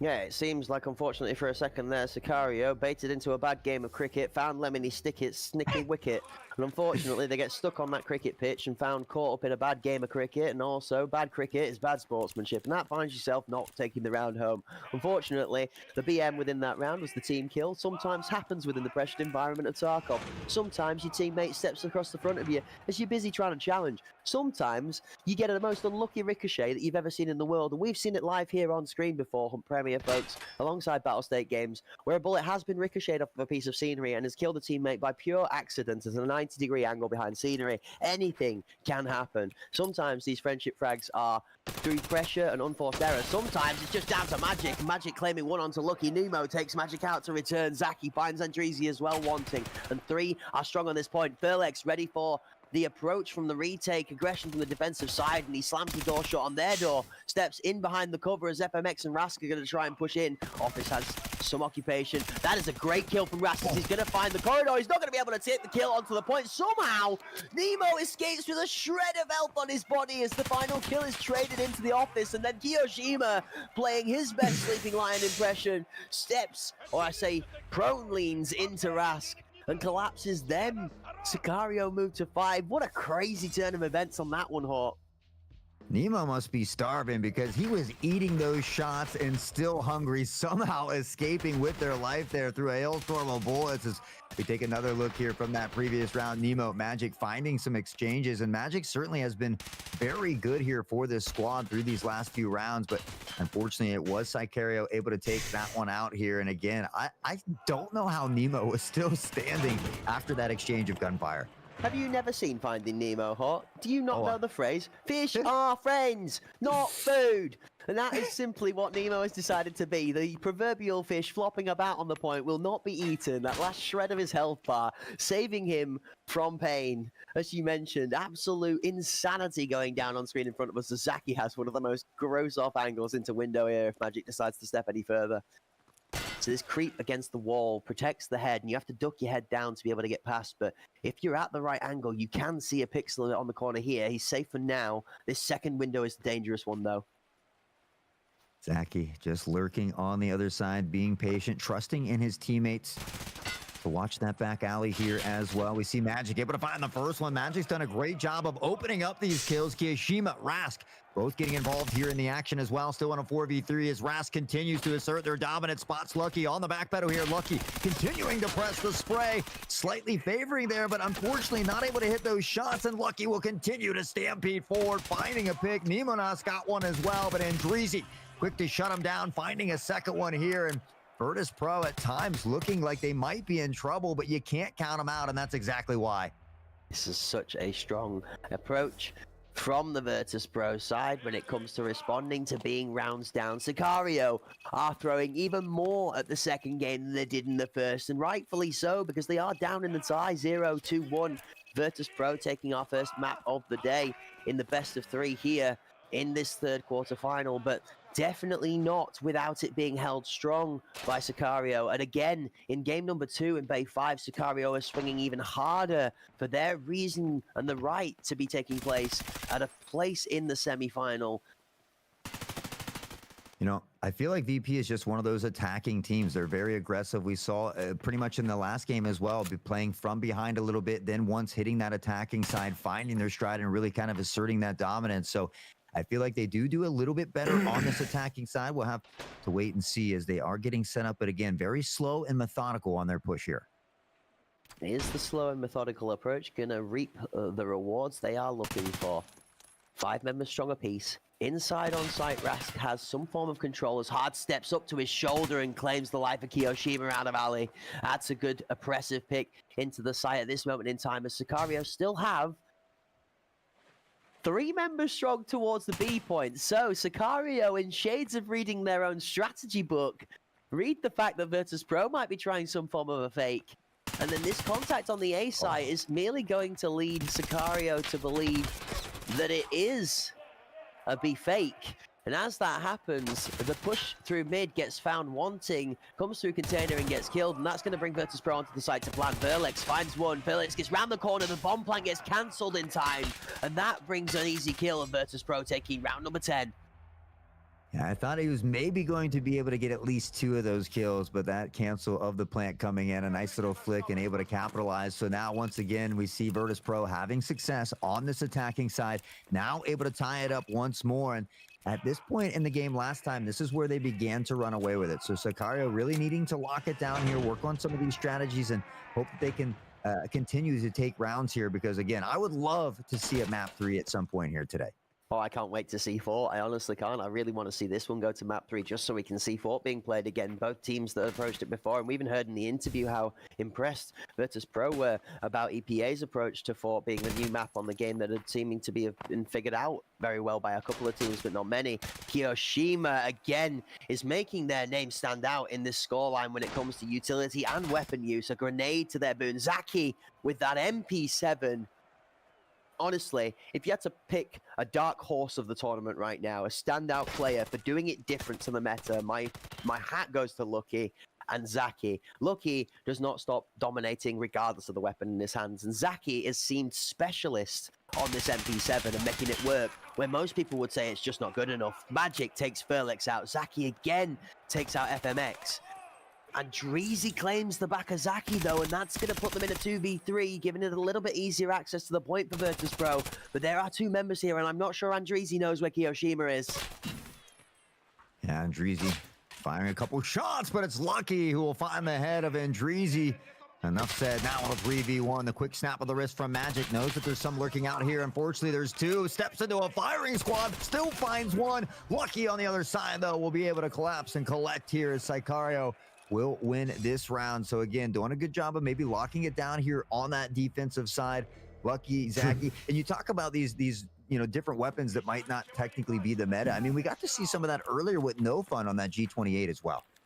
Some of the different weapon choices really do come to light inside of this game mode, and it just is more a testament to how skilled the player is that's holding it. The reason that so many players bend to the meta and join in with the common forethought of most of the pro players is because of how strong it just genuinely is when it comes to a duel. If you put yourself in a rough situation where you need to have the advantage to be able to swing 1 versus 3, then that is crucial as Rask. Oh my days! Never mind! Sicario slam as the entire lineup from Sicario executes what seems to be a simultaneous wrestling move, as I think the Undertaker just came in and took place for Sicario for a moment, because Virtus.pro just got dunked.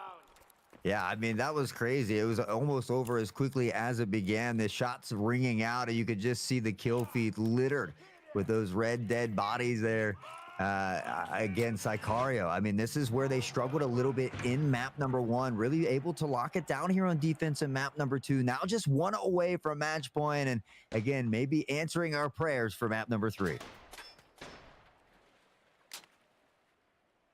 This is not over, though. This is far from over. And the moment that I missed my mute button on my microphone is purely because I am so locked into this game. This is a heck of a game, and it's even closer than the first one was. Sicario might have themselves a 2-round lead, but they still need 2 more to capitalize. And if anything is to go by the EPA game we just saw, or even the game before from Tarkov Help, where Arena Misfits were absolutely in control for the majority of both of the games they played, Tarkov Help chose their time to push strong and to take the advantage back. And it was in the depths of these ties towards the 7th, 8th, 9th, 10th, even the 12th round to make that gap advantage stand strong and take home the game. So Sicario, realistically here, as a Sicario fan, you want to see them take this to 8-5. As Virtus.pro, you really don't want to see that go 8-5 and take it to 7-6 for them to still have a strong chance in being able to take home game number 2 and not have to go to map 3. Because at the end of the day, remember this, Hot Sauce, we keep talking about what Sicario can do to stay in the game, as Sicario is going to use Furlex's strength to find one onto Rask. FMX takes Furlex out in the trade, though Hard is there to pick up Kiyoshima. And Virtus.pro are coming back with an answer to my question. Do they have enough to stop Sicario securing game 2? Hey, I mean, we've seen earlier in the series go all the way near the end and still able to battle back and steal that game away in our first series as well with Tarkov Help and Arena Misfits. So you're absolutely right. It's not over until it, in fact, is over. FMX finding the pick here on Nemo, and now Virtus.pro looking strong here in round 13. Lucky on this side angle peek. Zaki here as well, just trying to peek out and look for a little intel, but Hard just doing hard things out here, finding the kill onto Lucky. Now on a 4v1, spells trouble here for Sicario. Zaki on the MP7 though, finding at least one, looking to pressure in, still has 3 more to get through, trying to check all the angles, but the crossfire is too much, and Hard will collect the head yet again. VP right back in it. Absolutely right back in it, and this is why we don't give either of these teams the confidence to say that they are going to secure the game, because as we have been proven time and time again, the caster curse is far more prevalent than the caster blessing. It is very rare on a caster desk you hear somebody say something that then comes to fruition in front of our eyes. Myself being blessed with the fortune of that happening a little more coincidentally than one would like, which leads to the name of Cracked Wisdom. But that kind of nonsense aside, we're going to speak about nonsense. How about Nemo not having no sense to be able to avoid Hard's heavy-handed grenade? Yeah, from downtown, able to wrap that one up and give him that early player advantage. Zaki looking to equalize things, but Magic has other plans. A little trick up his sleeve as FMX gets one. Furlex Rask finding kills here. That took a moment. Now fighting it out. I think They're maybe ran out of ammo there, trying to dodge away. Kiyoshima will be able to collect that one, but again, it comes all down to Kiyoshima here, who is currently 7-7 here in game number 2. Yeah, and Keo has not, like we say, unleashed that Super Saiyan strength that we've seen from them in the first game, but it doesn't mean that they haven't got the potential to do so as Andreezy flops to the floor, knowing that Kiyoshima is going to have to challenge from their side of the point. I mean, Kiyoshima knows where all three players are. He's literally just pointed out for us that he understands exactly where the challenges can come from, including potentially one extra replacement that doesn't have a player occupying it right now. Oh, go on. Hard steps from the front door. There's no way he gets off this. He gets past Hard. He's past him, but he's going to... Oh, no, he's not past him. Yeah, no, For a they are. second there, Kiyoshima, But the games are even with amazing. The slight I mean, hardcore parkour in the corner over the box. I thought he'd managed to navigate the angle hole. I thought he'd found the gap, but no. Well, it just goes to show you that you can't take any amount of round lead for granted, because VP has now worked their way right back into this one. Both of these teams eager to be the first to go up to match point, and whoever can win this round will do exactly that. I don't know what to say at this point in time. It's very rare. I'm lost for words. Both teams have every chance to take this one home. We are literally 7-7, and whichever team takes this next round is probably going to take the game. It's Furlex for one. Rask goes down. That's a big pick, as Rask has been doing some great work and has normally been seen to be one of the more creative players in playmaking. There's Furlex, and the magic has been removed too. That's a good start as Kiyoshima drops a bomb onto Hard, and suddenly Hard is the context for which Virtus.pro are going to need to work really, really hard to get themselves out of round number 15 with a victory. 5 members strong on Sicario. 2 defiant members from Virtus.pro with bomb in hand, looking for an avenue, looking for a corridor to be able to find access to a point to plant. Oh, Zaki has spotted Andreezy here as well with that pre-fire, but we'll have to pop that mag reload. Kiyoshima finding Andreezy, and now on a 5v1, Kiyoshima will wrap it up. Sicario, the first to go to match point. That was all well the way on baited the with the shoulders of MDR Virtus there. Pro He just now, but was lucky for firing them, it. They did win You map can't hear one, so at a anything then. minimum will be pushed to map 3.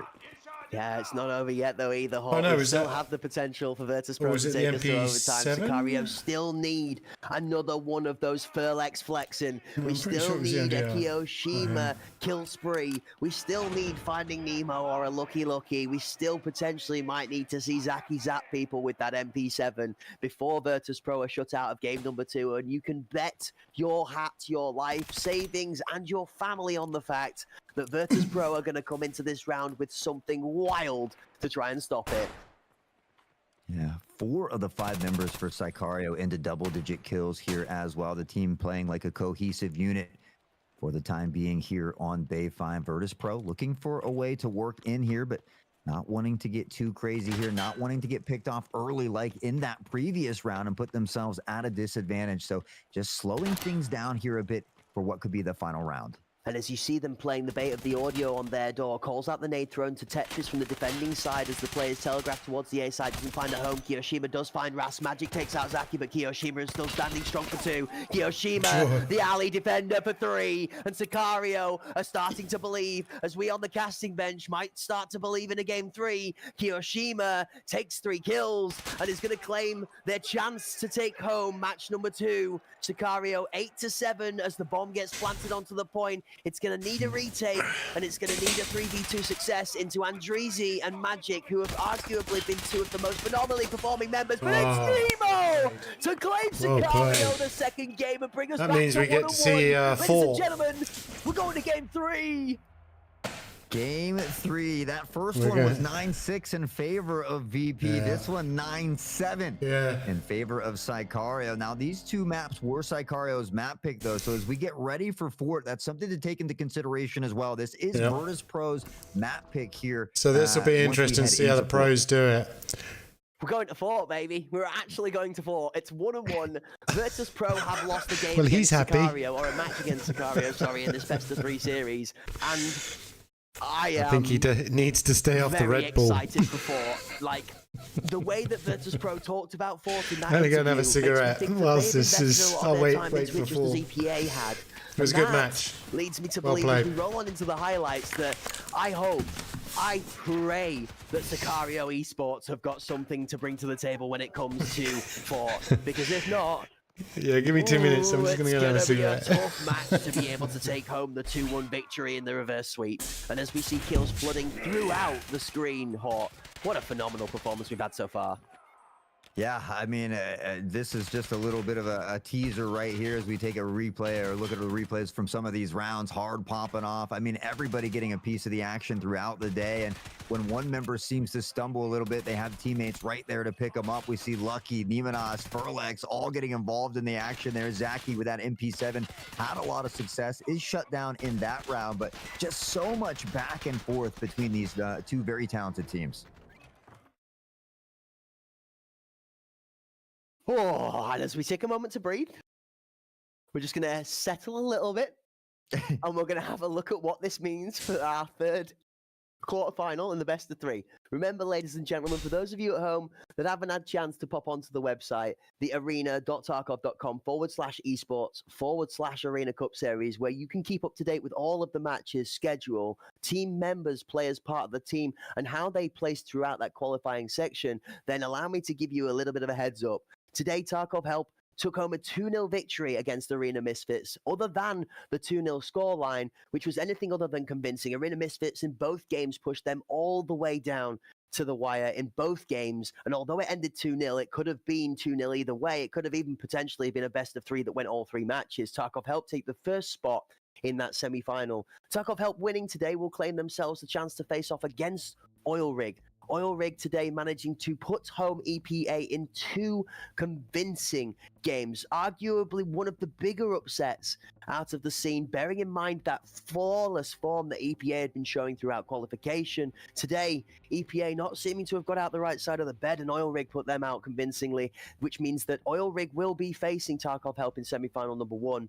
Semi-final number 2 of the day is currently being decided right now. Virtus Pro took game number 1 in a very close game 1 on Bowl. Sicario responded strong in game 2, taking an even closer 9-7 to roll us onto Fort for game 3. And that is all just for the chance to potentially go up against Chimera or 5 Giants, who arguably both I wouldn't want to be fighting. 5 Giants played the bogeyman schedule all the way through the entirety of qualifiers and easily arguably had one of the toughest routes to get here. And then you've got Chimera, who have come out of nowhere, who have not dropped a single game, have dropped a maximum of 15 rounds. Sorry, no, 14, 15. I can't do math.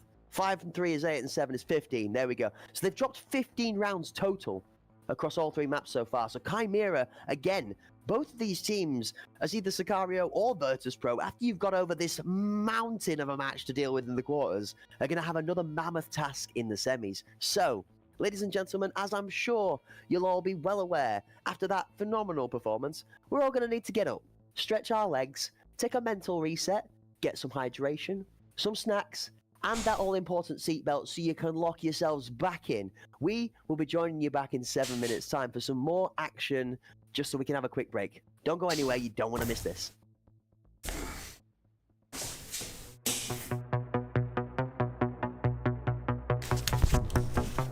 How long are they saying? 4 or 5 minutes. 5 minutes? I could have had 2 cigarettes.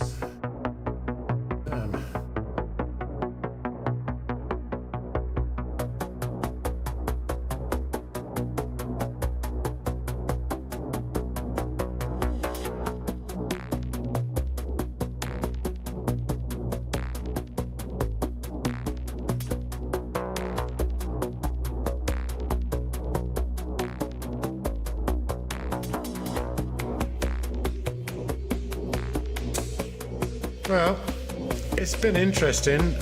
Certainly those 2 maps, and this map coming up, I don't know. I see what the chat's saying.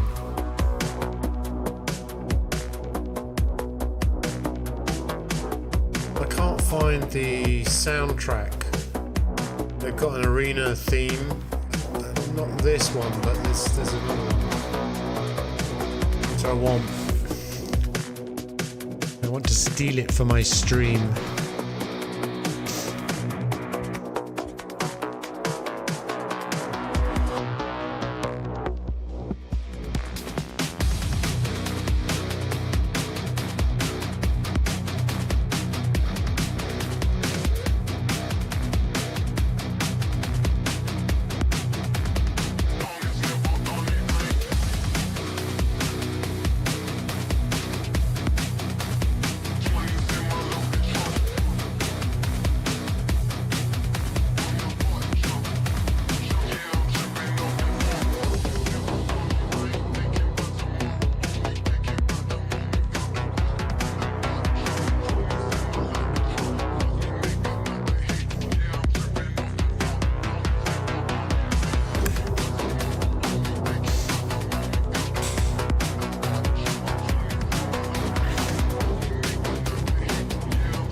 Sicario Sports TV. Aha, interesting. I didn't realise. Give it to me again. Oh, come on.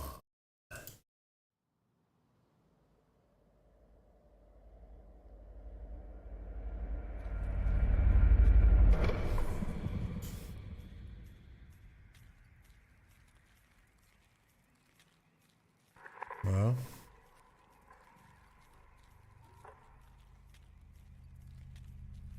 Load up.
Do you think it's on?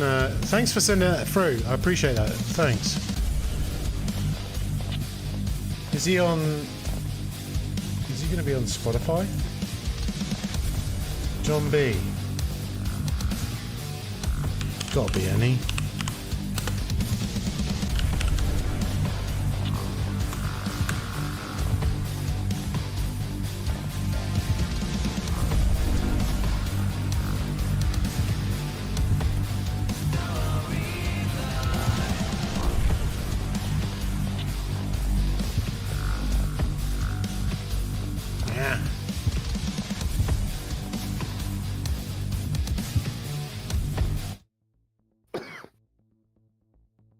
Hello, ladies and gentlemen, and welcome back. We are about to experience the third game of our best of threes for the day. That's right, Sicario stepped all the way up and took us to fourth. We're going to finally I haven't heard him feature the before. phenomenal new map featured in Tarkov. And hot boy, oh boy, am I excited for what we're about to see. This guy is very excited. Not only do we get our first best of three, but we get our first look at he's Fort not, here today as well. He's And not again, on. you know, Virtus Pro banning Away Bowl initially so that we can ensure that they get Fort here as well. I think should be a little bit of a scary thing if you're Sicario. Hopefully they've had a little bit of time to work together on this map because basically, you know, after watching those interviews and such, I feel like Virtus Pro is certainly very confident on Fort as well. I'm curious to see whether the mods in the Discord, not in the Discord, in the Twitch I'm chat, a real noob, can aren't get I? us a channel point prediction up for this one. Ladies and gentlemen, you've been pitching your points last weekend and this weekend phenomenally in profession of your favorite teams for them to stand strong. I even lost myself a good 25,500 channel points betting against EPA last week, which serves me right. However, I would love to see it put on show again for you guys to be able to put your passion up with the points. So fingers crossed we'll be able to get a poll out there as to which of these two teams you think is going to take it home in this best of three. We're going to four. It is Virtus Pro and it is Sicario. Boy, oh boy, we've got a match on our hands. Now, as we're going to wind up to this, let's talk about a couple of the key factors going into this match, because it's not just going to come down to one player, it's going to come down to a couple of players in this.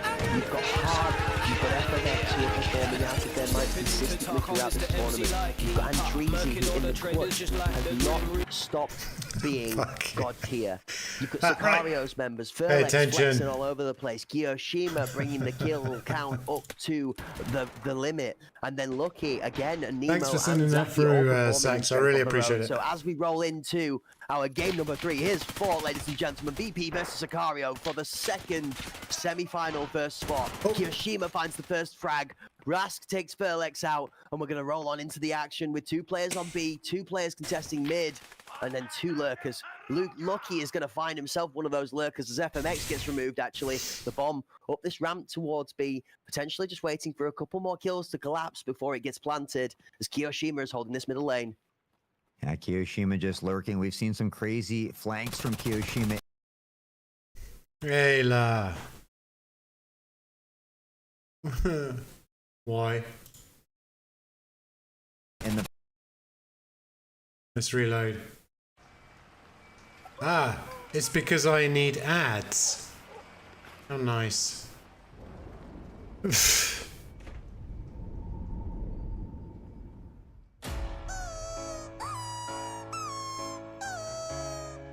Sorry.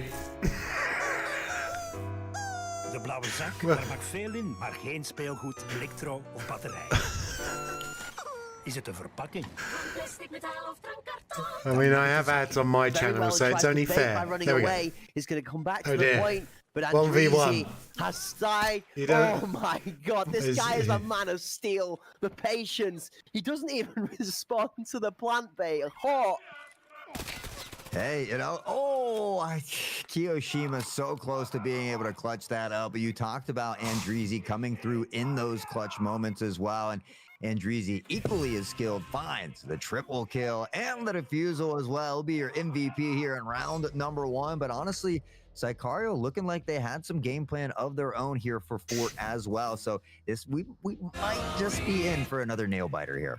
Yeah, and as Extreme Camping drops into the chat, PK intense is exactly the word I'm going to be using to describe this game right now. Intense is unreal, and Andreezy finds the icebox in his brain, cool, calm, and collected in the clutch, doesn't even flinch when Kiyoshima tries to put the bomb down to bait him to move. He doesn't even step to give him the information the audio is. Hard nails Kiyoshima out of round 2 and doesn't give him a chance this one.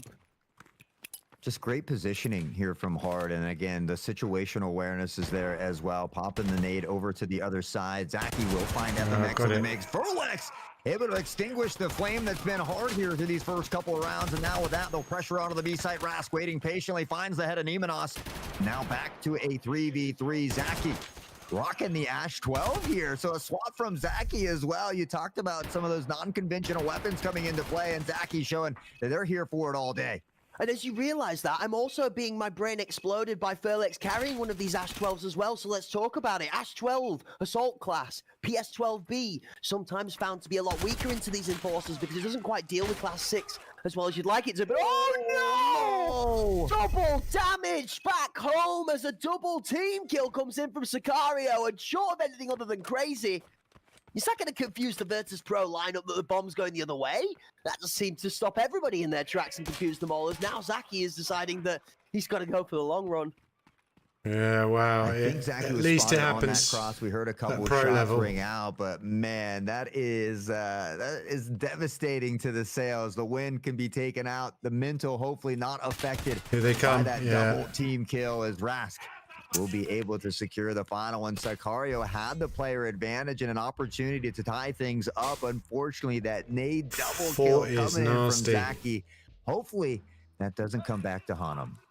I am absolutely shocked that that played out as it did. You've got to think that that was definitely a slight mistake, an unforced error coming out of the Sicario line, and maybe the grenade lineup just not quite that well lined up as we would have expected. And again, I'm still really curious in the Sicario lineup as to whether these Ash 12s are going to come out on top.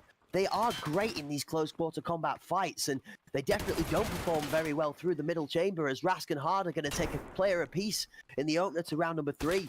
Virtus Pro looking like they are going to be the strong dominant force in the opening third game in the best of 3. One apiece per side. This game to take it home and to qualify to the semifinals.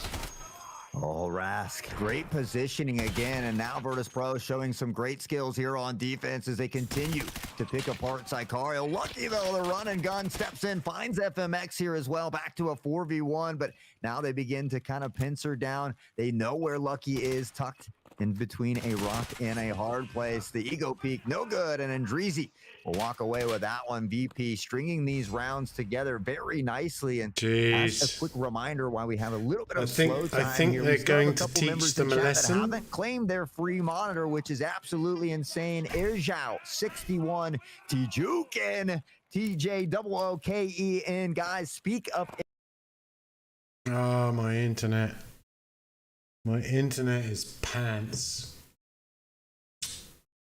In chat, Apple is waiting patiently and ready to get you guys that free monitor. All you got to do is claim it. So if you're out there and listening, please don't forget to spiking. claim that monitor.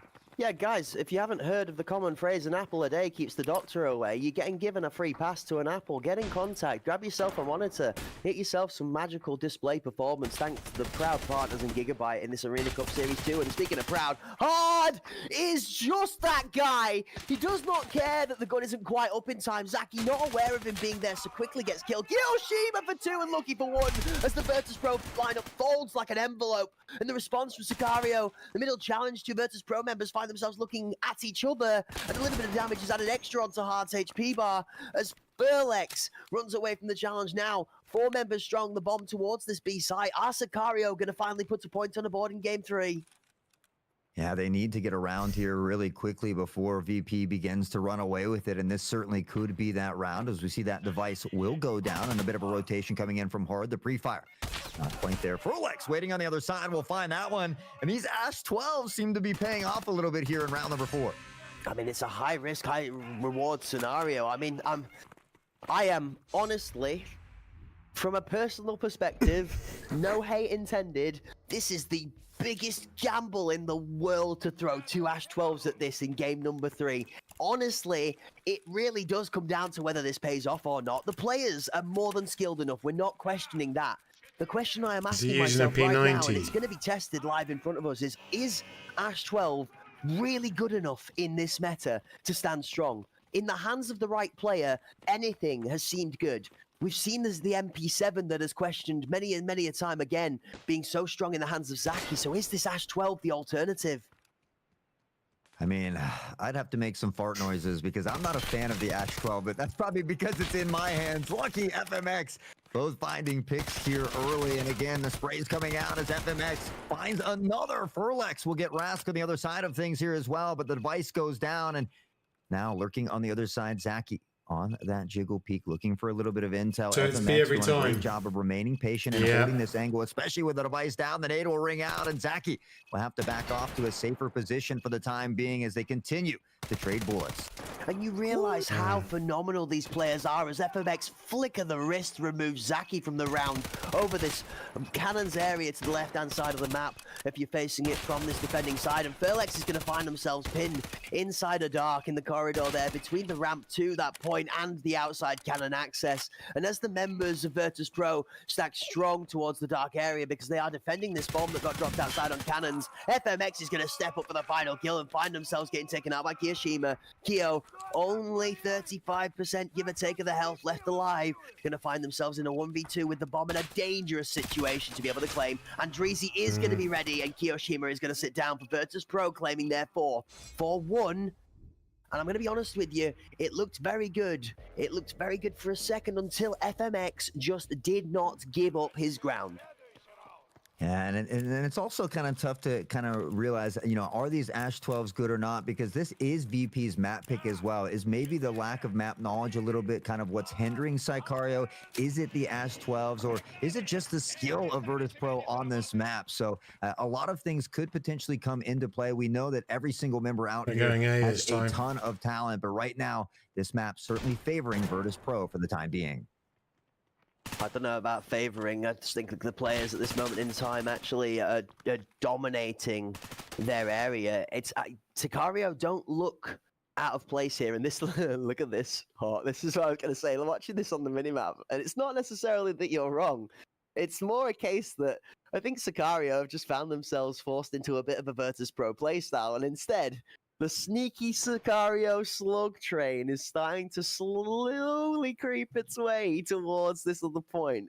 The question is, one Virtus Pro member has already been dragged over to the B site. how many more are going to go? Oh my, is. they've left one. One player But is it's going to a be five isolated on squad. their own here, and Lucky is going to be doing their very best to try and draw aggression. I They're mean, ready, the though. Virtus Pro comms. are coming quickly in.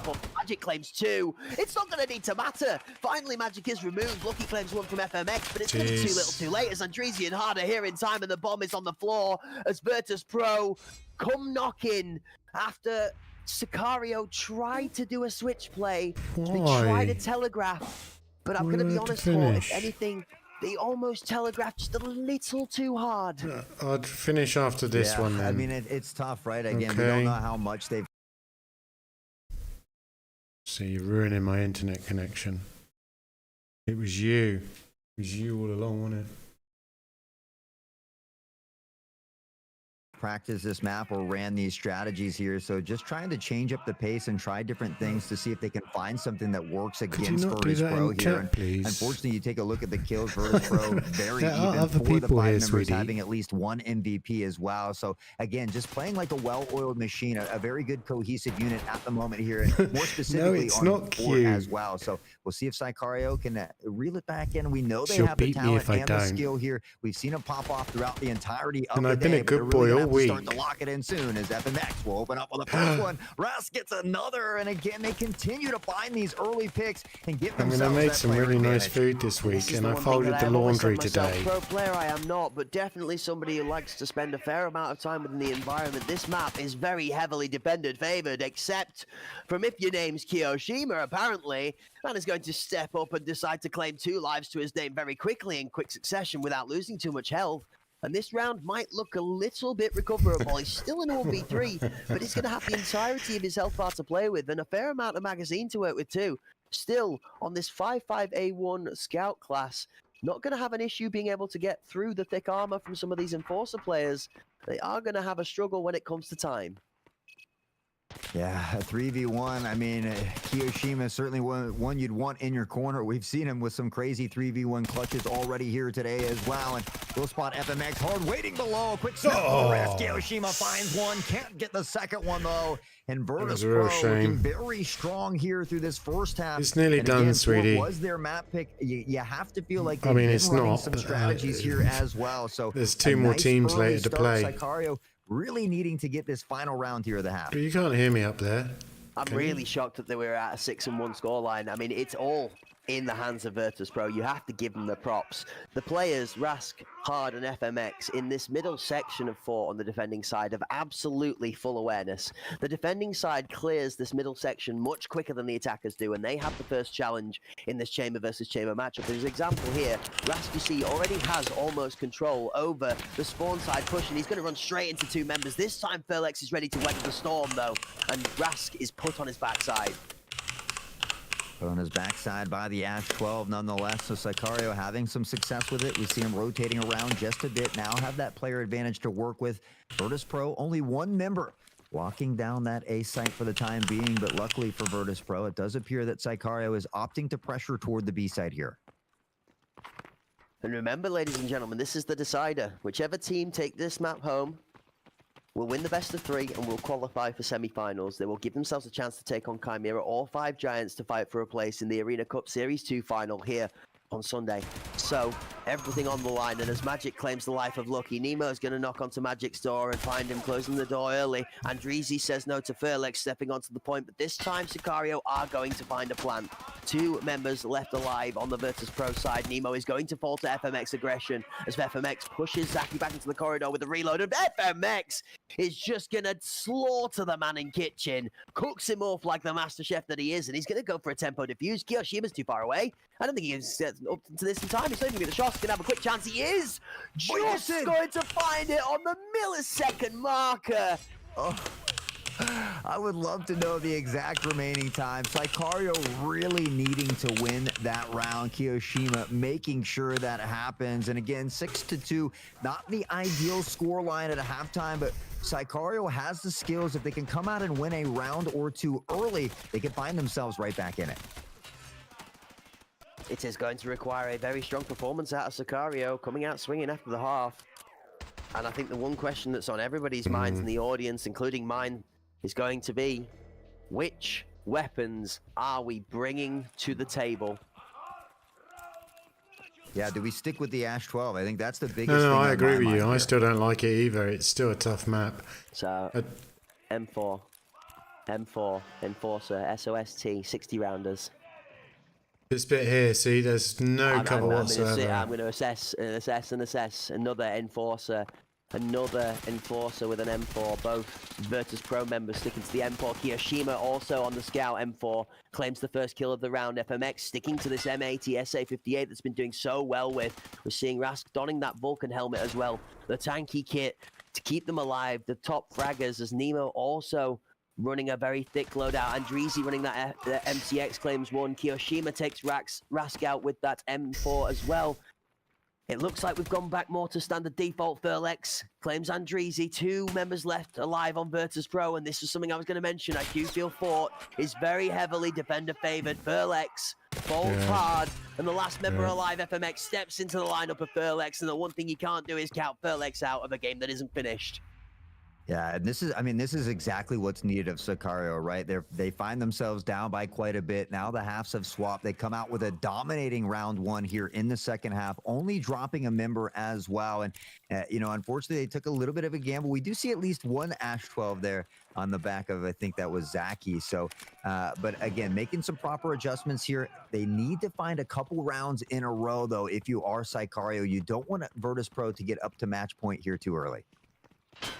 You're absolutely right. You absolutely don't want to see them take another round for a little while now. Actually, you want to see this take a long time. Oh my days, Zaki, triple wacky, Ash 12 comes to play. It's no reason to not carry the weapon when you can smash 3 people to pieces like that. Yeah, if there was any doubt at all, it's been snuffed out by that Zaki play, who finds one more at the next. And now Zaki yet again, and I believe that was an ace.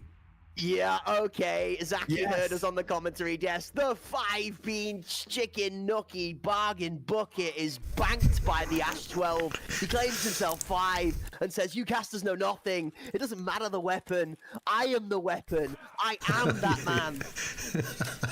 He said, "You can nerf a weapon or some ammo, but you can't nerf me, Zaki." A huge round. And again, we talk about the spark to ignite that spectral fire. That could be the confidence booster here for Sicario now that they've swapped halves and continue to have success. Not dropping a round here yet in the second half. We'll see if they can continue to put these up in bunches.